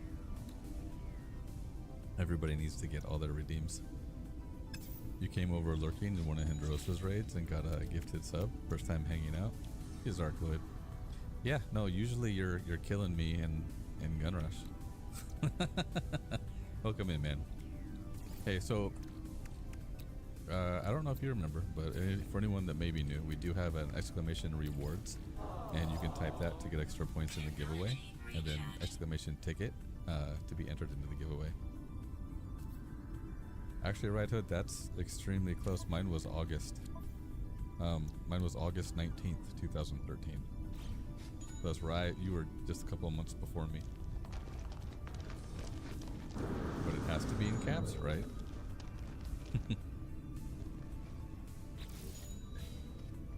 Yeah, and we also do have channel point redeems. There's a 100 channel point redeem and a 2,000 channel point redeem to get you more points in the giveaway.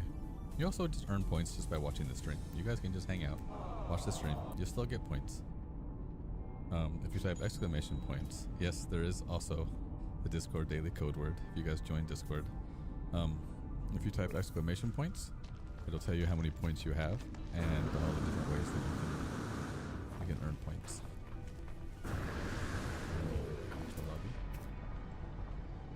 Jeez Louise. I was just thinking, why isn't this game launching? Why didn't click acknowledge? I think there is a timer on it. I think it's like 90 seconds or something though. Let's go to gaming scene. How have you been, Joker? I saw your stream earlier. Server's being a little rough.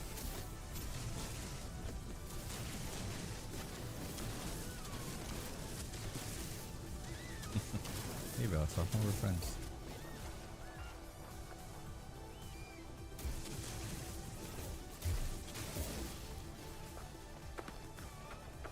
Yeah. So is anyone else? Let's shoot each other? Yeah, I'm down. Anyone else been trying to play today? Because I've been watching the streams all morning while I was at work, and everyone was getting pretty frustrated. Even in Arena Commander, Joker was having problems. So, let's see how this goes. Here we go, Commander. Then you invite to the lobby. You're doing guide stuff? And it was a mess all day. We went on a bike ride and ran errands. You can add me. Wait.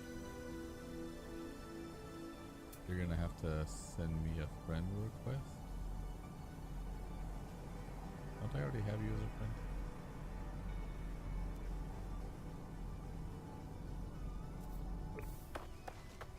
thought I already... Maybe not. Is there a hyphen in it?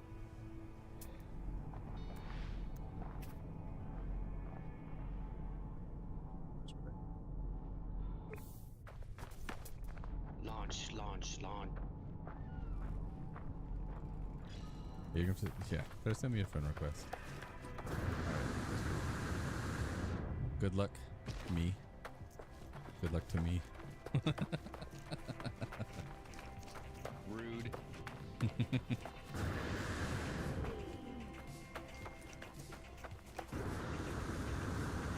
Frames were low for a second. It's not super smooth right now.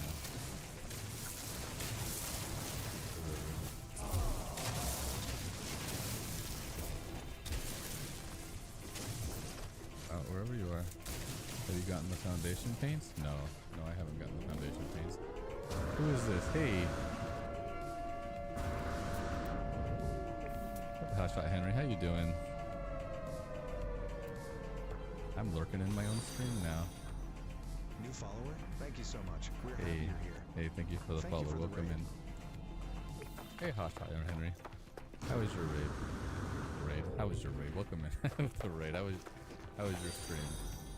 I was lurking for most of it. Thank you so much. We're happy you're here.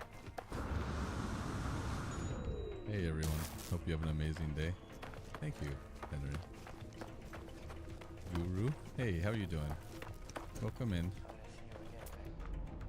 Hey guys, Hotshot Henry is a Star Citizen streamer. If you are not already following him, make sure you go over there and drop him a follow.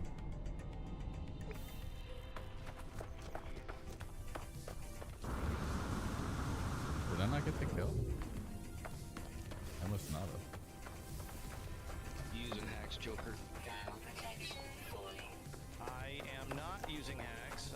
Don't lie to me. Doing decent, right? Hey, Henry, did you... Stream was awesome. I'm scheduled 2 p.m. Oh, okay. Did you get my Discord message? I'm gonna make sure I mute. Hotshot, I sent you a message on Discord. If you import that into StreamerBot, that'll add that action we were talking about. I feel like my frame rate is not very smooth right now. Joker's over there hacking the game. Lower my frame rate. Told you.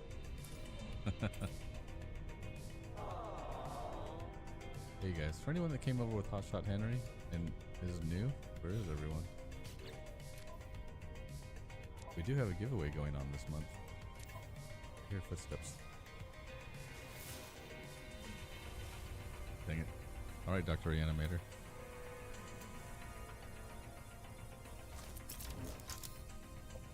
Killed already. Anyway, back to what I was saying.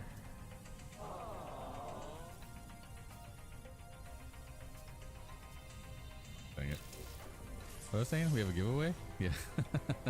So we're giving away a Reclaimer with LTI and a Harbinger with LTI, a C8X game, that was fast, a C8R game package, and a hover vehicle. So either the Dragonfly Black, or the Hover Quad, and those both have 10-year insurance.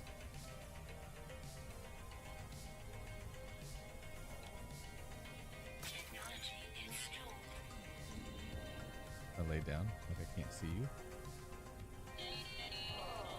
Oh, I did say. Whoa, hey.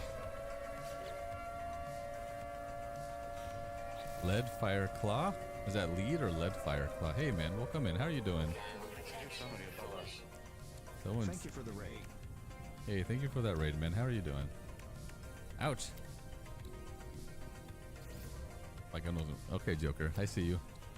That was Dad Bod. Thank you for helping me get through that charged shotgun. I really appreciate you, Dabot. Yeah, anytime, man, anytime. Oh, lead. Okay, lead is in the metal. I got you. Dang it. You tried. It's okay. I hear somebody come How up. are you doing, man? Thank you for that raid. I appreciate that. Thank you for bringing your community over. Guys, my name is Dadbod Nerd, and typically I like to do a lot of salvage. However, I have been practicing as much combat stuff as I can, so that I can defend. Dang it! When somebody boards my reclaimer.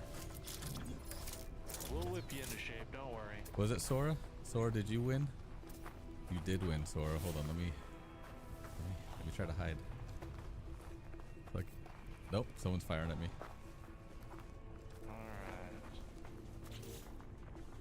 Alright. Come out, little pickies. Alright, let me try to hide. Hold on. Let me get Sora. Let me get your point. Oh, dang it! Alright. Had points. There you go. There's your 2,000 Dad Bod Donuts. Hey, so at Leadfire, we do have a giveaway going on. You and all of your community that came over. If you guys all type !rewards, then my bot will issue all of you guys some points. The stipulation is you must be following at the time of the drawing. We're giving away a reclaimer with LTI and a harbinger with LTI. Dang it. And we're giving away a C8R game package as well as a hover vehicle. So either the Dragonfly Black or the hover quad. So we're drawing 4 names at the end of the month. Extreme heat damage detecting.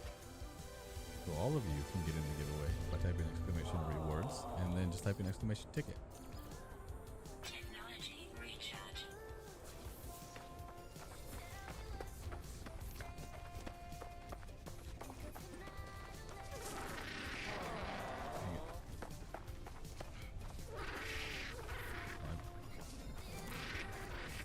Turn.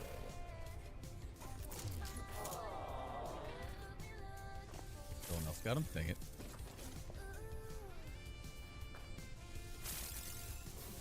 Oh yeah, no, my sensitivity's up pretty high. I remember Hindrosa having this issue and he lowered his sensitivity in the game menu. So instead of lowering his sensitivity for his system,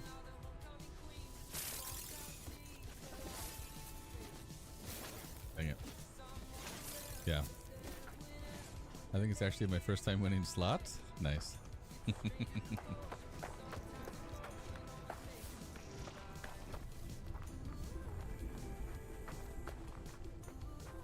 Dang it. I was off target for a second. The higher the DPI, the smoother and more accurate your mouse will be. You adjust sensitivity in the game for that reason. Yeah, my DPI is high, but the sensitivity I need to probably adjust.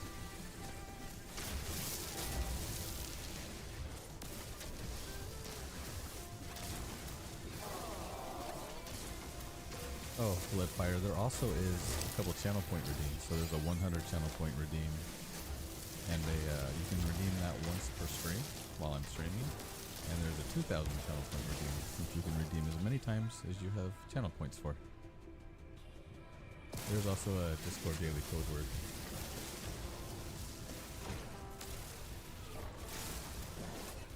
Oh, I saw somebody going back there. Thank you, Reanimator, for that. Dang it. Dr. Reanimator. He got me.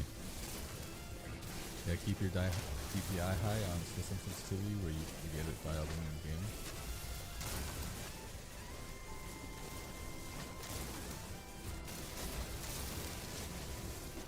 Both mouse sensitivity and curves. On foot, turn my sensitivity down. Oh, that's way too low. That's way too low. That's way too low. Hold on.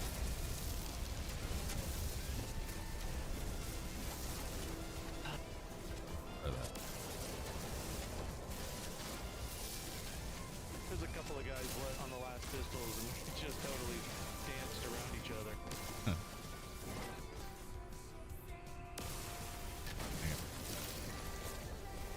Dang it. Yeah, no, I need a lot of practice. I do need a lot of practice.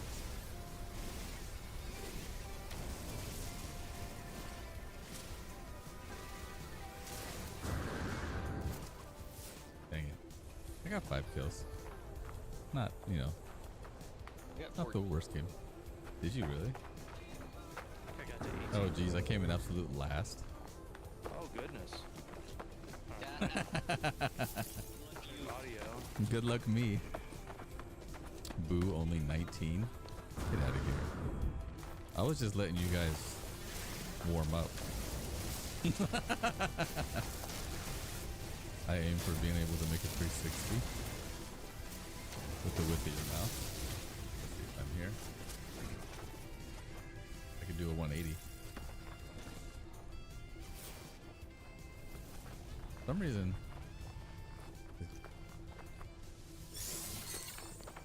my game is definitely, the frames are kind of choppy for me.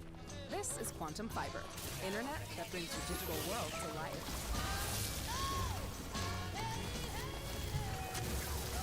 Quantum Fiber, your world unleashed. Set yourself free with a price that fits your life. And with most homies I skate with, just the energy they have to push themselves and try and actually do stuff that's not in their comfort zone. And just to have a laugh as well and not taking it too seriously. Let's see if I can see what my frames are. Okay, I think I finally got my stuff situated. But I walked right into Dang it. Did you?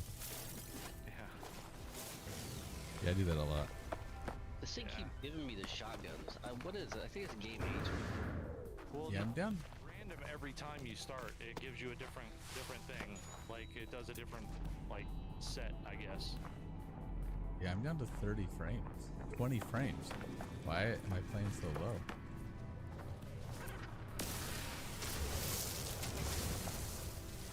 Probably Dr. Animator. You have a big, yeah. On my desk I do. I'm used to having a bigger mouse pad. You do. Are you guys getting bad frames? Oh, it happens. Yeah. I'm at six. It's got to be the servers, dude. Okay, no, I was at 16 frames and I just went up to 35. That's when I get shot. Is that my system or is that the game? That's not normal. Honestly, dude, I was streaming earlier this morning. I've got it back going now, and it's been very interesting all day. Oh, I just want to get rep and Hurston. Reload. Dang it. You have an 18 by 36, but your mouse area is 18 by 18. My mouse. Area.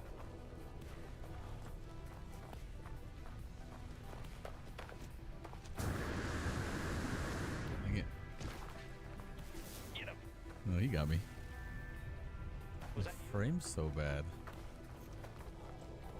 Hey, lead fire, lead fire.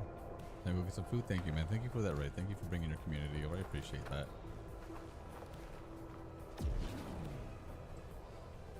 I wish it would tell you which weapon you're actually holding. Yeah, you have to get. Yeah. You swap from a wire Logitech 502 to a Logitech Super Light Pro. I'm using the 502 right now. I like the 502. It is wired.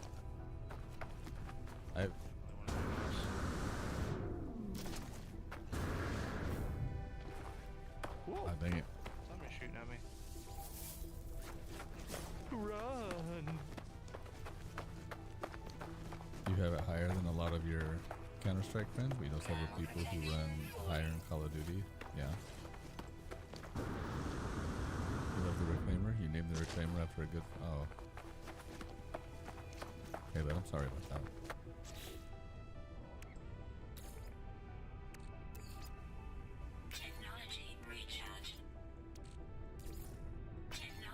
I can't be the only one with horrible frames. No, you're not. You're not the only one with My horrible frames frames. are alright. Hopefully you're hearing me okay. I can hear you okay. Oh, okay. I don't... Ouch. Dang it, you got me.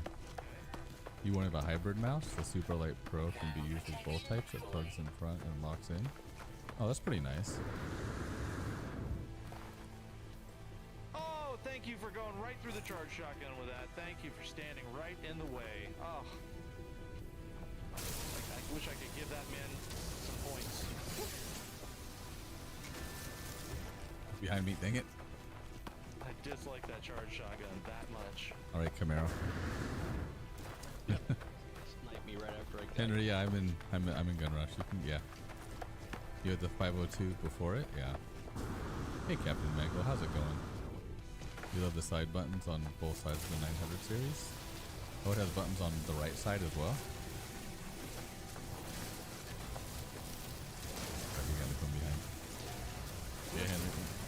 Just 360s. Probably Zark. On his alt. Like he spawns, just does 360s and goes and owns somebody. I was almost healing myself. You don't need that many buttons.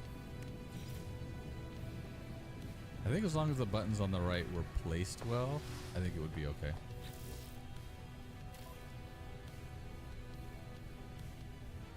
I feel like this might be... Was trying. This DPI to be feels a lot slower, but it's probably better for my aim. I was try-harding right there. I think what I need is I need the frames to not be so rough. Got deleted. I even did like a Superman jump, man. I was feeling that. Oh, it's a symmetrical mouse. So you can use it. You use claw grip, yeah. Ah, shot in the back. It's okay. I love looking All right, Dr. Reanimator. Hey, Gayuza. That's the best. How you doing? Welcome in. That was fast. All right, Joker. this round. Okay. You guys gotta be doing better than me. Gotta be doing better than me.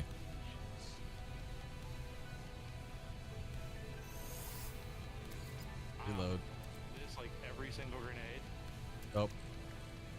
Someone's on their Modak is on his final kill. Woo. Need to heal. And I run into somebody right. Dr. Reanimator's on his final kill. I thought Dr. Reanimator he was all about healing people. Yeah, right. Don't have a job if there's injured people, right? he injures them. Reanimate means? Yeah. He de-animates them and then reanimates them. Yep.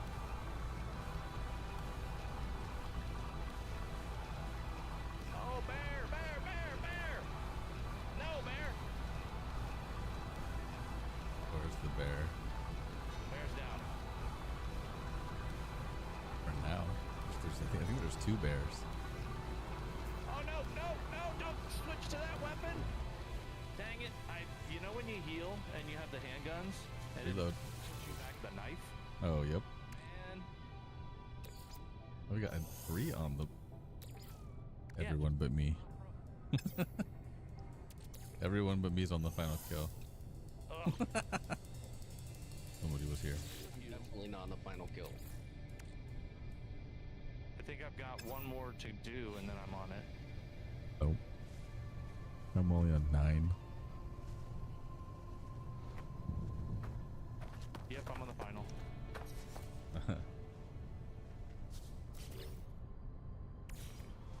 Oh my goodness. Is this my PC? It was really nice when you played Arma. Nice. You need Discord, procs, and radios? No. Okay, hey. I wasn't last. That was a good one. You did better than I did last time. Maybe we'll just do one more.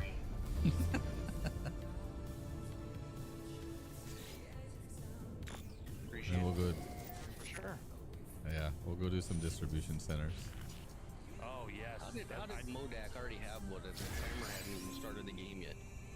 Uh-oh. Somebody took my kill. Are you guys, Dr. Reanimator, are you also playing at like 17 frames?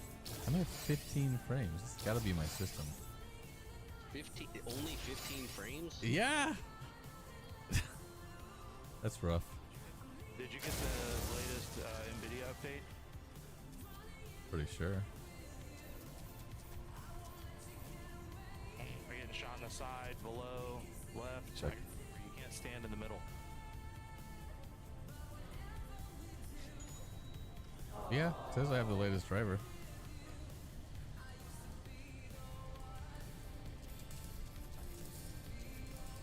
Yeah, why?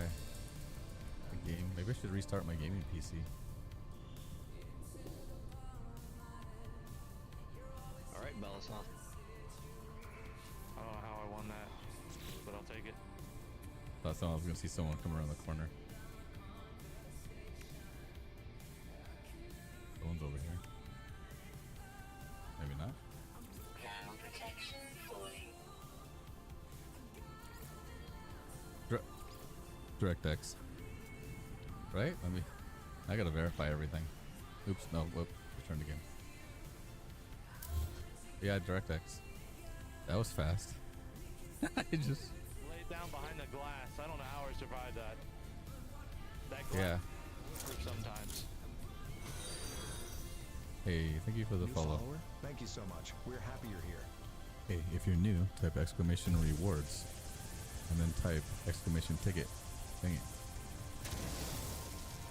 And then you can get in on this month's giveaway. Dude, it spawned me right there in front of you. I'm sorry. Yeah, I may have to restart maybe the client or my PC. What if I had like marbles open twice or something?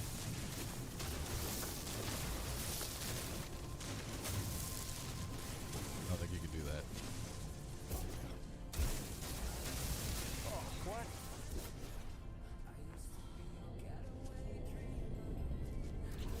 Run this Dang way. it. Run this way.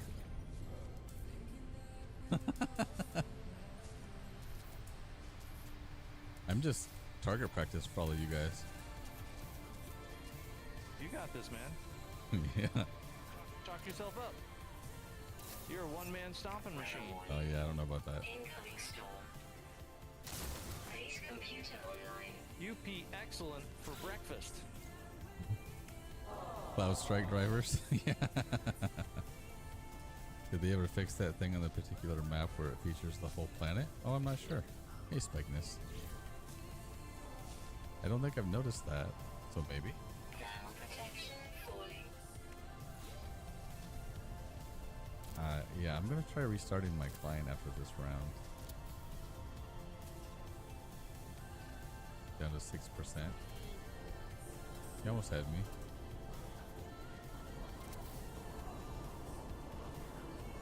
I love desync. I watched like 3 bullets go through that guy. Oh, Valisoft. All right. Ground protection falling. All I know is the good doctor. It's one map that runs horribly for me. Reanimator, you Each other? screen. It happens. Oh, I love this game. Yeah. See, the smooth is out. Like, it gets smooth. But, I mean, it's still only at 30 frames.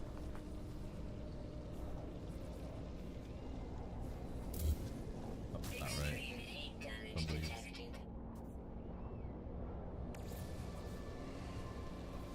It's almost like they're getting worse. Hello? This is one of those difficulty modifiers. Low frames. I don't know what was happening there. I thought I took out 2 guys and then they just rubber banded right back up and I went back a gun.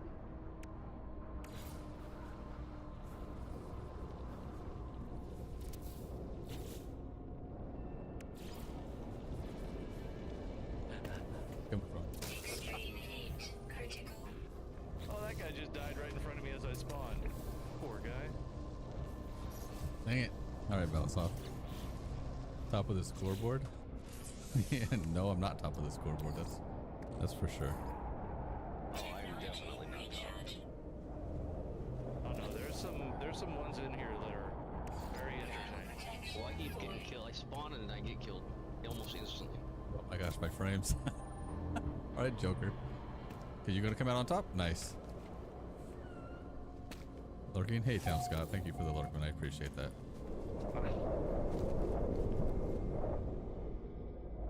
These lurkers are awesome. I just ruined my reload. Dang it.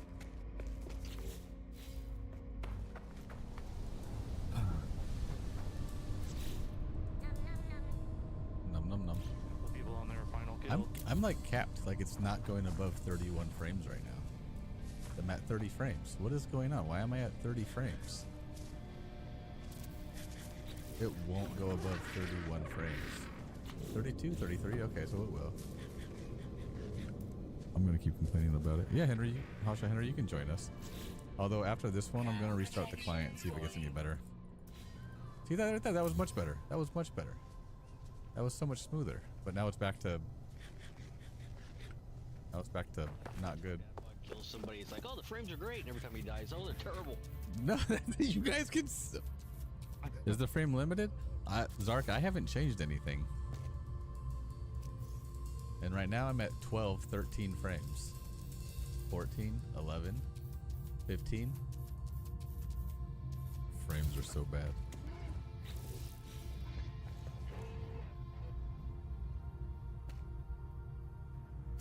What are Alright. Yeah, I'm gonna restart the client. Make sure I don't have anything else running. Oops, what do I have going? Mine, I was terrible that round. Then It's all right. I got marbles going, but outside of that, nothing else. Let me restart the client. I kill enemy, they noob. Enemy kill me, they're hacking. Yeah. I haven't changed anything. Sounds like the average user. Yeah, Hawk Raptor. I used to be IT at I'm not gonna say it, dang it. At a hospital. No, I've built all my own computers. Like I'm not. I seriously. The only thing I changed recently was my mouse sensitivity. Check your process. Make sure there's no. That's a good idea. Stream over already? No, I'm just restarting the client. Hey, old man. Yeah, this is Arena Commander. I'm gonna hop back in.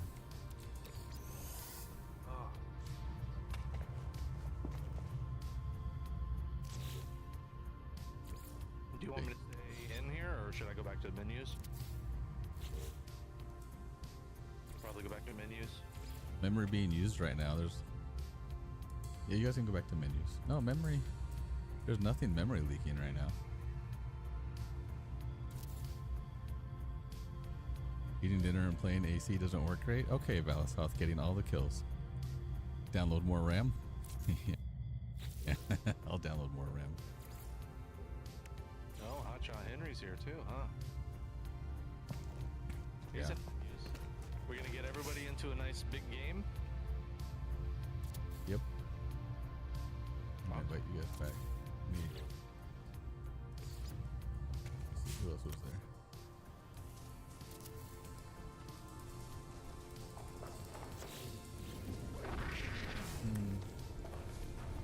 Did Dr. Reanimator?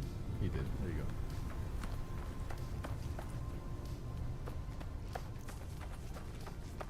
Yeah, Hot Henry, you can join voice. It doesn't look like anything's out of place. Hopefully the client, hopefully. If not, I will restart the PC. You haven't played Arena on here? Oh, old man, it's fun. Because you can kind of get instant practice. You gotta go make tea and your system breaks. I don't know what's going on. My frames were not great. Alright. Got booted to desktop. No problem. What? You can join voice. Just hop down in the lobby and I'll pull you in. Have you tried turning it off and on again? Yeah. The Cloud Strike thing killed my Friday. Worst day to fly. Oh man. Grinning. Yeah, I'm sorry, man.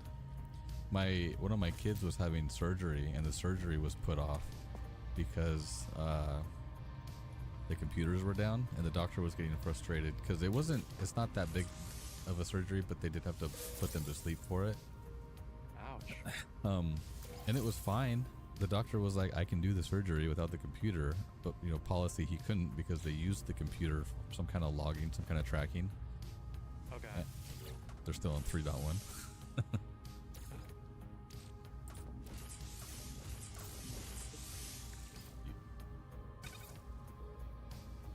Hey, Valsoft. Welcome in. Why not, dude? Are they really? They're still on Windows 3.1? Oh, come on. No games for me tonight? We are painting the living room? Oh, okay. If I was upset, you guys would know it. I'm Yeah, that's true. Good afternoon, everybody. Hey, good afternoon. How's it going? Are you in here? You're not in here. Hold on. There you go. Sent you an invite. Thank you, thank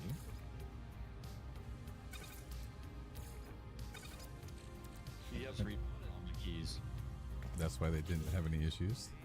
Arena Commander like all day, and every time I went to try today, nobody was playing, so I had to stay in the PU jankiness. Oh, I'm sorry, man. Nobody so was bad doing all day. Yeah, so that's why I'm like, you know what? I'm just gonna stay on all night. Bounties, but Henry, ready yet, buddy? Oh, my bad. I forget you have to do that. That's all good. See, for me, when I click it and it shows the ready and It's yellow, the Munich airport. to be clicked. I think I unclicked it. Brandon, man, I'm sorry. Oh yeah, apparently I gotta put us in the wrong one. The other team only has the only team we can. The other team only has 2 people. I feel bad. But yeah, I didn't check the game mode. Listen up, brother. Do you wanna leave back out so we can go back to gun game? No, let's. Nope. Nope. Oh, okay. Watch these 2 be like the most elite players in game and still win. Well, they've already captured 2 places. This is their game mode. They've already killed me once. My frames do seem to be better. So I think restarting the client fixed whatever the problem was. Shoot him. That's your enemy. How do you know? So one is like mustard yellow. We're the mustard yellow team. They're the silver team, and it's so difficult to tell. Silver? Okay. We don't shoot mustard yellow. We shoot silver. Rod. I think I see one over here. Oh, I just got sniped. I got killed by a shotgun. What? Same. You can. I think you can do a loadout. Yes, you can. I think I'm rocking my loadout.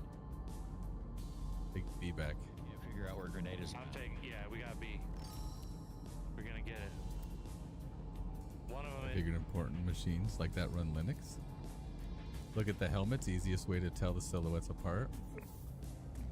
25 hours in an airport or airplane is rough. Grinning, right?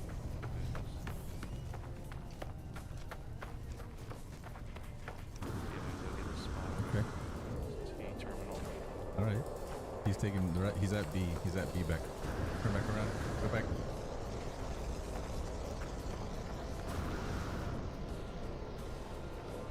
Who's this guy? Uh-oh.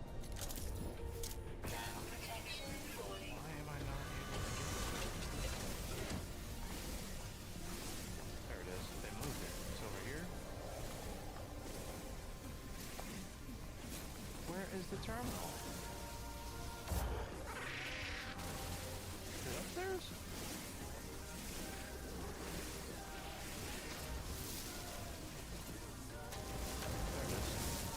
This is so poorly laid out. Jesus.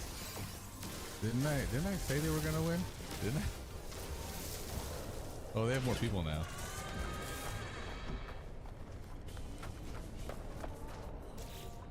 Oh, we got B.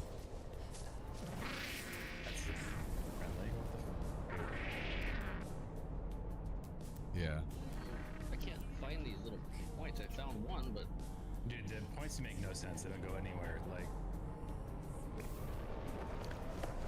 Yeah, I'm holding C or A. No, C. I'm defending C.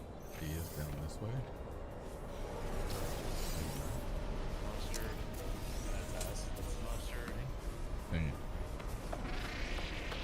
Throw it 2 times on it, and you'll have a much better time. You gotta get some optics. Yeah, I haven't. Yeah. Hugo's on their team. Shugo. That's rude. Ban him from your contest, dude. He's just muted the rest of the time so he can't enter raffles or anything. You gotta time him out. Zero him out. He's done. I just wish there was a place that I could go. So I should show like our part, like doesn't show your name.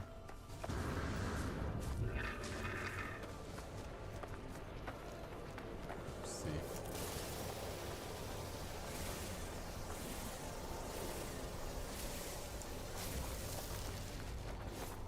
Capture! What in the world? Is he upstairs? He's upstairs. I jumped down for nothing. We got grenades! Most of the games, or most of the icons in game are not fun. This is broken. Oh. I mean, we're catching up. We're in the lead right now. Yeah, I can find these councils, but I can't activate them. Yeah. It's a pain. You have to like keep hitting B, and then you gotta like spin around twice. Tap the ground. Just dudes just hiding in corners right now. Like guys literally camping in a corner with a shotgun. What a champion. Just, yeah. What an absolute bait ace. Well, that's the sad part with this mode is you can bring in whatever you want. You just camp. Dang it, he got me.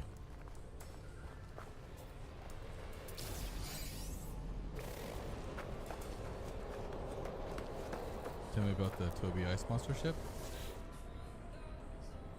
Oh, hey, if you guys type exclamation Toby, there's a link you can sign up to on the Toby website, and you can earn free games for watching Toby Ambassador streams. So that would be me. You have to sign up on their website and then link. You just give them your email address, and then link your Twitch account, and then you can win free games. All the games are Toby enabled games, so you'll win game codes. And yeah. And your firstborn. Yeah.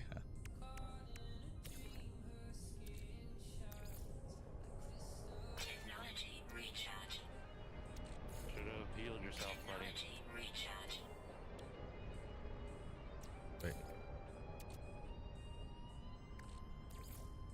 Technology recharge. Oh, we're not winning anymore. We're not leading anymore. Dang it.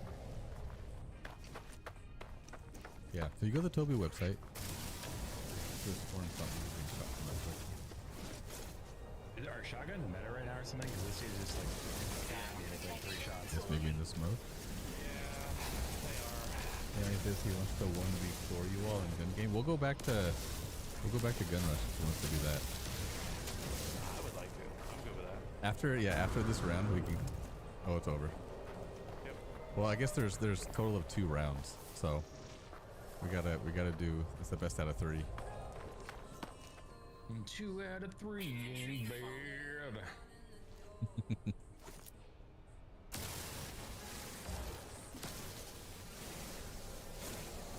Yeah, they've The points are on this one.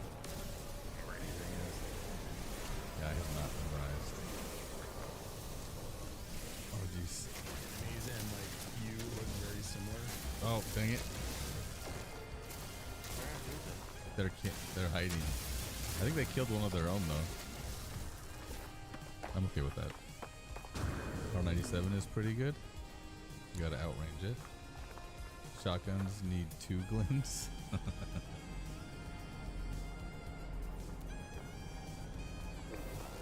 you definitely have an advantage if you know where the points are. Yeah.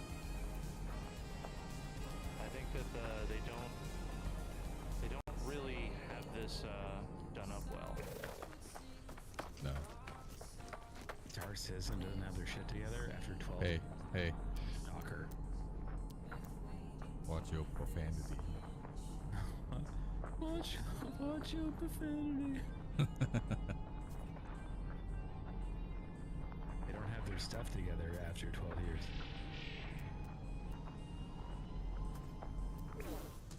No way. And millions of doll hairs. Hundreds of millions. Small doll hairs. Oh, dang it.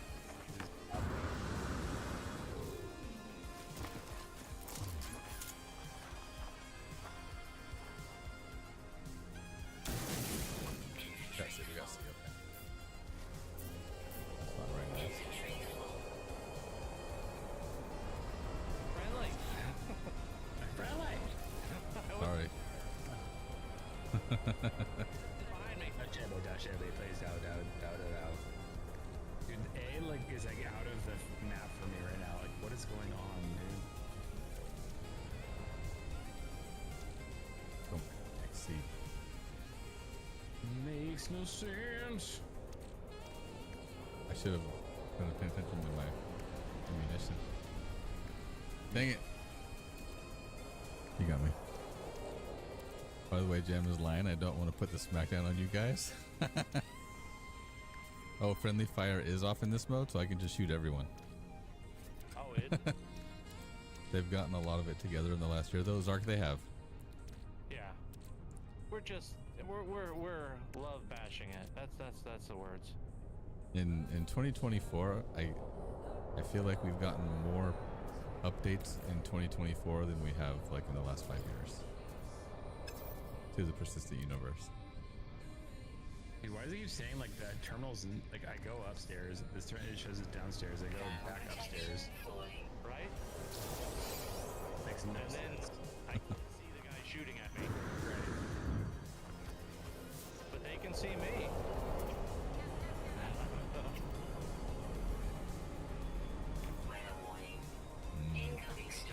Dang it. A fair battle. I suppose that we probably would be doing a little bit better if we communicated a little bit better. No. Yeah, they have three or four of their guys are running around together. Yeah. So, you know, run into them, I drop one or two, but... Right, three of them with DPS on one or two of us, they're gonna win when they can just heal. Yep, all rocking shotguns. Like I just die from R97s non-stop.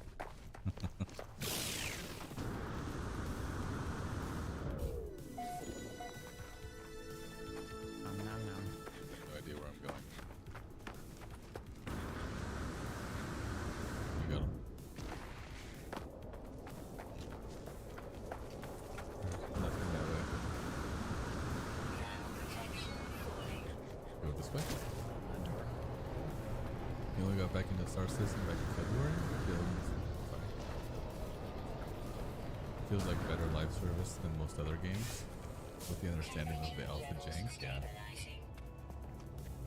Well, really, this is the only game I'm playing at the moment. I don't really have time to play many other games outside of streaming. Like somebody was going to be standing there. Dang it. They went. Okay, they got that one. They got that one. Suck. Oh. Yeah, they ran around together. So, back to menus. Yeah, they won 2 out of 3. We'll go. My frames did. I think restarting the client did work though. I think my frames were a lot better on that one. That was my fault for not switching gun modes. Yeah, it automatically takes you to control right now. I absolutely have to change my weapon. Well, if we go into gun mode, yeah. Then it's going to change regardless. Is that everyone? I'm all by myself. We get everyone invited? Back. There you go. You got everyone?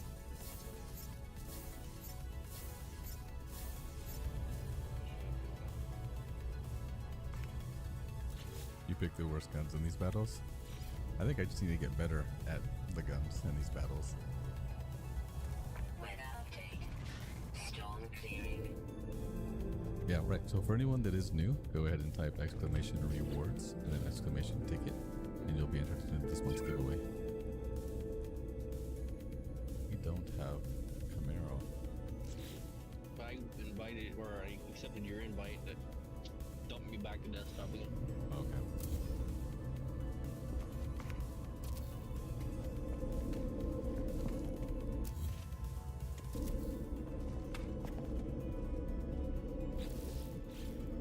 It should go.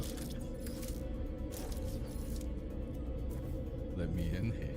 Let my sensitivity and stuff in, so we'll see how this goes. Lock it up. We have everyone? We have everyone but Camaro. Yeah, we just need Camaro. Okay. Alright. Alright. I definitely am waking up, guys. I got like 5 hours of sleep last night. Hey, Boar. How you doing? Yeah. Oh, we're in action. At least here my frames are better.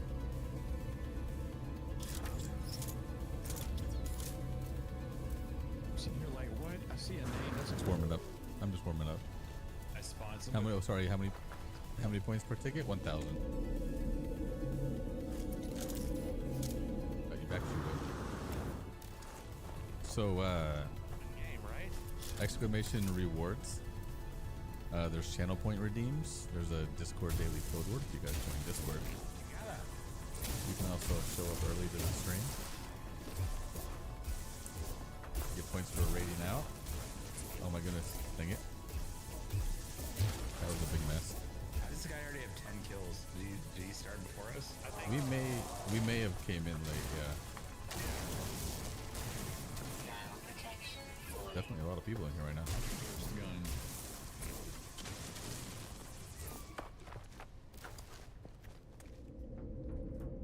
Yeah. What? I could. The other guy. Is your gun not firing? Sometimes.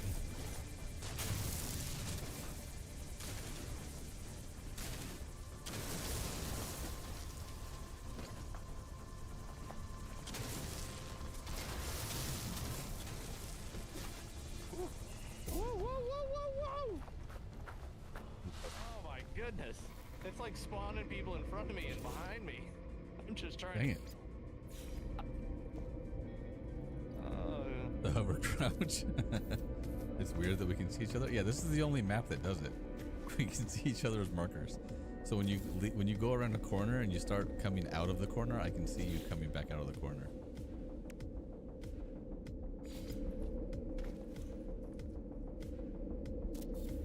Yeah, those C-53s are awesome.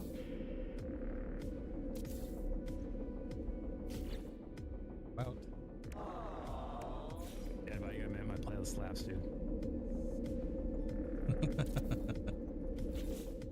Oh boy. Somebody upstairs. Upstairs. Don't tell them where I'm at.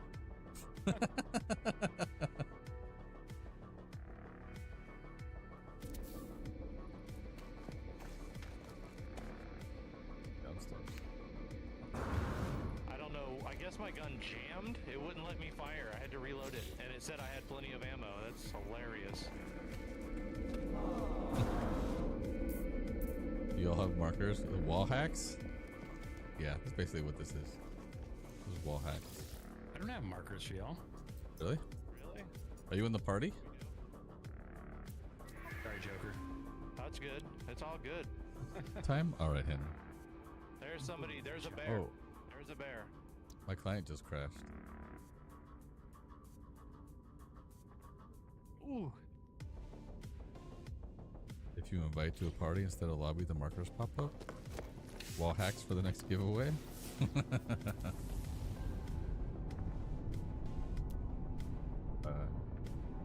Oh, my client's having troubles today. I came through the hole on you. Oh, got him at a 3% health. Come on. How's your guys Saturday? Spawn in front of somebody and just get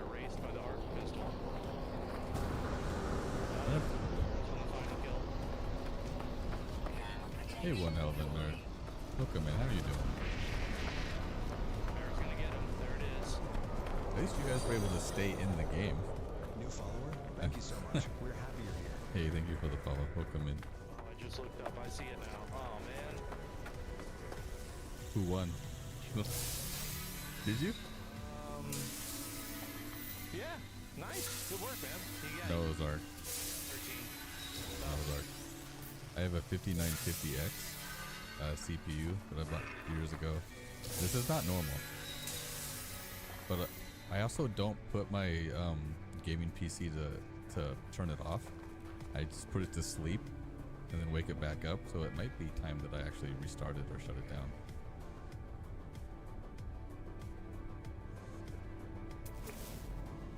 Eye for an eye, I guess.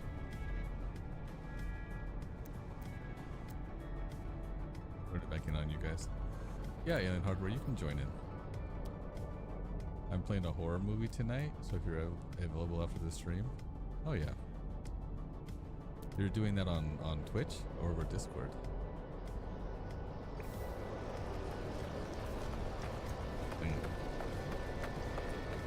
Back in.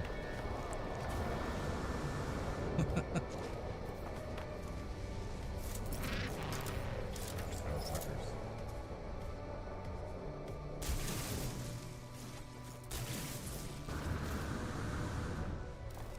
Cheats. Spawn like directly behind you and just kill you like while you spawn. Yes. Yes. They're camping spawn points. There's been info emerging about production issues with recent Intel CPUs. Hey, one hell of a nerd. Thank you for the lurk. It's fucking, it like dies all the time. It sucks. Hey, Vestmup07s, welcome in. Yeah, I have heard about the Intel CPUs overheating, and I've also heard something about the new 9000 Ryzen CPUs not being as fast as the previous CPUs. They're faster, actually. Oh, okay. I think they should be. I mean, they definitely should be. I mean, they're not gonna be faster than the X3Ds or whatever. But Until the new X3Ds come out, though, right? September, yeah. Okay. That's who stole my kill. All right, should go. How do you heal yourself? Gem dash hit 4. 4 will bring out the med pen. And 1 will bring a rifle. Well, if you med pen, it should take you back out to your rifle. Yeah. When it disposes, it goes back. Mary, were you watching my marker? Yeah, sometimes your knife comes out, and that's kind of irritating. It's like, what are you doing? I'm not fooling around right now.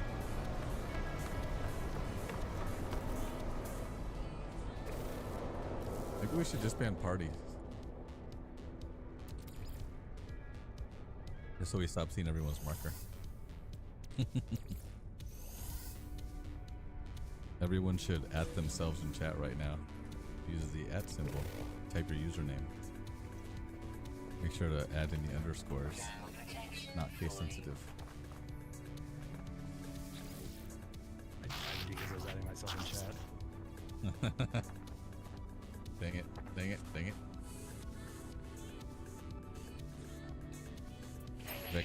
Vextasy? Hey Vextasy, how's it going? I'm on that charge thing. I don't like this shotgun. You guys shredding right now.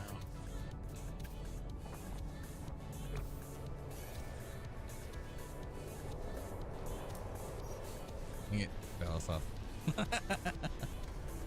Server's full, I'll rejoin you guys the next one. Oh, okay. Nice. I guess that's the one nice thing about having the party is we can all join at the same time. But then you see the markers on this map.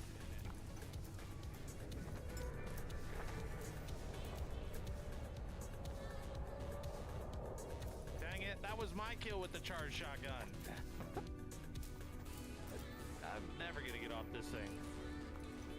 Just go to AC, invite them to the lobby instead of the party, you'll join. Right. Oh, lobby, yeah. No! I saw him laying there, he still had the marker. I thought maybe he was still alive. We have 2 winners on that one, you guys. Congratulations. Congratulations. better run. Let shoe go. On the fountain. Where'd you go? Reload! Dang it, sandwich. Get the bear, get the bear. Big bear head. There's a bear. There's a bear over there. Alien is alien is screen peeking. That's okay. You got me.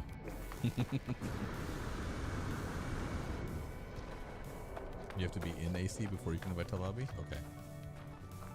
Oh, right, because it's in lobby. Oh! Oh! I heard the footsteps. Yeah, the bear got me. The bear got me.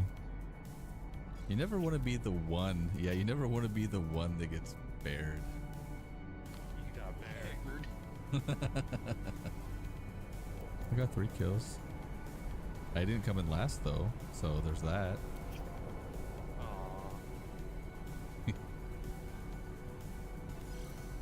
Dr. Reanimator, are you able to join us or do we have to back out and go to another lobby? We may have to back out. No, there's room for one more. There's only 11.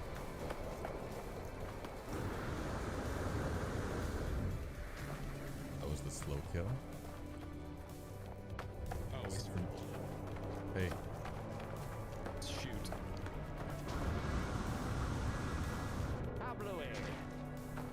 I made a rule a long time ago that every time somebody swore, I would find them 1 million alpha UEC they'd have to give to someone in chat. Your money? I don't know. I could use it. Yep.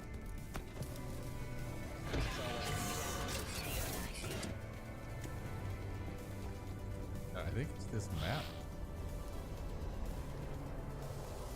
I'm blaming the frames again. This map is booty. I wasn't gonna do it. Somebody spawned right in front of me and I didn't shoot at them because I feel bad. They're not moving. They won't give me that. They'll never give me that opportunity, but I can't do that to somebody.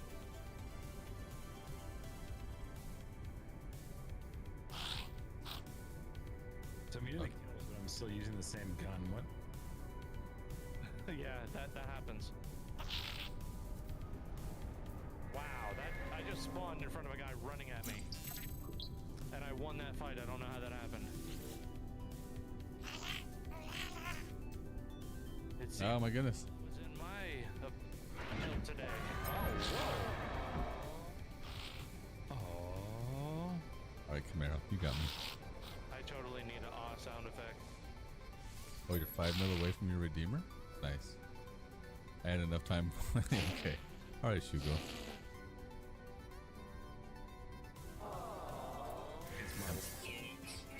Yeah, I think you're right. After this round, we'll do some marbles.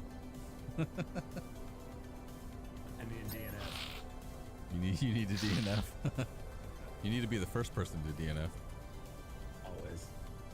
Wow, I put half a thing into him and it didn't register. On Dad Bod, you still had 100% health. I hit you with like 50 rounds. Oh, did you? Yeah.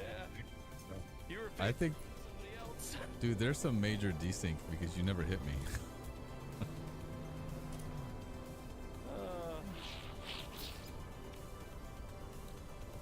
Yeah, there is desync here. It is what it is. Kind of funny. The frames will be like, they're really stuttery and then it'll get smooth and then it's like I project forward. Looking forward to the PU servers.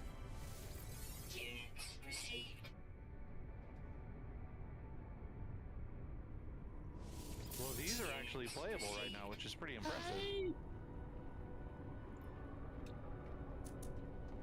Hey, First Texans 07, how you doing? Welcome in, man. Are you streaming today, First Texan?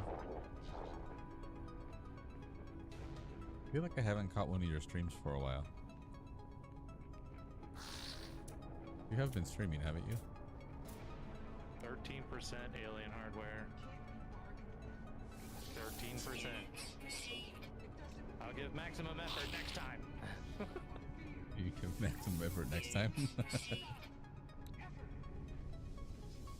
I was on Le Tired. I'm down 750,000 credits because we were watching Le Tired stream the other day. He was giving away 750,000 credits, Nice, Camaro. and I won the 750,000 credits. So I told him to double it and give it to the next person, and I would give him 750,000 credits.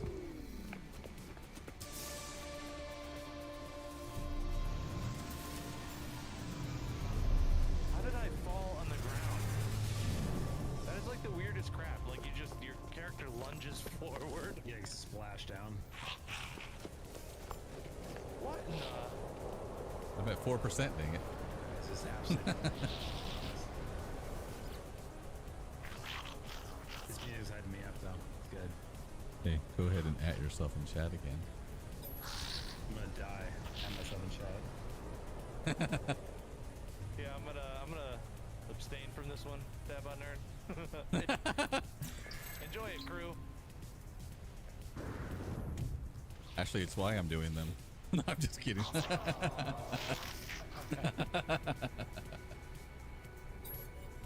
Everyone go to chat, type your name. That's too funny. Nope, nope. Sorry about that. I cannot believe he got Dang it. it. He got me.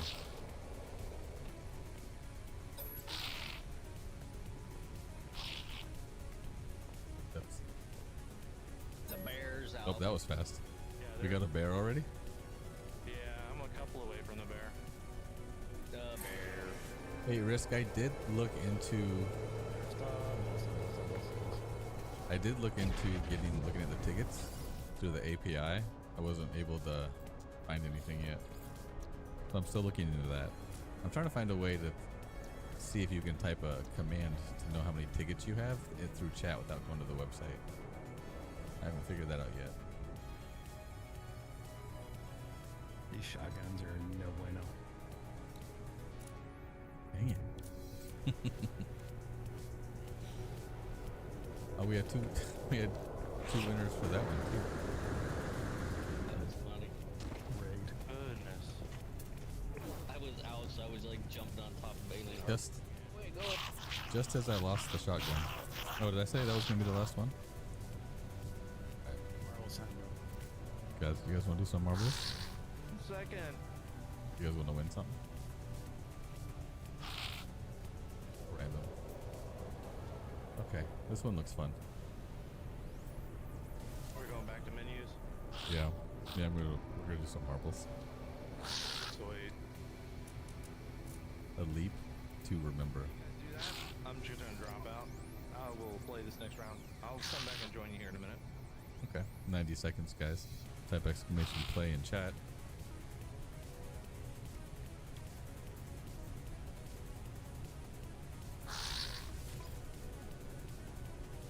So, here are the rules. We're going to take first place. However, I have entered. So if I come in first, we're going to take last place. If I come in last place, then we're going to take first place and fifth place.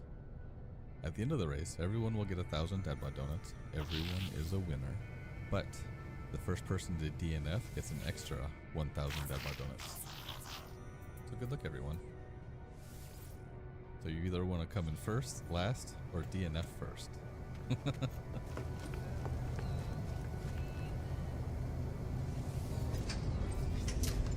I feel like there's going to be a lot of people that DNF on this one.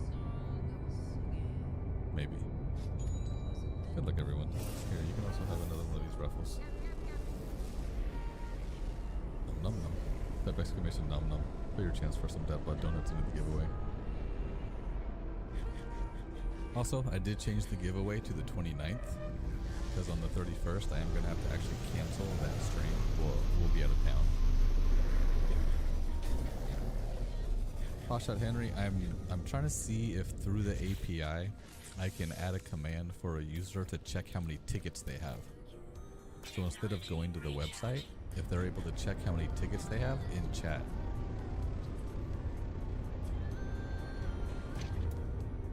That's how you buy a ticket, right? But I'm trying to see if I can create a command that allows them to check how many tickets they currently have. Points will tell you how many points you have to buy a ticket.